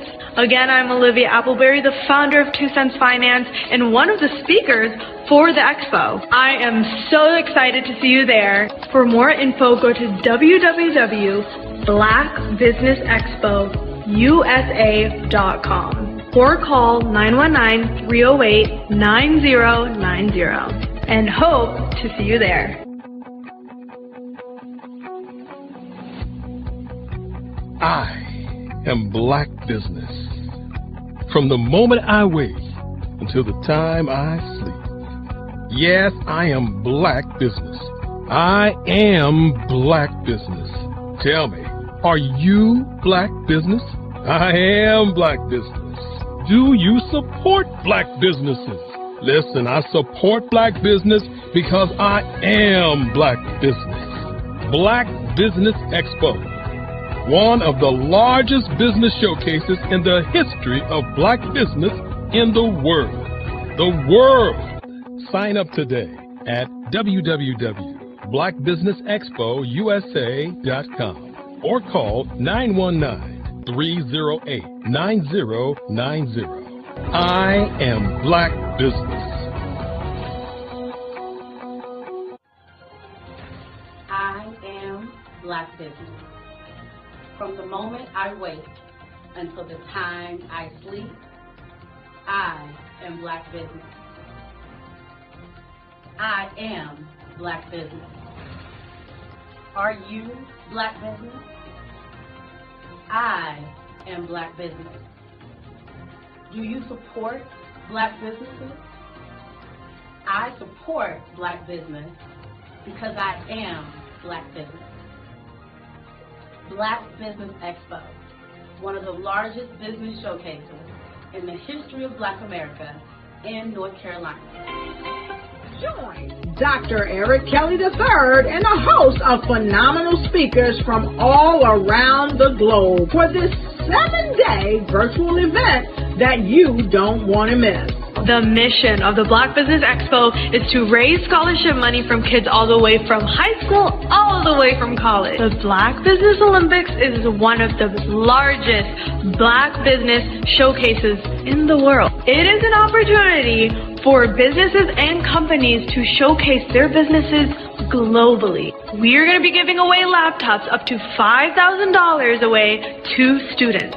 Again, I'm Olivia Appleberry, the founder of 2 Cents Finance and one of the speakers for the expo. I am so excited to see you there. For more info, go to www.blackbusinessexpousa.com or call 919-308-9090 and hope to see you there.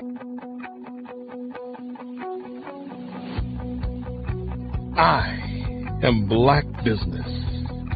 From the moment I wake until the time I sleep. Yes, I am Black Business. I am Black Business. Tell me, are you Black Business? I am Black Business. Do you support Black businesses? Listen, I support Black business because I am Black Business. Black Business Expo, one of the largest business showcases in the history of Black business in the world.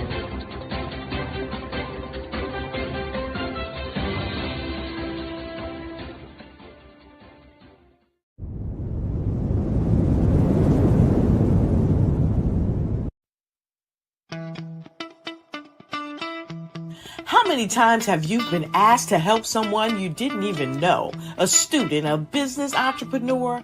Or did you ever even ask, where did they end up? That business, that friend, that entrepreneur. Well, just maybe they ended up in a gang, bankrupt, homeless, or worse, dead. Maybe they turned to crime, drugs, and alcohol. Did you ever wonder? Did you destroy their dream, or was your life always so easy? At the Black Business Olympics, we started a movement to help students complete. Give them hope and foster success. Help them to leave their dreams of providing laptops, computers, and up to $5,000 in scholarship funds. Today, we ask you to help a student, a business owner, or an entrepreneur to realize their dream by sponsoring them, supporting them, and buying from them. Consider this.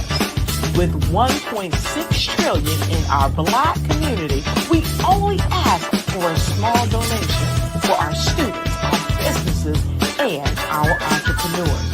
And you can change a life today. So I ask you, what are you going to do? Sit on the sideline and watch our students in high school be losers, miss out on their dream from lack of resources? Or are you going to donate to the movement and change their future and yours as well?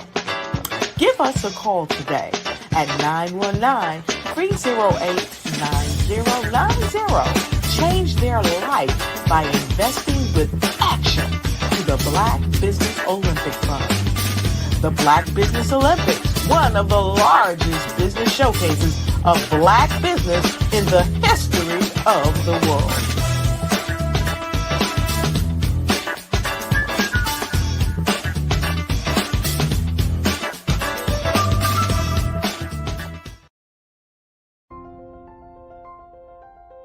What if you could build your own city?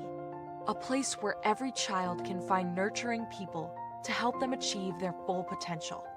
A place where every adult can access job training support, where health education is abundant, where social justice ruled the land. A place without limitations. Welcome. You have arrived at STEM City USA. It is what every city should be. A safe and trusted community where you find people and resources to help you become everything you are and beyond. STEM City is unlike anything you have ever experienced. It is a digital twin of the world around you, only better. STEM City is about energy and soul renewal. it is more than a digital world. You can almost feel the power of live cultural events, music, and theater. STEM City promises a better future for children with caring mentors and hands-on activities with dedicated tutors to support our youth. STEM City is your passport to a healthy lifestyle with weekly events addressing our community's many issues. STEM City is your financial well-being with helpful information on wealth management, career advancement, job training, and so much more. STEM City is the community you deserve. It is the city where your dreams can come true. STEM City USA, a place in the sky that is accessible to all who reach for the stars.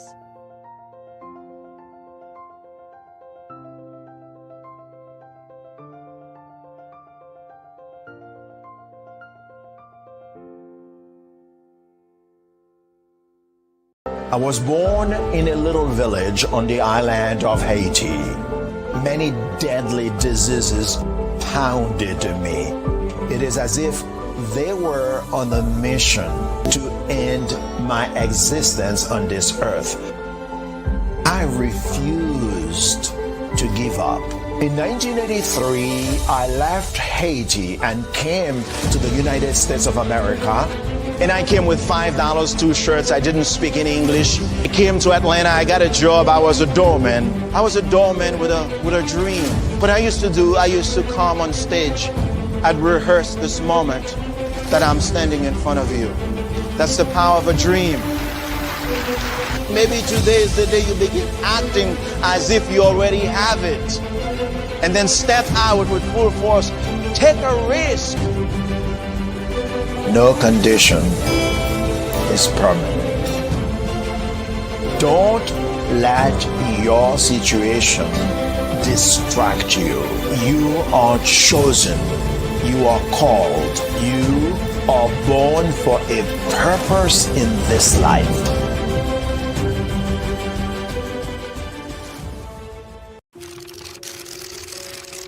Bravery is not the absence of fear, but the ability to overcome it. We stand for those who defy suppression, who speak out, and those who walk the road less traveled. Everyone deserves to be seen and their voices to be heard. We're sparking a movement, growing a community of creators united by the desire for freedom, choice, equity, and ownership. At Fanbase, it's all for one and one for all. We support each other to guide, promote, and uplift you in a place where you can unapologetically be yourself. A place where your voice, ideas, and creativity are not just welcomed, but celebrated. We are Black founded, minority funded, and supported by a diverse, inclusive, powerful community that believes in the strength of authenticity and individual choice. Regardless of success or background, we welcome you, the marginalized, the underappreciated, the successful, the superstar. We're for all who seek a space to express themselves freely, where they are rewarded for being their authentic, true self. We transcend labels because only we have the right to define ourselves. We are built for the brave, the culture, the creators, and for the future where everyone has a power to shape their own destiny, where all are empowered, voices are amplified, and freedom is embraced. For the first time, you have a chance to own the platform you helped make popular. It's a revolution, a movement in how we connect, create, and share. Everyone is a creator, and everyone has a fan base. Here, you can be you without limits.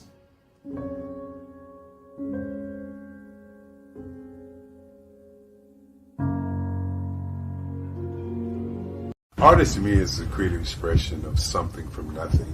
You know, it explodes onto the canvas, or it explodes on in my work.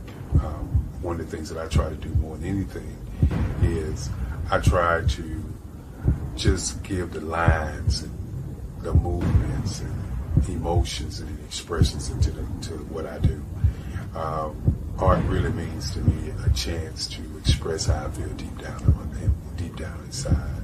Most of my art begins as a thought that I might have, you know, whether it's sports, whether it's history, whether it's a woman or a man. It pretty much starts as an idea of thought before I get into the actual image of what I'm going to draw. I do a lot of historical pieces. I was a history minor in college, and I love to do history pieces. And a lot of times I'm thinking about history, and then I try to make that history impact you as you look at it. That's one of the reasons I do pictures so large. People ask me, why do I do pictures so big? And I tell them, I want the piece to impact them as they're looking at it. To kind of dominate them, dominate their space. And most of my pieces I try to do off page. I don't try to do anything that's going to be in those four corners or in a square. And I want your imagination to be a part of the piece that you're looking at.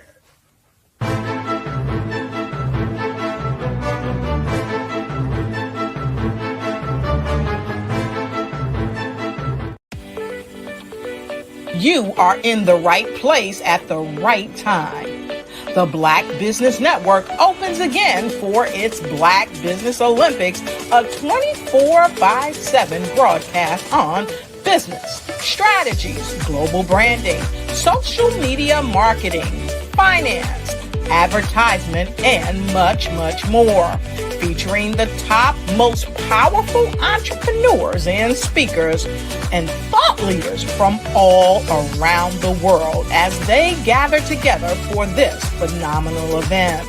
Join the Black Business Network streaming live into the metaverse, STEM City USA, Black Multiverse, Pod TV, Roku, Hulu, iHeartRadio, Apple TV, YouTube, TikTok, Instagram, Google Podcasts, Facebook, LinkedIn, IBM TV, Spotify, and Twitch. Tune in today and be a part of this amazing movement. The Black Business Olympics welcomes you.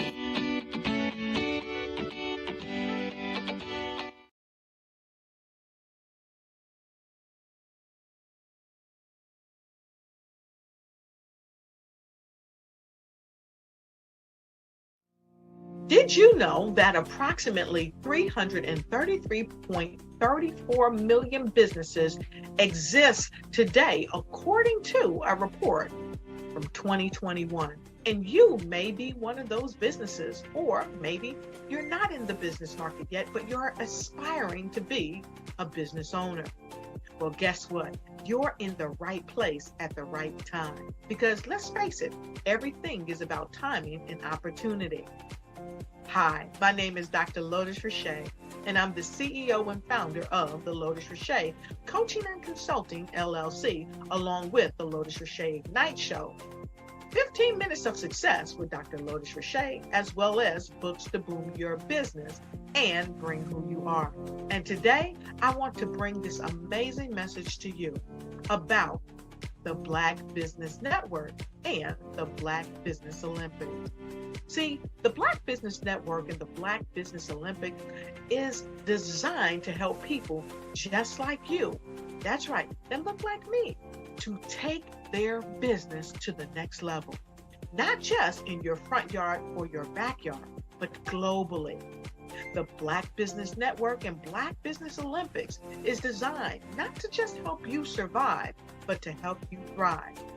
So join us today as we come together with businesses all around the world to support our students, our children, our young teens, our young entrepreneurs. What we do is we come together to help raise funds for students who are aspiring to be business entrepreneurs, who are aspiring and who are thriving in college.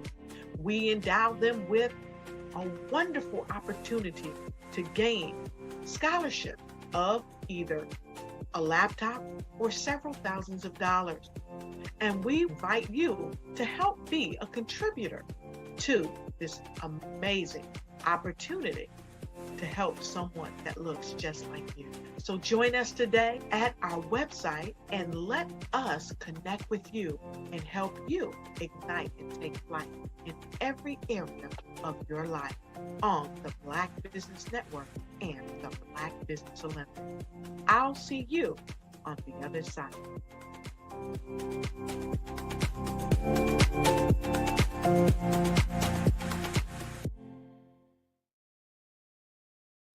In today's competitive market, standing out is essential. 5-Star BDM, led by visionary Grant McGaw, offers the key to unlocking your brand's true potential. With innovative strategies and a passion for empowering businesses, 5-Star BDM is transforming personal branding and business development, moving brands from merely competing to dominating. At 5-Star BDM, we revolutionize personal branding by crafting authentic identities that enhance visibility and influence. Our Brave Blueprint drives measurable results, ensuring a return on investment through tailored strategies. By integrating artificial intelligence and advanced methodologies, we provide your business with a competitive edge in the digital age. Grant McGaw brings over 20 years of leadership experience with Fortune 500 companies. Named a top 10 global thought leader in personal branding, Grant's achievements include the 2024 Best Personal Brand Development Podcast for Follow the Brand. His philosophy, integrity doesn't have a price tag, is the foundation of 5-Star BDM. Partnering with 5-Star BDM means embarking on a transformative journey. We begin with discovery, analyzing your brand's DNA. Using the Brave Blueprint, we develop a strategy tailored to your goals. Our support continues through implementation, training, and ensuring long-term success with AI-driven insights and real-time adjustments. Our impact is evident. A healthcare tech firm experienced a 300% boost in brand recognition and 75% sales growth in 6 months. Entrepreneurs report increased customer retention and new revenue streams. Diverse companies like Black Business Expo USA and Akaba World Network have become industry leaders through our guidance. Join the movement and elevate your brand.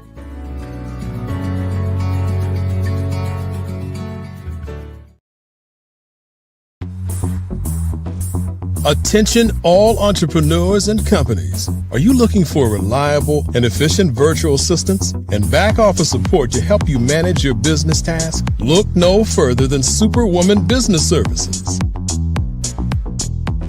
Our team of virtual assistants provides a full range of administrative support services, including operations management, social media marketing, and much more.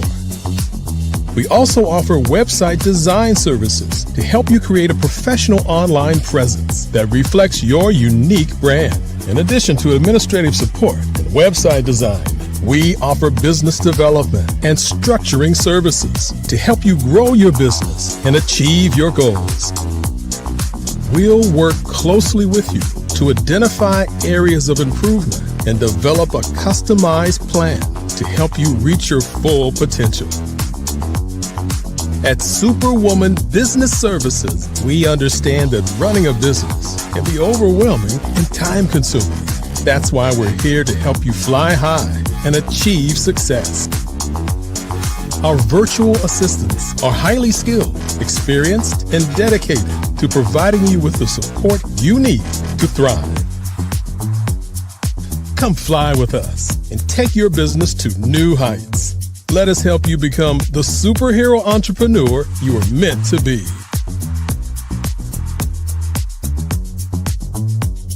Contact Superwoman Business Services today to learn more about our back office support services.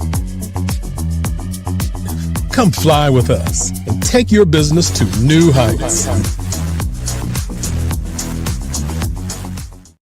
Sometimes you got to hear the news from the Black perspective, and more specifically, Black publishers. And that's exactly why you have to download the HeyTie app, the largest mobile app delivering breaking news, videos, and podcasts from 200 of your favorite Black publishers. Yes, 200 Black publishers delivering news as it happens, literally all in one app. Go to HAYTI.com or download the app in the Google Play Store or Apple App Store. It's completely free, along with information that you can trust, so go check them out. Absolutely. So our coaching program help people that have the lack of time, that lack strategies and lack the confidence to go after their dream life. So we help them implement tools. We help them implement lack of finances or the education behind finances. But it wasn't until I lost my firstborn, my only son, that life changed for me. And where I was going after it all, living the corporate life, hit my 6-figure income and living in my dream house with my dream man, driving my dream car. Wow. I nearly lost it all when I lost my son. And so I realized it only takes one financial catastrophe that can change your entire life. That's what made me start All New Beginnings. Because no matter what's going on in life, there's a new beginning. And because of that, we develop a program called Wise Minded. My little slogan is, don't just dream it, let's live it. If they want to connect with you or work with you, what is the best ways for them to be able to do that? Well, for my social media guru, you can connect with me on every single social media platform as Tanya T. Rose.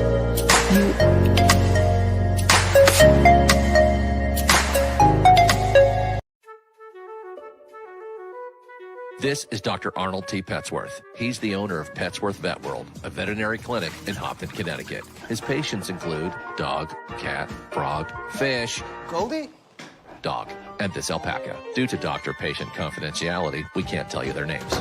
Business at Vet World was steady, and then quarantine hit. Neighbors brought new four-legged friends into their homes. Bunnies everywhere. Dr. Petsworth welcomed these new patients with open arms. The only problem? There were more appointments than he could manage. That's when Dr. Petsworth turned to his American Express business card, which offers spending potential that's built for his changing business needs.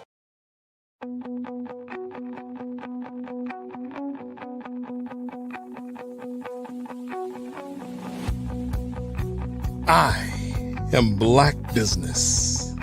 From the moment I wake until the time I sleep. Yes, I am Black Business. I am Black Business. Tell me, are you Black Business? I am Black Business. Do you support Black businesses? Listen, I support Black business because I am Black Business. Black Business Expo, one of the largest business showcases in the history of Black business in the world. The world!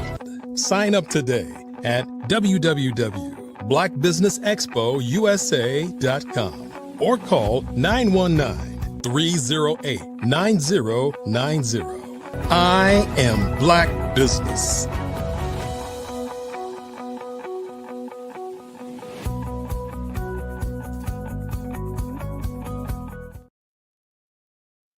Good evening, business owners, entrepreneurs, thought leaders, and corporations. Welcome to the Black Business Network. My name is Crystal Gomez. I am your business moderator for this evening on the Black Business Network. The Black Business Network is a 24-hour business network showcasing Black businesses, business owners, entrepreneurs, and thought leaders worldwide. We have speakers from North Carolina, London, Singapore, Africa, Japan, and cities all over the United States. The Black Business Network is a global community sharing its business knowledge to empower, inspire, and educate businesses about business. So our next speaker is Ebony Leger. Ebony Leger, affectionately known as Ebony Love, is a motivational speaker, MC, spoken word artist, and event curator from Chesapeake, Virginia. As the founder of Speak Kit 100 and Transparent Tuesday, she creates spaces where individuals can unmask, connect, and grow with purpose. She is a proud two-time alumna of the Norfolk State University and holds degrees in education and urban education and community counseling. Her dedication to service has earned her recognition on Wavy 10, Voyage Miami Magazine, and as a graduate of Black Brands Women Who Lead and Surge Business Academy, where she won first place in their pitch competition.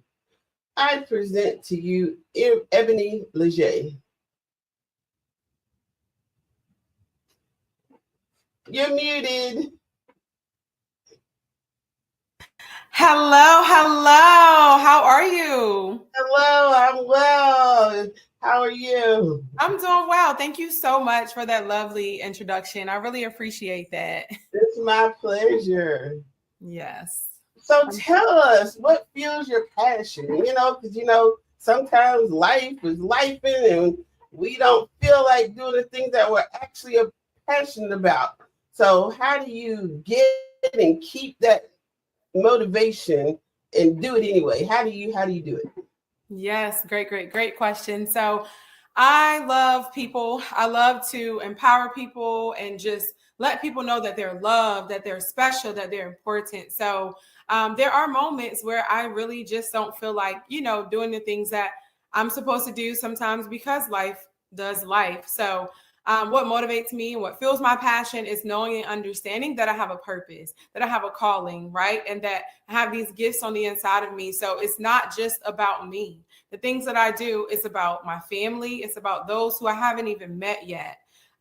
So that is some of the things that fuels me, my passion. It's like understanding that, we all have purpose, we all are on assignment, and we all have amazing things to do.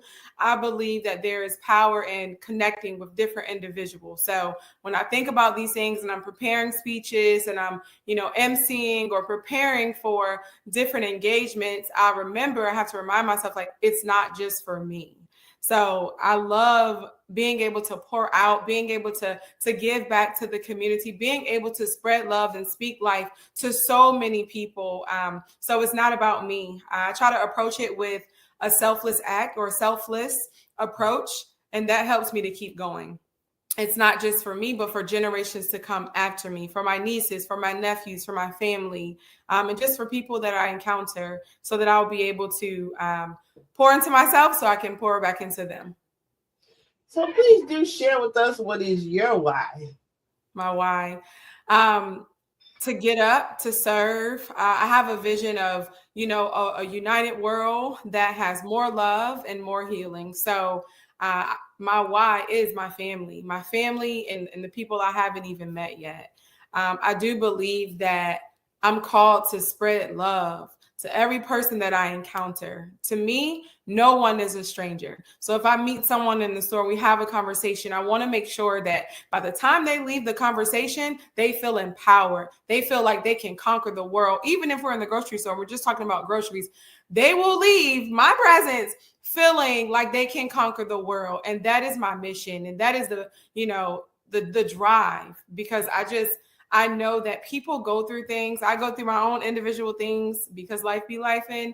But I understand that people go through things, and how rare is it or common is it that you meet someone in the store and they pour into you? To me, that's rare. So I'm that person. Oftentimes I'm that person. If you meet me, you're going to feel motivated. You're going to feel empowered and encouraged. So I do it in a selfless way. Because again, it goes back to, it's not about me. And I want to show younger generations and younger people that, if I can do it, then you can do it too. So I just want to continue to carry out the mission and the vision of love. So who are some of the role models that inspired you, and why do you look up to them? I would say some role models who inspire me are Eric Thomas. I love him. He is an amazing motivational speaker. I've listened to him over the years, and he just is amazing. So I would say Eric Thomas, Les Brown, love Lisa Nichols as well, because they all just speak so powerfully. So I was able to just listen to them and take notes and take heed, and listening to them helped me to want to get more into like speaking and things of that nature.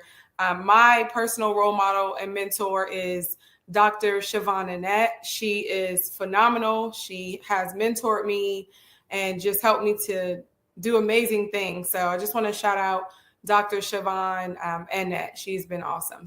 And I think it's so important to have role models, to have mentors and people who can pour into me as well. So if anyone out there and you're listening and you want to go into the speaking realm or hosting or event curation or whatever business you aspire to have, I want you to know that it's amazing to have a mentor. It's amazing to research and look up people who are in that field already. So, because we're always learning. And as my grandfather always says, we're never too old to learn. So those are some of my role models, people that I look up to help me along my journey, who has helped me along my journey. So tell us the impact of this mentorship has had on your success and or networking opportunities. That is a great question. So as far as Dr. Siobhan Annette, she has been an extremely amazing mentor. I met her through Women Who Lead, which is a program within Black Brand. I was in the inaugural program, so the very, very first program. It was so awesome. And that is where Dr. Siobhan Annette became my mentor. So we met weekly, we met all the time, and she was able to see so many great things in me and to help me pull out those different gifts and to strengthen the talents that, the talents that I have. So having a mentor is very vital. And she was very, very helpful and still is today. So she has coached me along the way. She has published books, has spoken all over, and she was able to pour into me. So with Black Brand, being able to connect us together, it was just amazing. So she has been such an amazing role model, an amazing mentor. I think it's just extremely important to be able to have someone who can pour into you as you develop your business, as you develop, various things that, you want to do in life. So I'm very grateful. I'm always grateful for her. She still checks in on me, and it's a consistent thing. So what advice would you give to someone just starting out?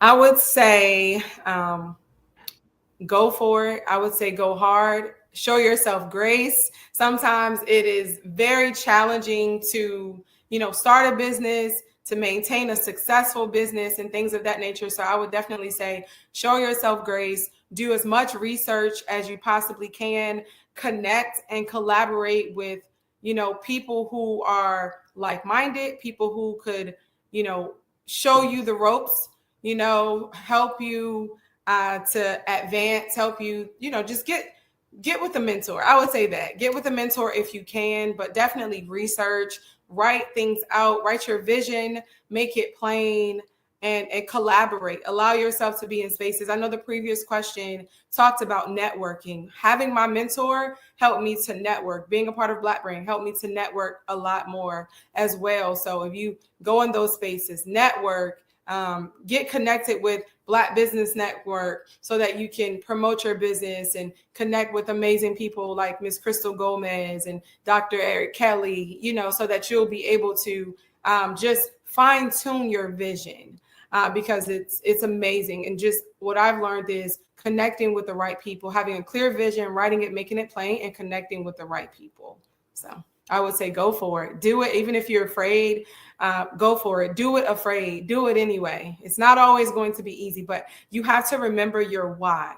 What is that why? Like we talked about in the previous question, what's your why? What is that thing that keeps you going, even when you don't feel like going, even when you don't feel like doing something? What is that thing that's going to push you, that's going to drive you, that's going to say, you know what? I don't feel like getting up to plan this event or whatever it may be, but I'm going to do it anyway. So I want the person listening who wants to start, who may be afraid, to know that it is okay. It is okay. And you can do it. If it's placed in your heart, I believe in you and I know that you can do it. So if you're afraid, do it anyway. So share with us what got you started with speaking, emceeing, and having events. I just love it. Oh my goodness. So funny enough, I saw a post on social the other day that said, for the people who got referrals growing up in school for talking too much, what are you doing now? And it was so funny because it's like, well, that was me. When I was in school, my teachers were, you too? Exactly.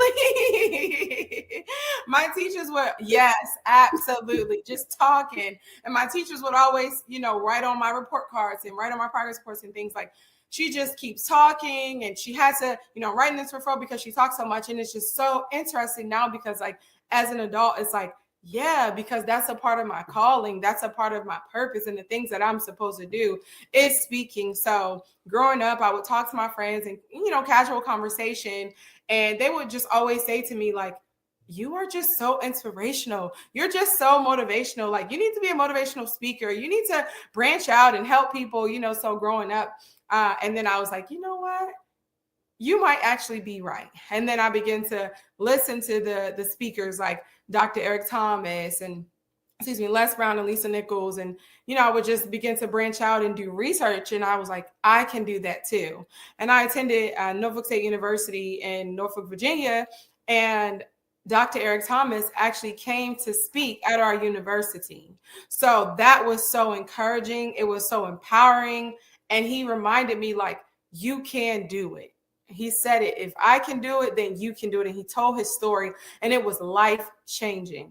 So on campus at Norfolk State, I began to curate different events. I was on various boards. I chartered different organizations where I was able to have speaking engagements and have different events. So that really helped me. That was like the foundational pieces for me. And Norfolk State really pushed me to be the woman that I am today. So I'm grateful for every mentor that I had at Norfolk State. I'm grateful for every person that I worked alongside at NSU.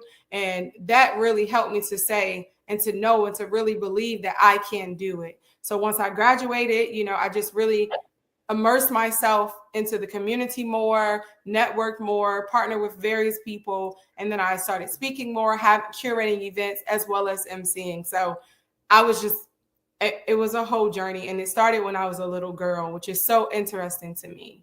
So it was amazing. And I'm very grateful for every season, every time, and every moment that helped me to birth this vision. Well, share with us, how exactly do you connect or engage with the crowd? Yes, ma'am. So like when I am having my speaking engagements or when speaking engagements or event curation, I'm very personable because I love people so much. I don't want any person to be in a space with me and not feel comfortable. Every person I meet, I want them to feel comfortable. I want them to feel love. I want them to feel important and empowered. So when I'm emceeing events, it's always an experience. It's always just a great experience. And I want people to always, when they come to my events or if I'm emceeing someone else's event, they always have an experience. So when speaking, I do a lot of storytelling. I find that a lot of times people are going through very similar things in different ways. So I storytell and I tell various things that I've gone through and how I overcame them so that I'll be able to help other individuals to know and to see that if I overcame it, so can you. And that's what Transparent Tuesday is about. It's about like-minded individuals coming together, storytelling, showcasing their talents and being able to just connect with other individuals. So I'm really big on collaboration, empowerment, and connecting people. So by the time any event is over, my speaking engagement or anything that I MC, by the time that it's over, no matter how the people came in, they always leave feeling empowered, feeling like I can conquer the world. So I'm really I make sure that I connect with them. Sometimes when going to different events and things, it's like there's a disconnect, but I make sure that I connect with each individual to help them to feel loved and empowered. So can you tell us a time when you went through a tough season and you had to exemplify resiliency? We touched on that earlier. Yes, ma'am. That is a great question. Let's see. So, I've been through quite a few things, but one thing that I went through that was really tough was when I attended Norfolk State University as a freshman, as a first generation college student. I didn't really know much about college. I just knew I'm going to college. I got accepted. So I was, meeting new people, and I ended up losing my aunt, my mother's only sister. And that was like the first time that I dealt with grief and really like felt it I was young. I was like 17. So that was the first time. And with me trying to balance college, my feelings and emotions with losing someone that was so near and dear to me, I just went through this whole phase of grief to where it was just a very hard time. And as a result of that, my grades dropped. My grade point average dropped so low to the point where I received something from the university letting me know, hey, your grade point average is extremely low. You're going to have to stay off campus, or you're going to have to pretty much I couldn't attend. So I had to write a letter of appeal to get reaccepted into the into the university. And it was a whole process, but thankfully I overcame it and I didn't give up, because I knew deep down inside that I'm supposed to be here. I may not fully know. At the time, I did not know much about college and how things work, but I knew that I was supposed to be there. So I met with a mentor, and she was able to help me write the letter of appeal to be able to get accepted to come back to the university. I couldn't stay on campus because I had to bring my GPA up, but I was able to go back to the university. And then from that point on, I was very focused. I was determined and I was resilient. As a first generation college student, I knew that I had to graduate. So I began to focus. I began to study more. I began to join different organizations. I chartered organizations on campus, and I started a mentor program, and I mentor over 35 students at the university while in my undergraduate studies. And then I graduated with honors. So I made sure that I had to do what I had to do in order to succeed, in order to get to the point where I know that I was destined to be. So when it comes to resilience, it's about having that grit. It's about knowing your why and understanding your purpose, and understanding that it's not by accident. I wasn't on that campus for no reason. So I was determined and driven to get to the finish line. So I graduated with honors, and I went back and got my master's. So I'm extremely grateful. And it was not that easy, but it was worth it. So resilience, that get back, that bounce back, because I could have easily said, you know what, maybe it isn't for me. Maybe I'm not supposed to be in college, but that wasn't my story. I had to get back up. I had to fight through the hard times, and I had to push even when I didn't feel like it. So if anyone is out there and you're like, I got this no, or I got kicked out from this, or I got this setback. If it's something in your heart that you really want to do and you feel called to do it, do it. Try again. Get back up and try again. Because I believe in you, we believe in you, and you can do it. So share with us how the pandemic affected you and your impact in your work. That's a great question. So I would say that the pandemic was a lot. However, again, with having resiliency, just being able to push through, I found another way, like many people, to get my message of love out and to empower people. And I did so by having events virtually, speaking engagements virtually, hosting events virtually, which was amazing. At the end of 2020, I actually did this big event online called the 2020 Recap, and it was phenomenal. I had people who came and performed, playing the saxophone, I had a band, live art. It was just phenomenal. It was a great turnout, and people were telling their stories about how the pandemic impacted them, and we were able to come together and build a community.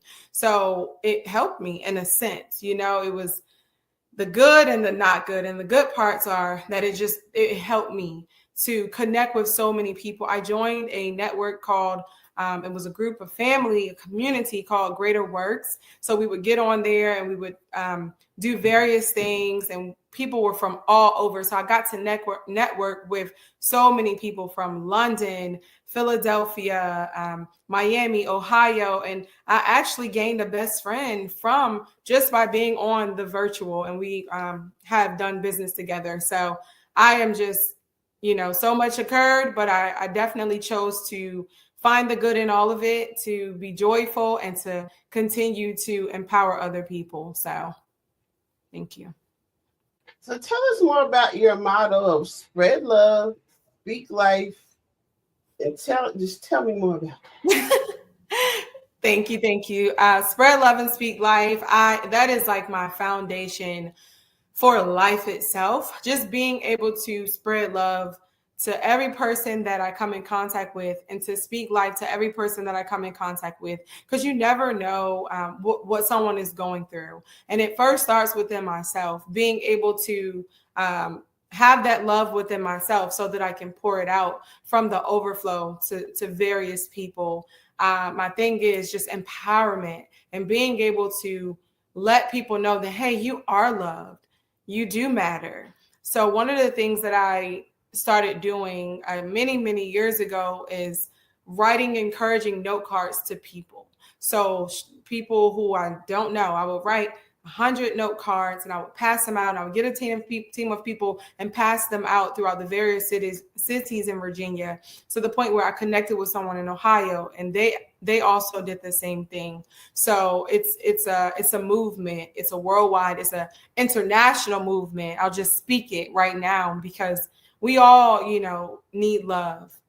And I'm really big on speaking life into people, speaking positivity, and just letting people know, like, you matter and you have purpose. So being able to pass out those note cards, in various spaces, it allows me to carry out that mission of spread love and speak life. And every event that I do, every MC opportunity that I have, every speaking opportunity, I make sure that people feel the love and they feel full of life when they leave. So have you ever experienced adversity while collaborating with another company? And if so, how did you handle it? Yes, that is an amazing question. I definitely have. And so, for example, there was a time where I had a show. I had a show where I would interview people on my show and things of that nature. And I was working with a specific production company, but it ended up going left. No fault of me, but it ended up going left. So I had a conversation with the producers, and we actually had to have a sit down and start things over and be able to move forward. So we decided that it wasn't a good fit for us to work together. So we left on a good note. I always want to be professional and leave on a good note with every person as I possibly can. So I was able to just have a conversation with them to go over the contract again and show them the areas where they can grow, the areas where I can grow, and let them know why it didn't work out for us. And they understood, and we were able to move forward. So then I moved on, but it was a lot of adversity, but I handled it with so much grace, and they were understanding. We were all understanding, and it worked out in my favor. It worked out. Well, it worked out for the both of us, honestly, because I didn't say anything negative about them. I just moved on. So, and that's the thing about in business, right? Like being mindful of who we connect with, and who we choose to do business with, and making sure that the people who, for someone out there that's listening, if you're going into it, make sure that with your vision and your mission and is alignment with the things that you are called to do, the things that you are set out to do, and just make sure that it all aligns, and then everything, it will flow the way it's supposed to.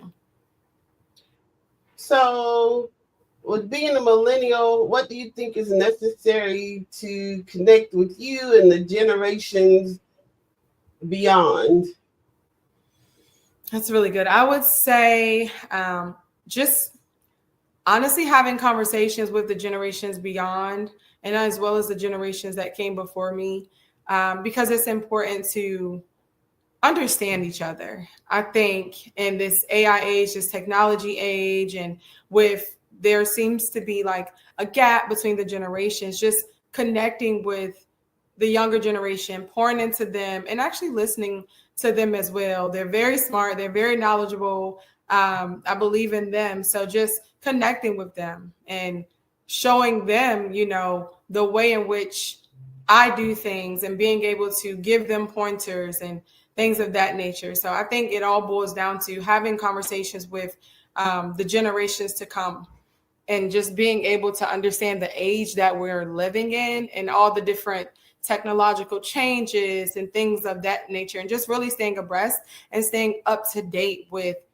you know, the news and things that are going on related to my field and how I can just continue to grow and continue to evolve and better myself, and being able to connect with the new generation so that eventually the torch will be passed. And there's something that this young man who is the founder of Greater Works, Corey Hackett Green, he always says, leaders create leaders, create leaders, create leaders, create leaders. And what I think he means by that is, you're a leader, you can help to create other leaders. You can pour back into the generations and those who are coming after you to keep the generational blessings coming on. So what is something you would like to share that we haven't discussed yet today that may help someone that's listening today? Well, I just want whoever's listening, I want you to know that, you know, every day that you wake up, every moment that you have pulse in your body, that means that you have purpose. Life is not always going to be easy. So it's not all about, always about what you go through, but it's how you choose to go through it. I want you to focus on having a growth mindset versus a fixed mindset. And a growth mindset is, being able to have the mindset where it's like, okay, I am adaptable. Things didn't go, I tried this way, but it didn't work. So I'm not going to give up. I'm going to try it again, or I'm going to try another way, versus having a fixed mindset where it's just like, just didn't work out. I'm just not going to do it. I want you to keep going. I want you to know that you're so special. You're so important. You're so loved, and you can do it. Put your mind to it, write the vision, and get it done. I love people. I love being able to pour back into people. And if anyone wants to connect with me, you definitely can. You can follow me on Instagram _I am Ebony Love. And just, we can connect. If you want me to come MC one of your events or be a speaker at one of your events, definitely connect with me. I would love to pour into you and help your event to have an amazing experience. So everyone who's listening, just know that you're chosen, know that you're called, know that you watching this right now is not an accident. It's not a mistake. It is on purpose, and you have purpose. So continue to be great. Know that I'm rooting for you, and you got this. Well, thank you so much for coming today and sharing your expertise with us. Yes, ma'am. Thank you guys for having me. I really appreciate the Black Business Network. You guys are amazing. So you guys out there listening, stay in contact with them, and you are in good hands. So thank you so much, Ms. Crystal Gomez. It was an honor and a pleasure. And I hope you have an amazing, amazing day. Likewise. Geniuses.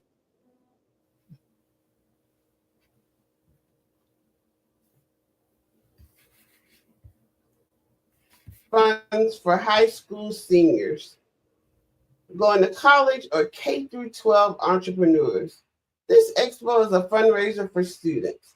You may go to www.blackbusinessexpousa.com to donate to the scholarship fund, or use the Cash App that's on the screen below, $BBXUSA. Our goal is to give laptops up to $5,000 to 10 students. Students can register online at www.blackbusinessexpousa.com. Every dollar counts, so we want to remind you to donate to the scholarship fund. We want to thank our Black Business Expo USA sponsors for December 2024. NC 100, Moody Capital Partners, Suede Soul, Lotus Roche Coaching and Training, Carolina, Virginia Minority Supplier Development Council, Step Management, The Hello LLC, Barbara H. Smith LLC, Margie McLean Foundation Incorporated, Genius is Common, Earth Essentials, Mullane Shania Global, 5-Star BDM Media, Executive Women's Success Institute, The Quality Coaching Company, Superwoman Business Services, Creative Force Studios, Lee Entertainment, Artistic App Design, Black Business Expo USA. Genius is common, and I'll see you on the other side.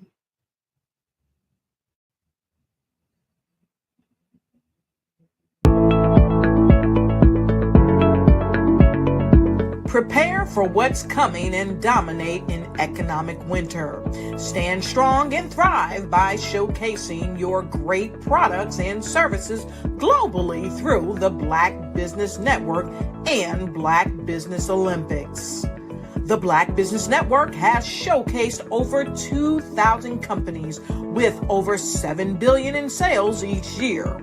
Over 10 million attendees have viewed the rebroadcast each month.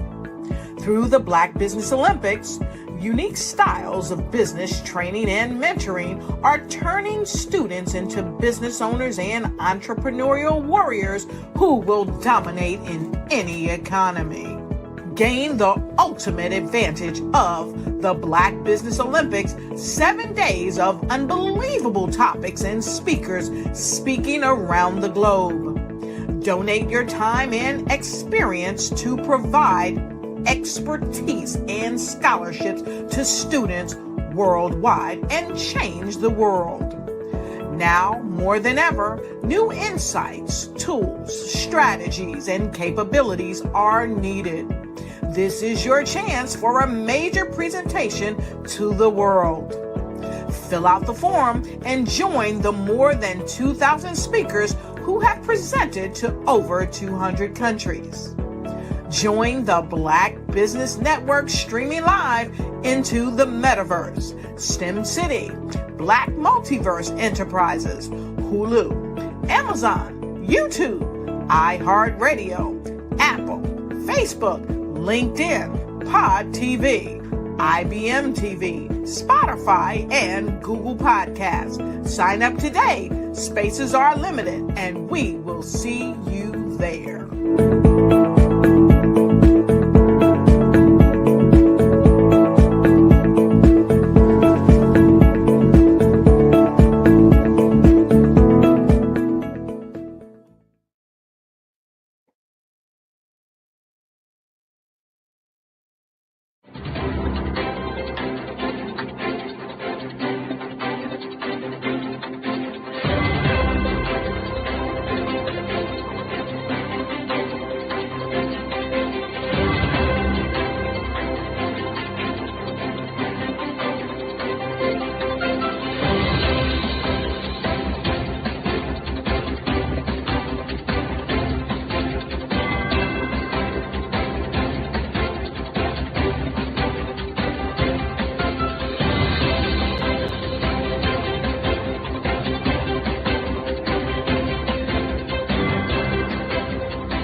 Dr. Eric Kelly III and a host of phenomenal speakers from all around the globe for this 7-day virtual event that you don't want to miss.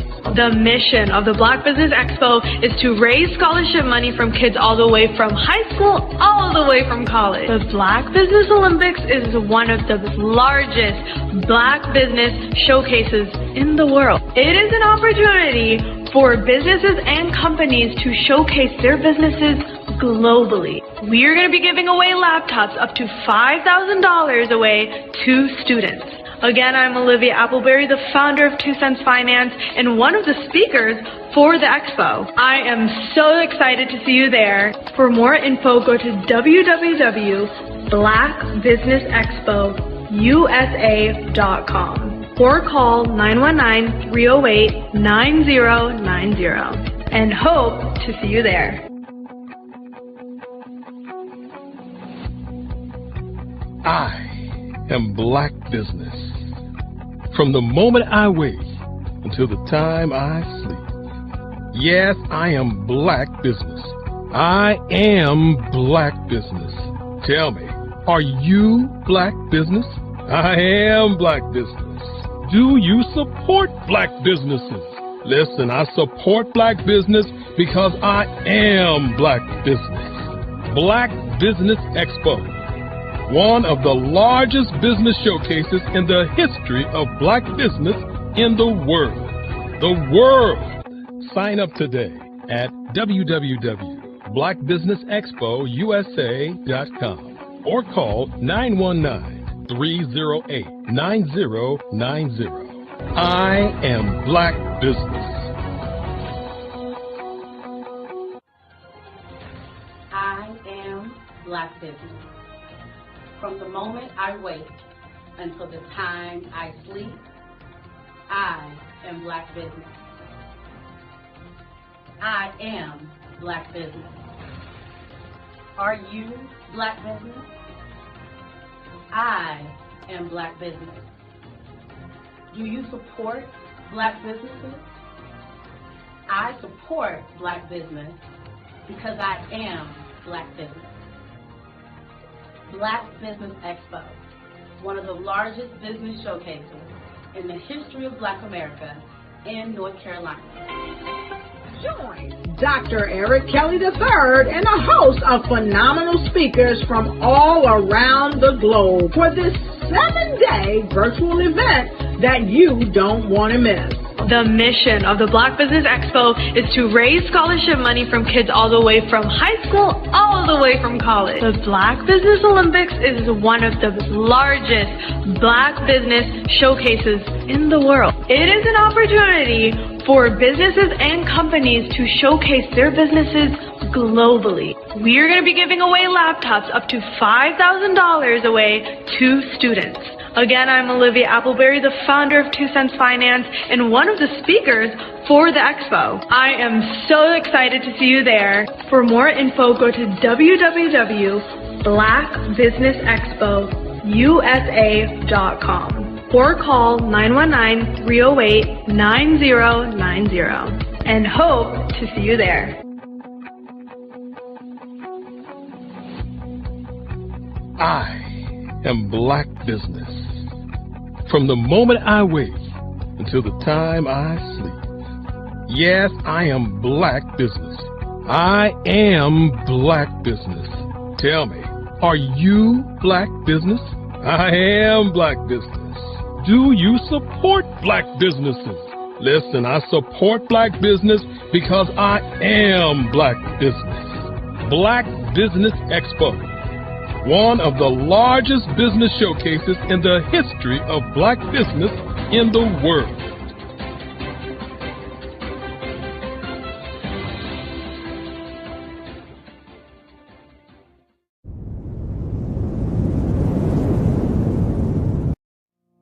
Did you know that approximately 333.34 million businesses exist today, according to a report from 2021?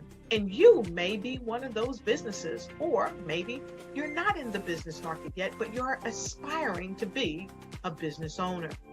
Well, guess what? You're in the right place at the right time. Because let's face it, everything is about timing and opportunity. Hi, my name is Dr. Lotus Richey, and I'm the CEO and founder of the Lotus Richey Coaching and Consulting LLC, along with the Lotus Richey Ignite Show. 15 minutes of success with Dr. Lotus Richey, as well as books to boom your business and bring who you are. And today, I want to bring this amazing message to you about the Black Business Network and the Black Business Olympics. See, the Black Business Network and the Black Business Olympics is designed to help people just like you, that's right, that look like me, to take their business to the next level. Not just in your front yard or your backyard, but globally. The Black Business Network and Black Business Olympics is designed not to just help you survive, but to help you thrive.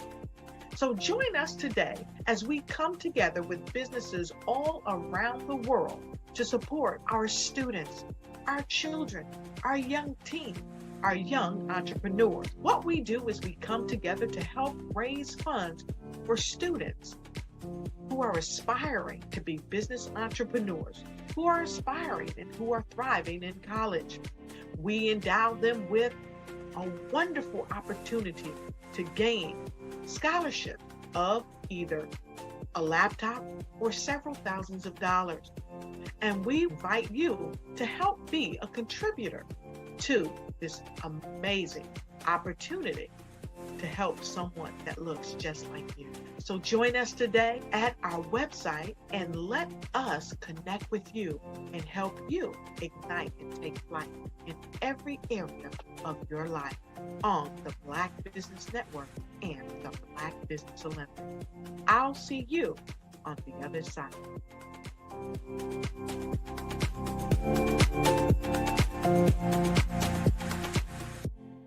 The Black Business Expo's mission is to raise funds for high school seniors going to college or K-12 entrepreneurs.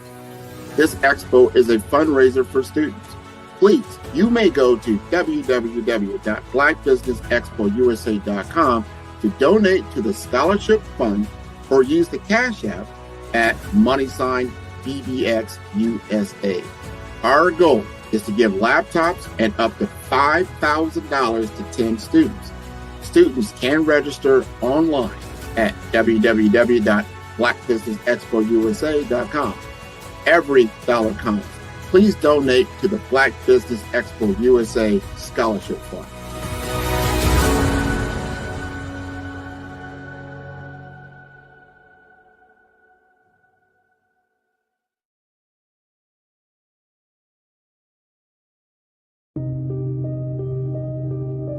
The Black Business Expo is changing my life.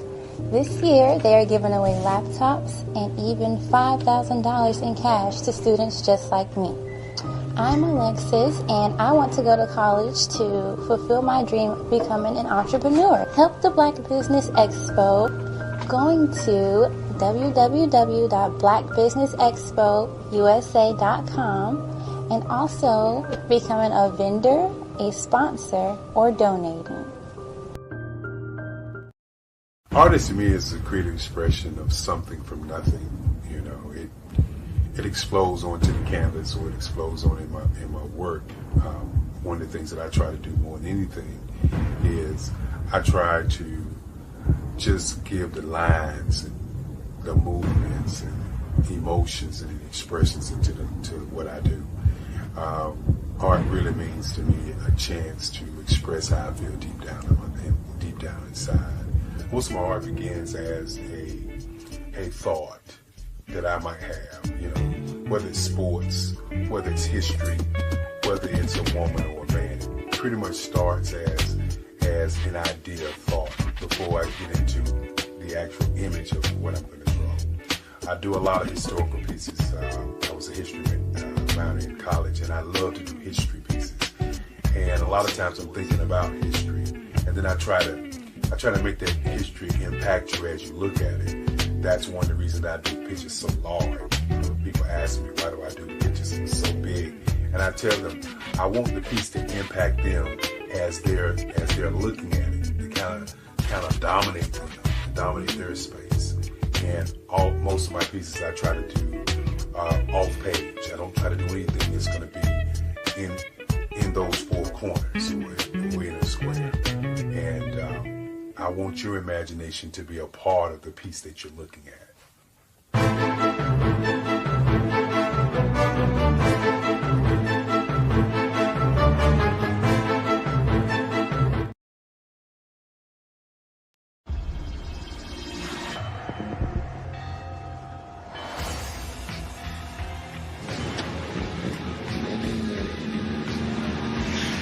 La connexion.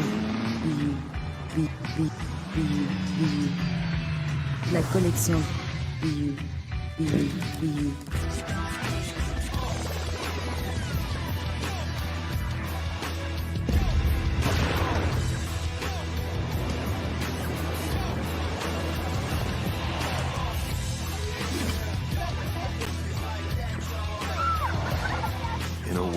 obsessed with the cult of celebrity. I challenge you not to aspire to anyone else's greatness, but instead strive to reveal and ignite the greatness within you. Are you serious? I totally think that's it. Hey. No! Hey! To me, sexy is a man that knows who he is and what he wants. He's comfortable. You look at him, you see him, he's just comfortable being himself. And you're like, Baby, be you. be you, baby. Just be you. I like it. Introducing the BU collection, exclusively available at K&G Fashion Superstore. How many times have you been asked to help someone you didn't even know, a student, a business entrepreneur, or did you ever even ask, where did they end up? That business, that friend, that entrepreneur. Well, just maybe they ended up in a gang, bankrupt, homeless, or worse, dead. Maybe they turned to crime, drugs, and alcohol. Did you ever wonder? Did you destroy their dream, or was your life always so easy? At the Black Business Olympics, we started a movement to help students complete. Give them hope and foster success. Help them to leave their dreams of providing laptops, computers, and up to $5,000 in scholarship funds. Today, we ask you to help a student, a business owner, or an entrepreneur to realize their dream by sponsoring them, supporting them, and buying from them. Consider this. With $1.6 trillion in our Black community, we only ask for a small donation for our students, our businesses, and our entrepreneurs. And you can change a life today. So I ask you, what are you going to do? Sit on the sideline and watch our students in high school be losers, miss out on their dream from lack of resources? Or are you going to donate to the movement and change their future and yours as well? Give us a call today at 919-308-9090. Change their life by investing with action to the Black Business Olympic Fund. The Black Business Olympics, one of the largest business showcases of Black business in the history of the world.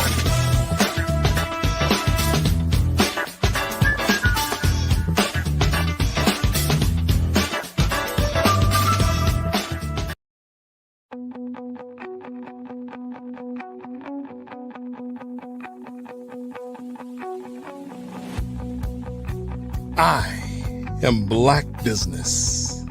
From the moment I wake until the time I sleep. Yes, I am Black Business. I am Black Business. Tell me, are you Black Business? I am Black Business. Do you support Black businesses? Listen, I support Black business because I am Black Business. Black Business Expo, one of the largest business showcases in the history of Black business in the world. The world. Sign up today at www.blackbusinessexpousa.com or call 919-308-9090. I am Black Business.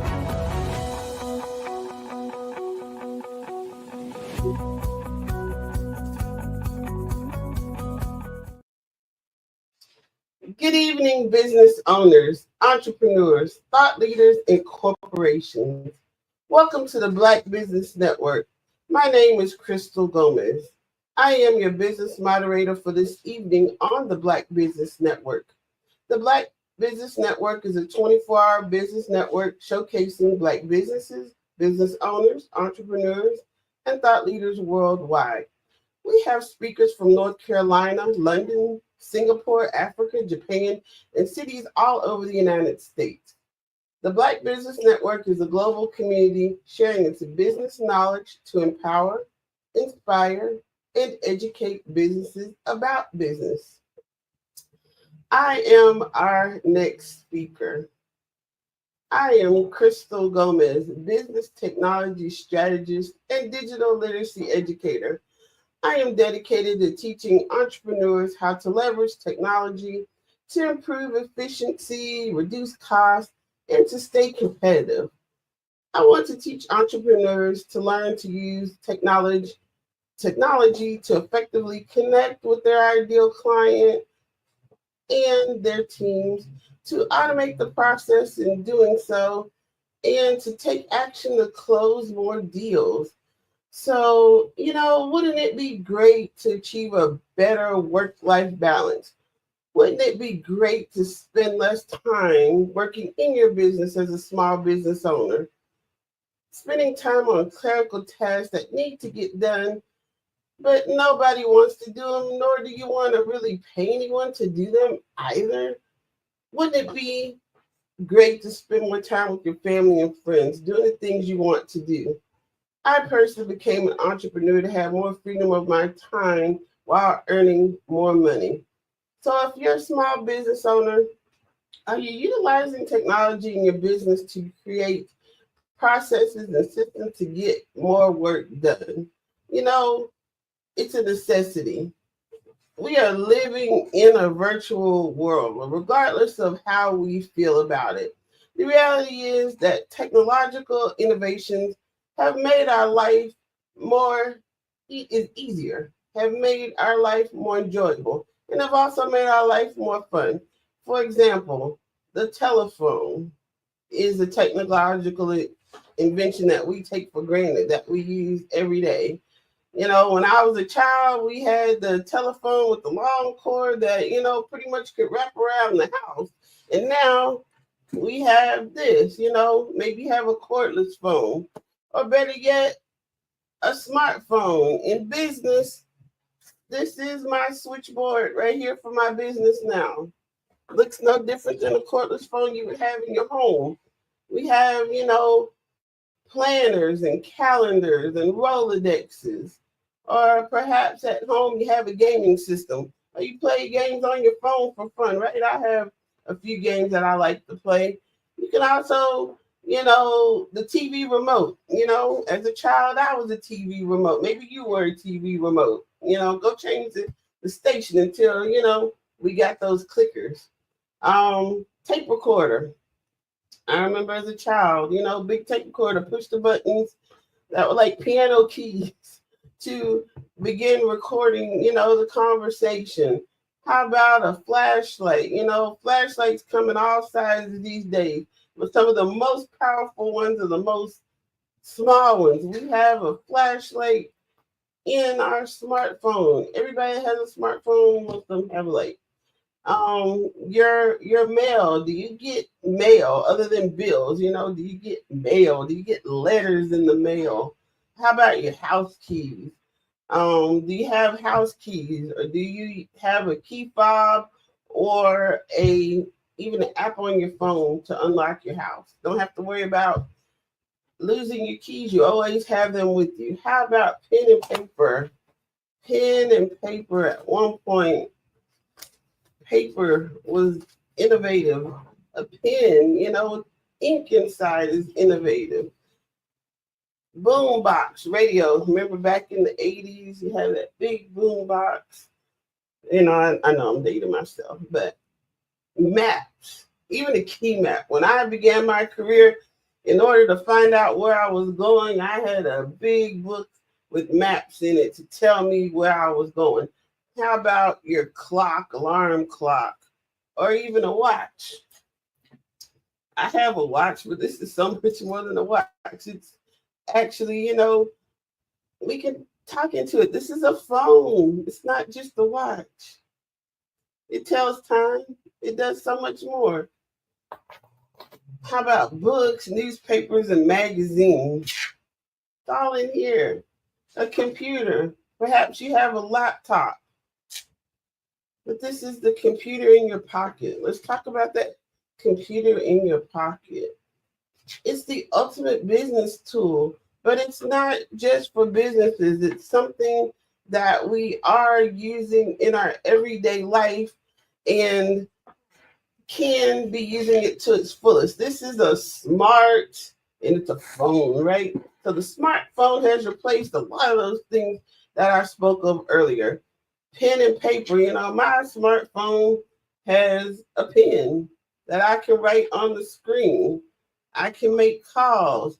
My calendar is in here. If I lost this phone, I wouldn't know where to go because it tells me where do I go. It's my Rolodex. I play games. I unlock my house. I was once locked out of my house. I love to tell this story. I locked myself out of the house, left the smartphone in the house. So I couldn't call anyone because I needed the phone. I knew few numbers, So we do get used to these things, You listen to music on it. It tells me where I'm going. I plug it in and he or she, talks to me and tells me where to go. It tells me what time it is. I record videos for fun and for business. And I use this computer in my pocket as a computer in my everyday life. So as a small business owner, there are different technological innovations that I'd like to point out that are going to make your life easier. More than likely you don't have an assistant. So the clerical work that needs to be done can be tedious or it just may not get done. So for example, my calendar, everything is in my calendar, my personal contacts, my personal schedule, because I'm only one person. I cannot be in two places at once. So therefore, as a small business owner, it's important that I have both my personal calendar and my business calendar. And that doesn't mean that people can see my calendar. It means that they can just simply see that I'm not available for scheduling so that I don't double or triple book myself. You have to put everything on your calendar. How about your contacts in business? This is my contacts, my personal contacts and my professional contacts are invaluable to my business. If I were to lose this device, it's not the end of the world. What if you lost or broke your cell phone? Are you prepared for that? Or better yet, your computer crashes. You want to ensure that you have both of these devices backed up. So I can pretty much perform the same processes from my smartphone that I am from my laptop. So I'm able to contact my friends and family. I'm able to contact my prospective clients, my current clients.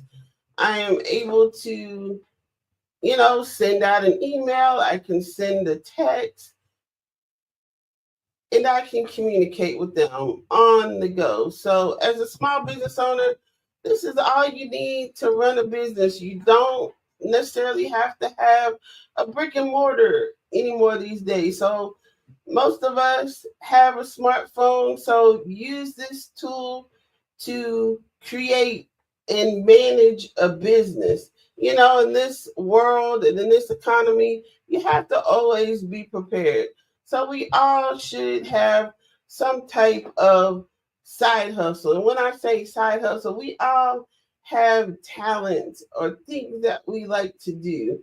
And we should be able to turn our talents and our likes to help us fund our dreams. You always have to be, prepared. When the pandemic hit, there were businesses that, no one would have ever guessed would go out of business due to the unprecedented situation that the pandemic created. So we always, if you're an employee, you have to always be prepared. Maybe you have a side hustle to make a little extra money, but be prepared that could actually become what you need to, support your family. Now, one cool thing that a smartphone can do, it's not necessarily replace a business card, but I have paper cards, but I also have a digital business card. So the importance of utilizing digital business cards and QR codes in our everyday life and in our business are invaluable. So for instance, during the pandemic, if you were to go out to a restaurant, perhaps they no longer had menus. You would have to scan a QR code with your mobile device or your smartphone to view the menu. Everyday things that we do, even school was taught virtually. Government offices that you need to visit may have switched to only virtual appointments. So, learning how to utilize and take full advantage of your smartphone is not just for those in business, but in our everyday life. I mentioned those virtual meetings. Perhaps you have virtual meetings in your corporate job. Perhaps you have a virtual meeting with your doctor or other government official that you need to meet with for various reasons, because a lot of businesses, although the shutdown that the pandemic created is over, many businesses have maintained those processes with shorter working days and more communication via virtual tools and using technology. So that means we're communicating with emails. We're having virtual meetings such as this. When it's a one-to-one meeting, you've got to make that connection. You may be watching me today from Facebook or YouTube, but when you have a meeting, that's going to be an immediate. So you've got to log on with a specific platform at a specific time, and your device has to have the capability in most instances to not only hear you, but to see you as well if it's a virtual meeting. Some meetings require that, as if you were in a face-to-face meeting. We use social media to communicate. Initially, social media was to communicate maybe with friends and family, not necessarily used as a business tool, but social media has widely become a platform from which you can communicate with your family and friends, but businesses also market to you, and you can find out information about businesses using social media or platforms such as Google. So, for example, you want to go out to dinner. So you can Google what restaurants are near me, what specific types of restaurants are near me, what type of cuisine is near me, what are their business hours. So Google or other search engines are some of the first instances that we became acquainted with AI. It wasn't called AI, but any search engine or AI is just a computer computing a lot of information at once and giving it back to us in its simplest definition. That's what AI is. So your maps in your vehicle that are telling you where to go, and the map that's speaking back to you, that's all AI. So we are using AI in our everyday lives. It's just vital, and it's not going anywhere. And that brings us to the matter of cybersecurity. I know that there are a lot of unknowns when it comes to cybersecurity. So we do have to put certain parameters in place as individuals, as consumers, and we're held to a higher standard as a business owner, because as a business owner, not only do you need to protect your own presence, but you have to protect the information that you're gathering about people that you do business with. So just as the security, physical security of our buildings and of our belongings, so are those for our digital means.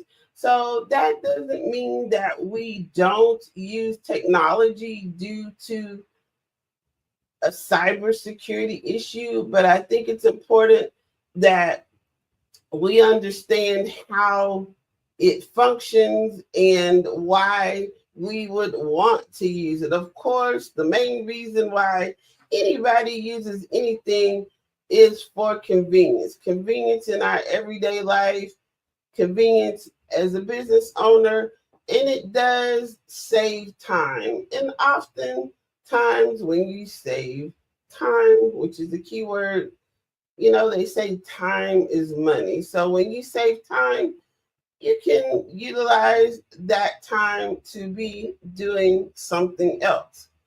Now, here in Texas, disaster preparedness as an individual or as a business owner is very, very important. And some of the tools that we can use to prepare ourselves and our technology for a natural disaster would to be to have separate batteries, extra batteries in our home, but an external battery to work your cell phone, to have what's called a hotspot. So during a time of a disaster, when there's no electricity, you may still be able to, communicate with your family and friends, first of all, to let them know that you're okay. But oftentimes when there's a natural disaster, maybe it only affects Texas and it doesn't affect the rest of the United States or the rest of the world. So in order to continue to be connected with the rest of the world, especially as a small business owner, the tools that you need to have are a backup battery for your phone and perhaps a hotspot. Everyone should have both of those tools. So that will allow you to continue, in most cases, to communicate in the event of a power outage. Of course, the internet takes power, but oftentimes those cell towers still work or they have backups in themselves. So you just need an alternate way to connect with it. So that disaster preparedness and having your information backed up is very, very important. As a small business owner, perhaps you want to promote your event or promote your business in general. So those social media platforms that we spoke of earlier can also be used to promote your business or specific event that your business is holding. So, for example, I recently had a grand opening of my new technology consulting firm that I'm discussing with you today. So I promoted my grand opening and my business in general using social media. Some of the important tools to have as a small business owner are that of a website, because if someone goes to Google or some other search engine looking to find you, you want to ensure that you have a digital footprint. So you can Google my name, Crystal Gomez, and you should find me easily. It ties into my website for my business. It ties into my social media account, so you can find out who is this Crystal Gomez and exactly what does she do, what is she about, and you can see that public digital footprint that I have. So as a small business owner wanting to do business with maybe other businesses and perhaps the government, the first thing that they are going to do is to Google me as well. So just like you Google a restaurant to find out where they are, you also may Google them to look for reviews. What kind of food do they have? How's their service? What are their reviews? Well, businesses have the same thing. So if I'm looking to collaborate with the business or a government or other contractors looking to partner with me, they're going to not only look for my presence, but to see what services I offer, but they're going to look at the ratings too before they choose to do business with me. So your digital footprint is important. And I have to tell you, prior to becoming a small business owner, I really didn't care for social media myself. I was more a voyeur, quite frankly. I would go on to social media to maybe look for friends that I had lost touch with, to reconnect with them, but I really never posted anything about my personal life. And these days you will see that I'm pretty, visible on social media, but most of my content centers around my business and not so much of it about my personal life. And there are those out there whose personal life seems to be an open book. So you do want to be mindful of what you post and who is your audience. As a business owner, if you're going to post on social media about your business, you want to post content that resonates with your target client or your target business that you're looking to possibly collaborate with. You want to consider what you're saying if it's divisive. You want to, in most cases, steer clear of any information that may seem divisive. But then again, that may be what people are interested in you. So you have to personally craft your online persona, what people only know about you, what you tell them, what you post. So whether that be personally or professionally. Now I mentioned email. So email is, that replaces mail. Most of us, the only mail we receive are bills. Perhaps if it's your birthday or it's a holiday, you may receive a birthday card or a holiday card, but we don't really often correspond via letter. Maybe we correspond these days more through email, which is for business use, or maybe even text.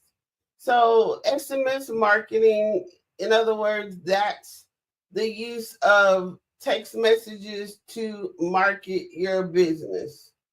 So both email and SMS marketing are effective tools for reaching your target audience, but in its simplest form, it is a way of communicating, no more, no less. How about e-commerce?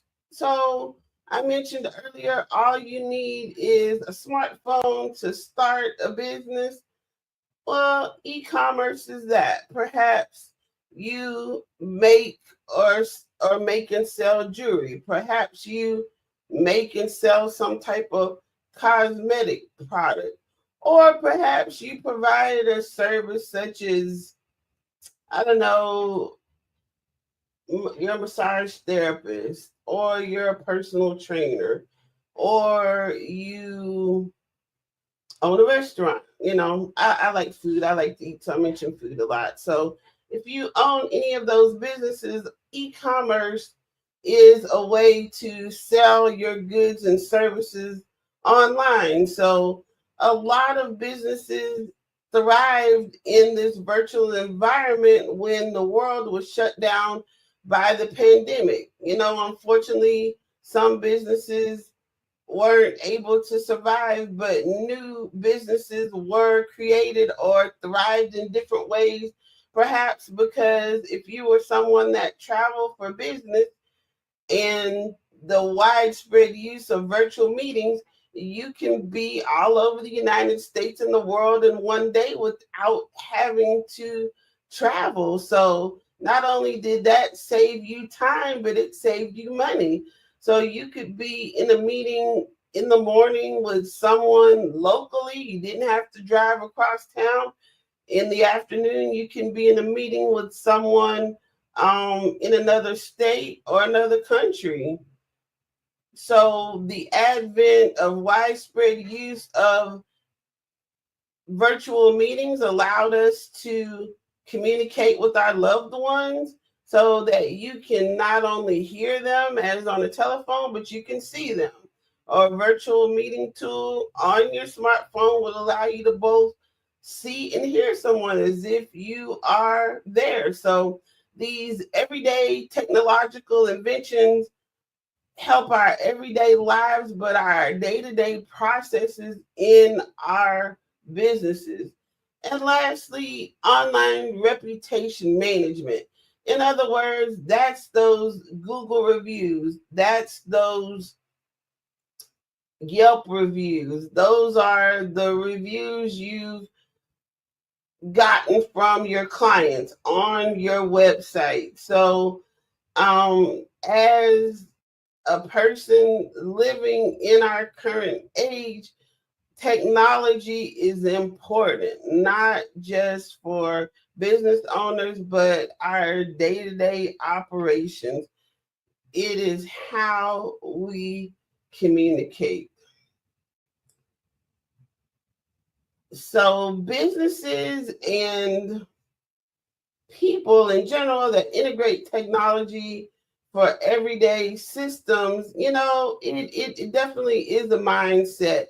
And believe it or not, I've not always been so keen on the technology. I've always been curious about it. I have a friend that actually, before when I got my first cell phone, prior to that, I had an alphanumeric pager, one that had, buttons on it that you could text. And then when I got my first cell phone, it seems like I kind of went backwards because that cell phone was just like this phone. You have a number 1 and a 2, and then the number 2 is ABC, and then number 3 is EDEF. So in order to send a text message, you've got to repeatedly, hit that same key in order to spell out a sentence.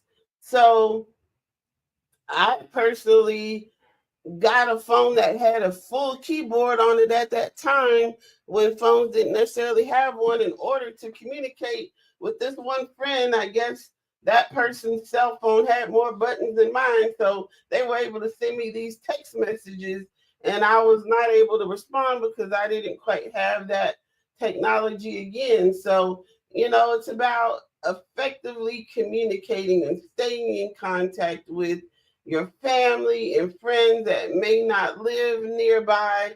It's for small businesses and all businesses to communicate with their clients. And as a matter of fact, it's most important for us as small businesses to use the processes and systems that larger businesses utilize. So you can be a business of one and emulate a business with many departments by the effective use of technology and professionalism to communicate with your clients. So remember I mentioned that repetitive service, buttons, AA, 3 A's to get to the, rather 3 2's to get to the letter E, and 3 3's to get to the letter F. That's a repetitive process. So if we can automate these different repetitive tasks that we're doing, such as sending out emails, such as sending out text, then we can be more efficient as a small business owner and effectively communicate with our teams and customers.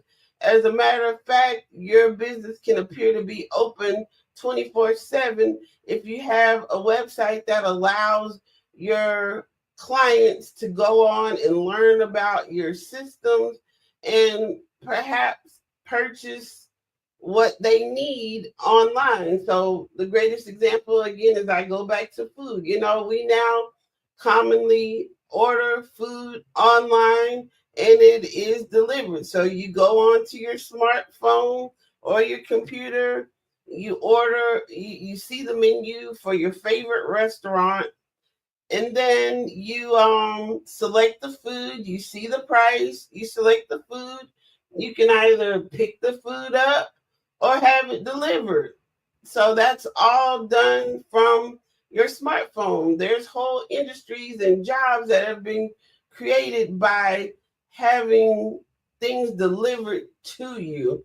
You know, I've never been a big fan of online ordering. I'm someone who likes to go in the store and touch and feel and try on what I'm ordering. But as a business owner, it's more effective for me to order things online and have them delivered because my time is better spent working in my business doing what I'm good at than on my business doing repetitive tasks or clerical tasks.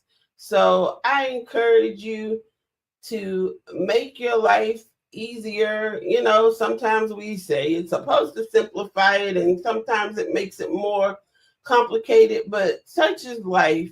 And we should all take advantage of what's out there and be acquainted with it, because if you're not, at some point, because we are living in a virtual world, you don't want to get left behind and you don't want to be in the dark as to how to operate something, because when it comes to, you know, such as a power outage and you're not prepared. You know, back in the day, we'd be prepared with you know, extra batteries, candles, or whatever it was that you needed. Maybe we, you know, filled the bathtub up with water. Well, you also need, you know, the backup battery for your phone so that you can communicate. And don't forget that hotspot. As a business owner, you want to unlock the full potential of your business by using technology.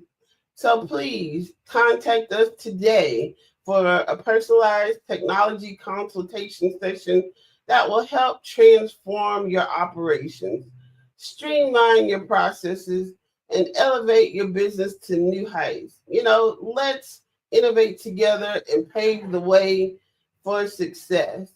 You know, embrace the future with confidence. So again, I'm Crystal Gomez, digital technology strategist and digital literacy educator. Allow me to help you develop a tech strategy to effectively connect, automate the follow-up process, and take action to close more deals. I can be reached on all major social media platforms. My website is crystalgomez.net. My social media is also my name, Crystal Gomez. So the Black Business Expo's mission is to raise funds for high school seniors going to college or K through 12 entrepreneurs. This expo is a fundraiser for students. You may go to www.blackbusinessexpousa.com to donate to the scholarship fund, or use the Cash App that's on the screen below, $BBXUA. Our goal is to give laptops and up to $5,000 to 10 students. Students can register online at www.blackbusinessexpousa.com. Every dollar counts, so we want to remind you to donate to the scholarship fund. We want to thank our Black Business Expo USA sponsors for December 2024. NC 100, Moody Capital Partners, Suede Soul, Lotus Richey Coaching and Training, the Carolina, Virginia Minority Supplier Development Council, Step Management, Barbara H. Smith, LLC, Margie McLean Foundation, Incorporated, Geniuses Common, Earth Essentials, Mullane Shania Global, Executive Women's Success Institute, The Quality Coaching Company, Superwoman Business Services, Creative Force Studios, Lee Entertainment, Artistic App Design, Black Business Expo USA, Geniuses Common, and I'll see you on the other side. Thank you.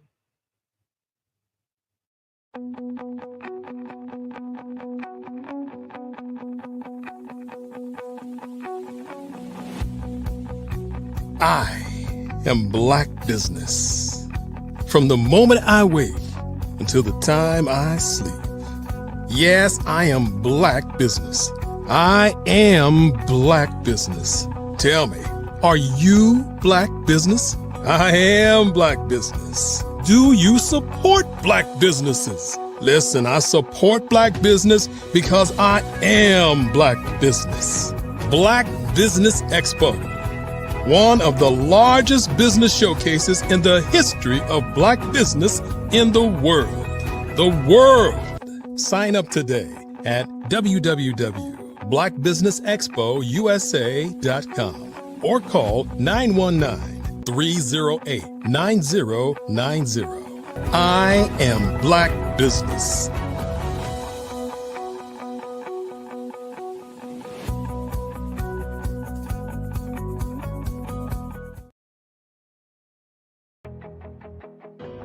I am Black Business. From the moment I wake until the time I sleep, I am Black Business. I am Black Business. Are you Black Business? I am Black Business. Do you support Black businesses? I support Black business because I am Black Business. Black Business Expo, one of the largest business showcases in the history of Black business in the world. Sign up today at www.blackbusinessexpousa.com or call 919-308-9090. I am Black Business.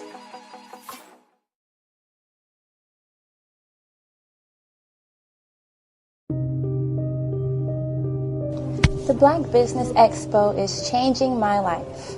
This year, they are giving away laptops and even $5,000 in cash to students just like me. I'm Alexis, and I want to go to college to fulfill my dream of becoming an entrepreneur. Help the Black Business Expo going to www.blackbusinessexpousa.com and also becoming a vendor, a sponsor, or donating.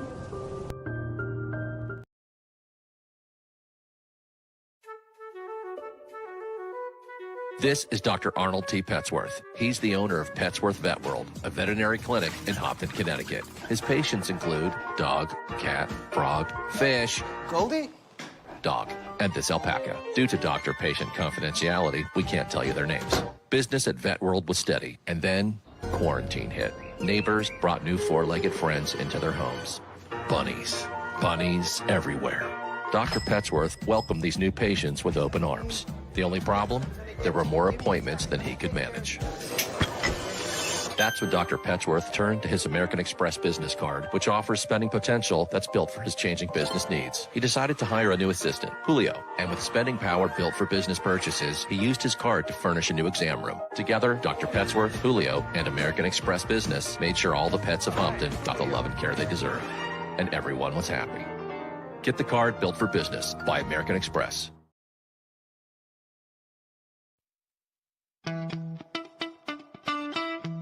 How many times have you been asked to help someone you didn't even know, a student, a business entrepreneur, or did you ever even ask, where did they end up? That business, that friend, that entrepreneur. Well, just maybe they ended up in a gang, bankrupt, homeless, or worse. dead. Maybe they turned to crime, drugs, and alcohol. Did you ever wonder? Did you destroy their dream, or was your life always so easy? At the Black Business Olympics, we started a movement to help students complete. Give them hope and foster success. Help them to leave their dreams of providing laptops, computers, and up to $5,000 in scholarship funds.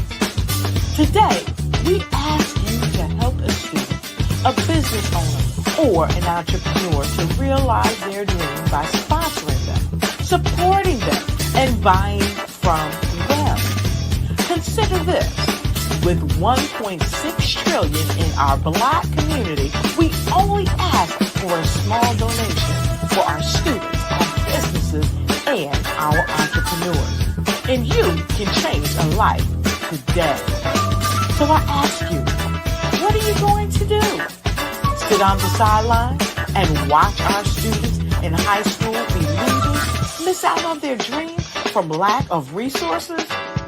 Or are you going to donate to the movement and change their future and yours as well?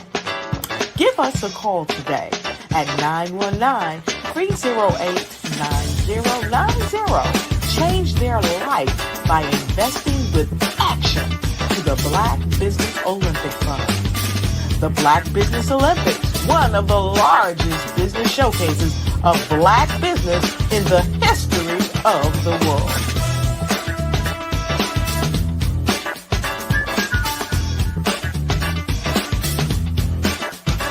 Hello, I am Dr. Eric Kelly III, the visionary strategist and founder of the Black Business Olympics. I invite you to showcase your Black-owned businesses on the Black Business Network global stage. The Black Business Olympics is a global Black Business Network platform that propels Black-owned businesses into the international spotlight. By showcasing your business on the Black Business Olympics platform, you can reach a worldwide audience of potential customers, partners, and investors. You can also establish yourself as a thought leader and expert in your field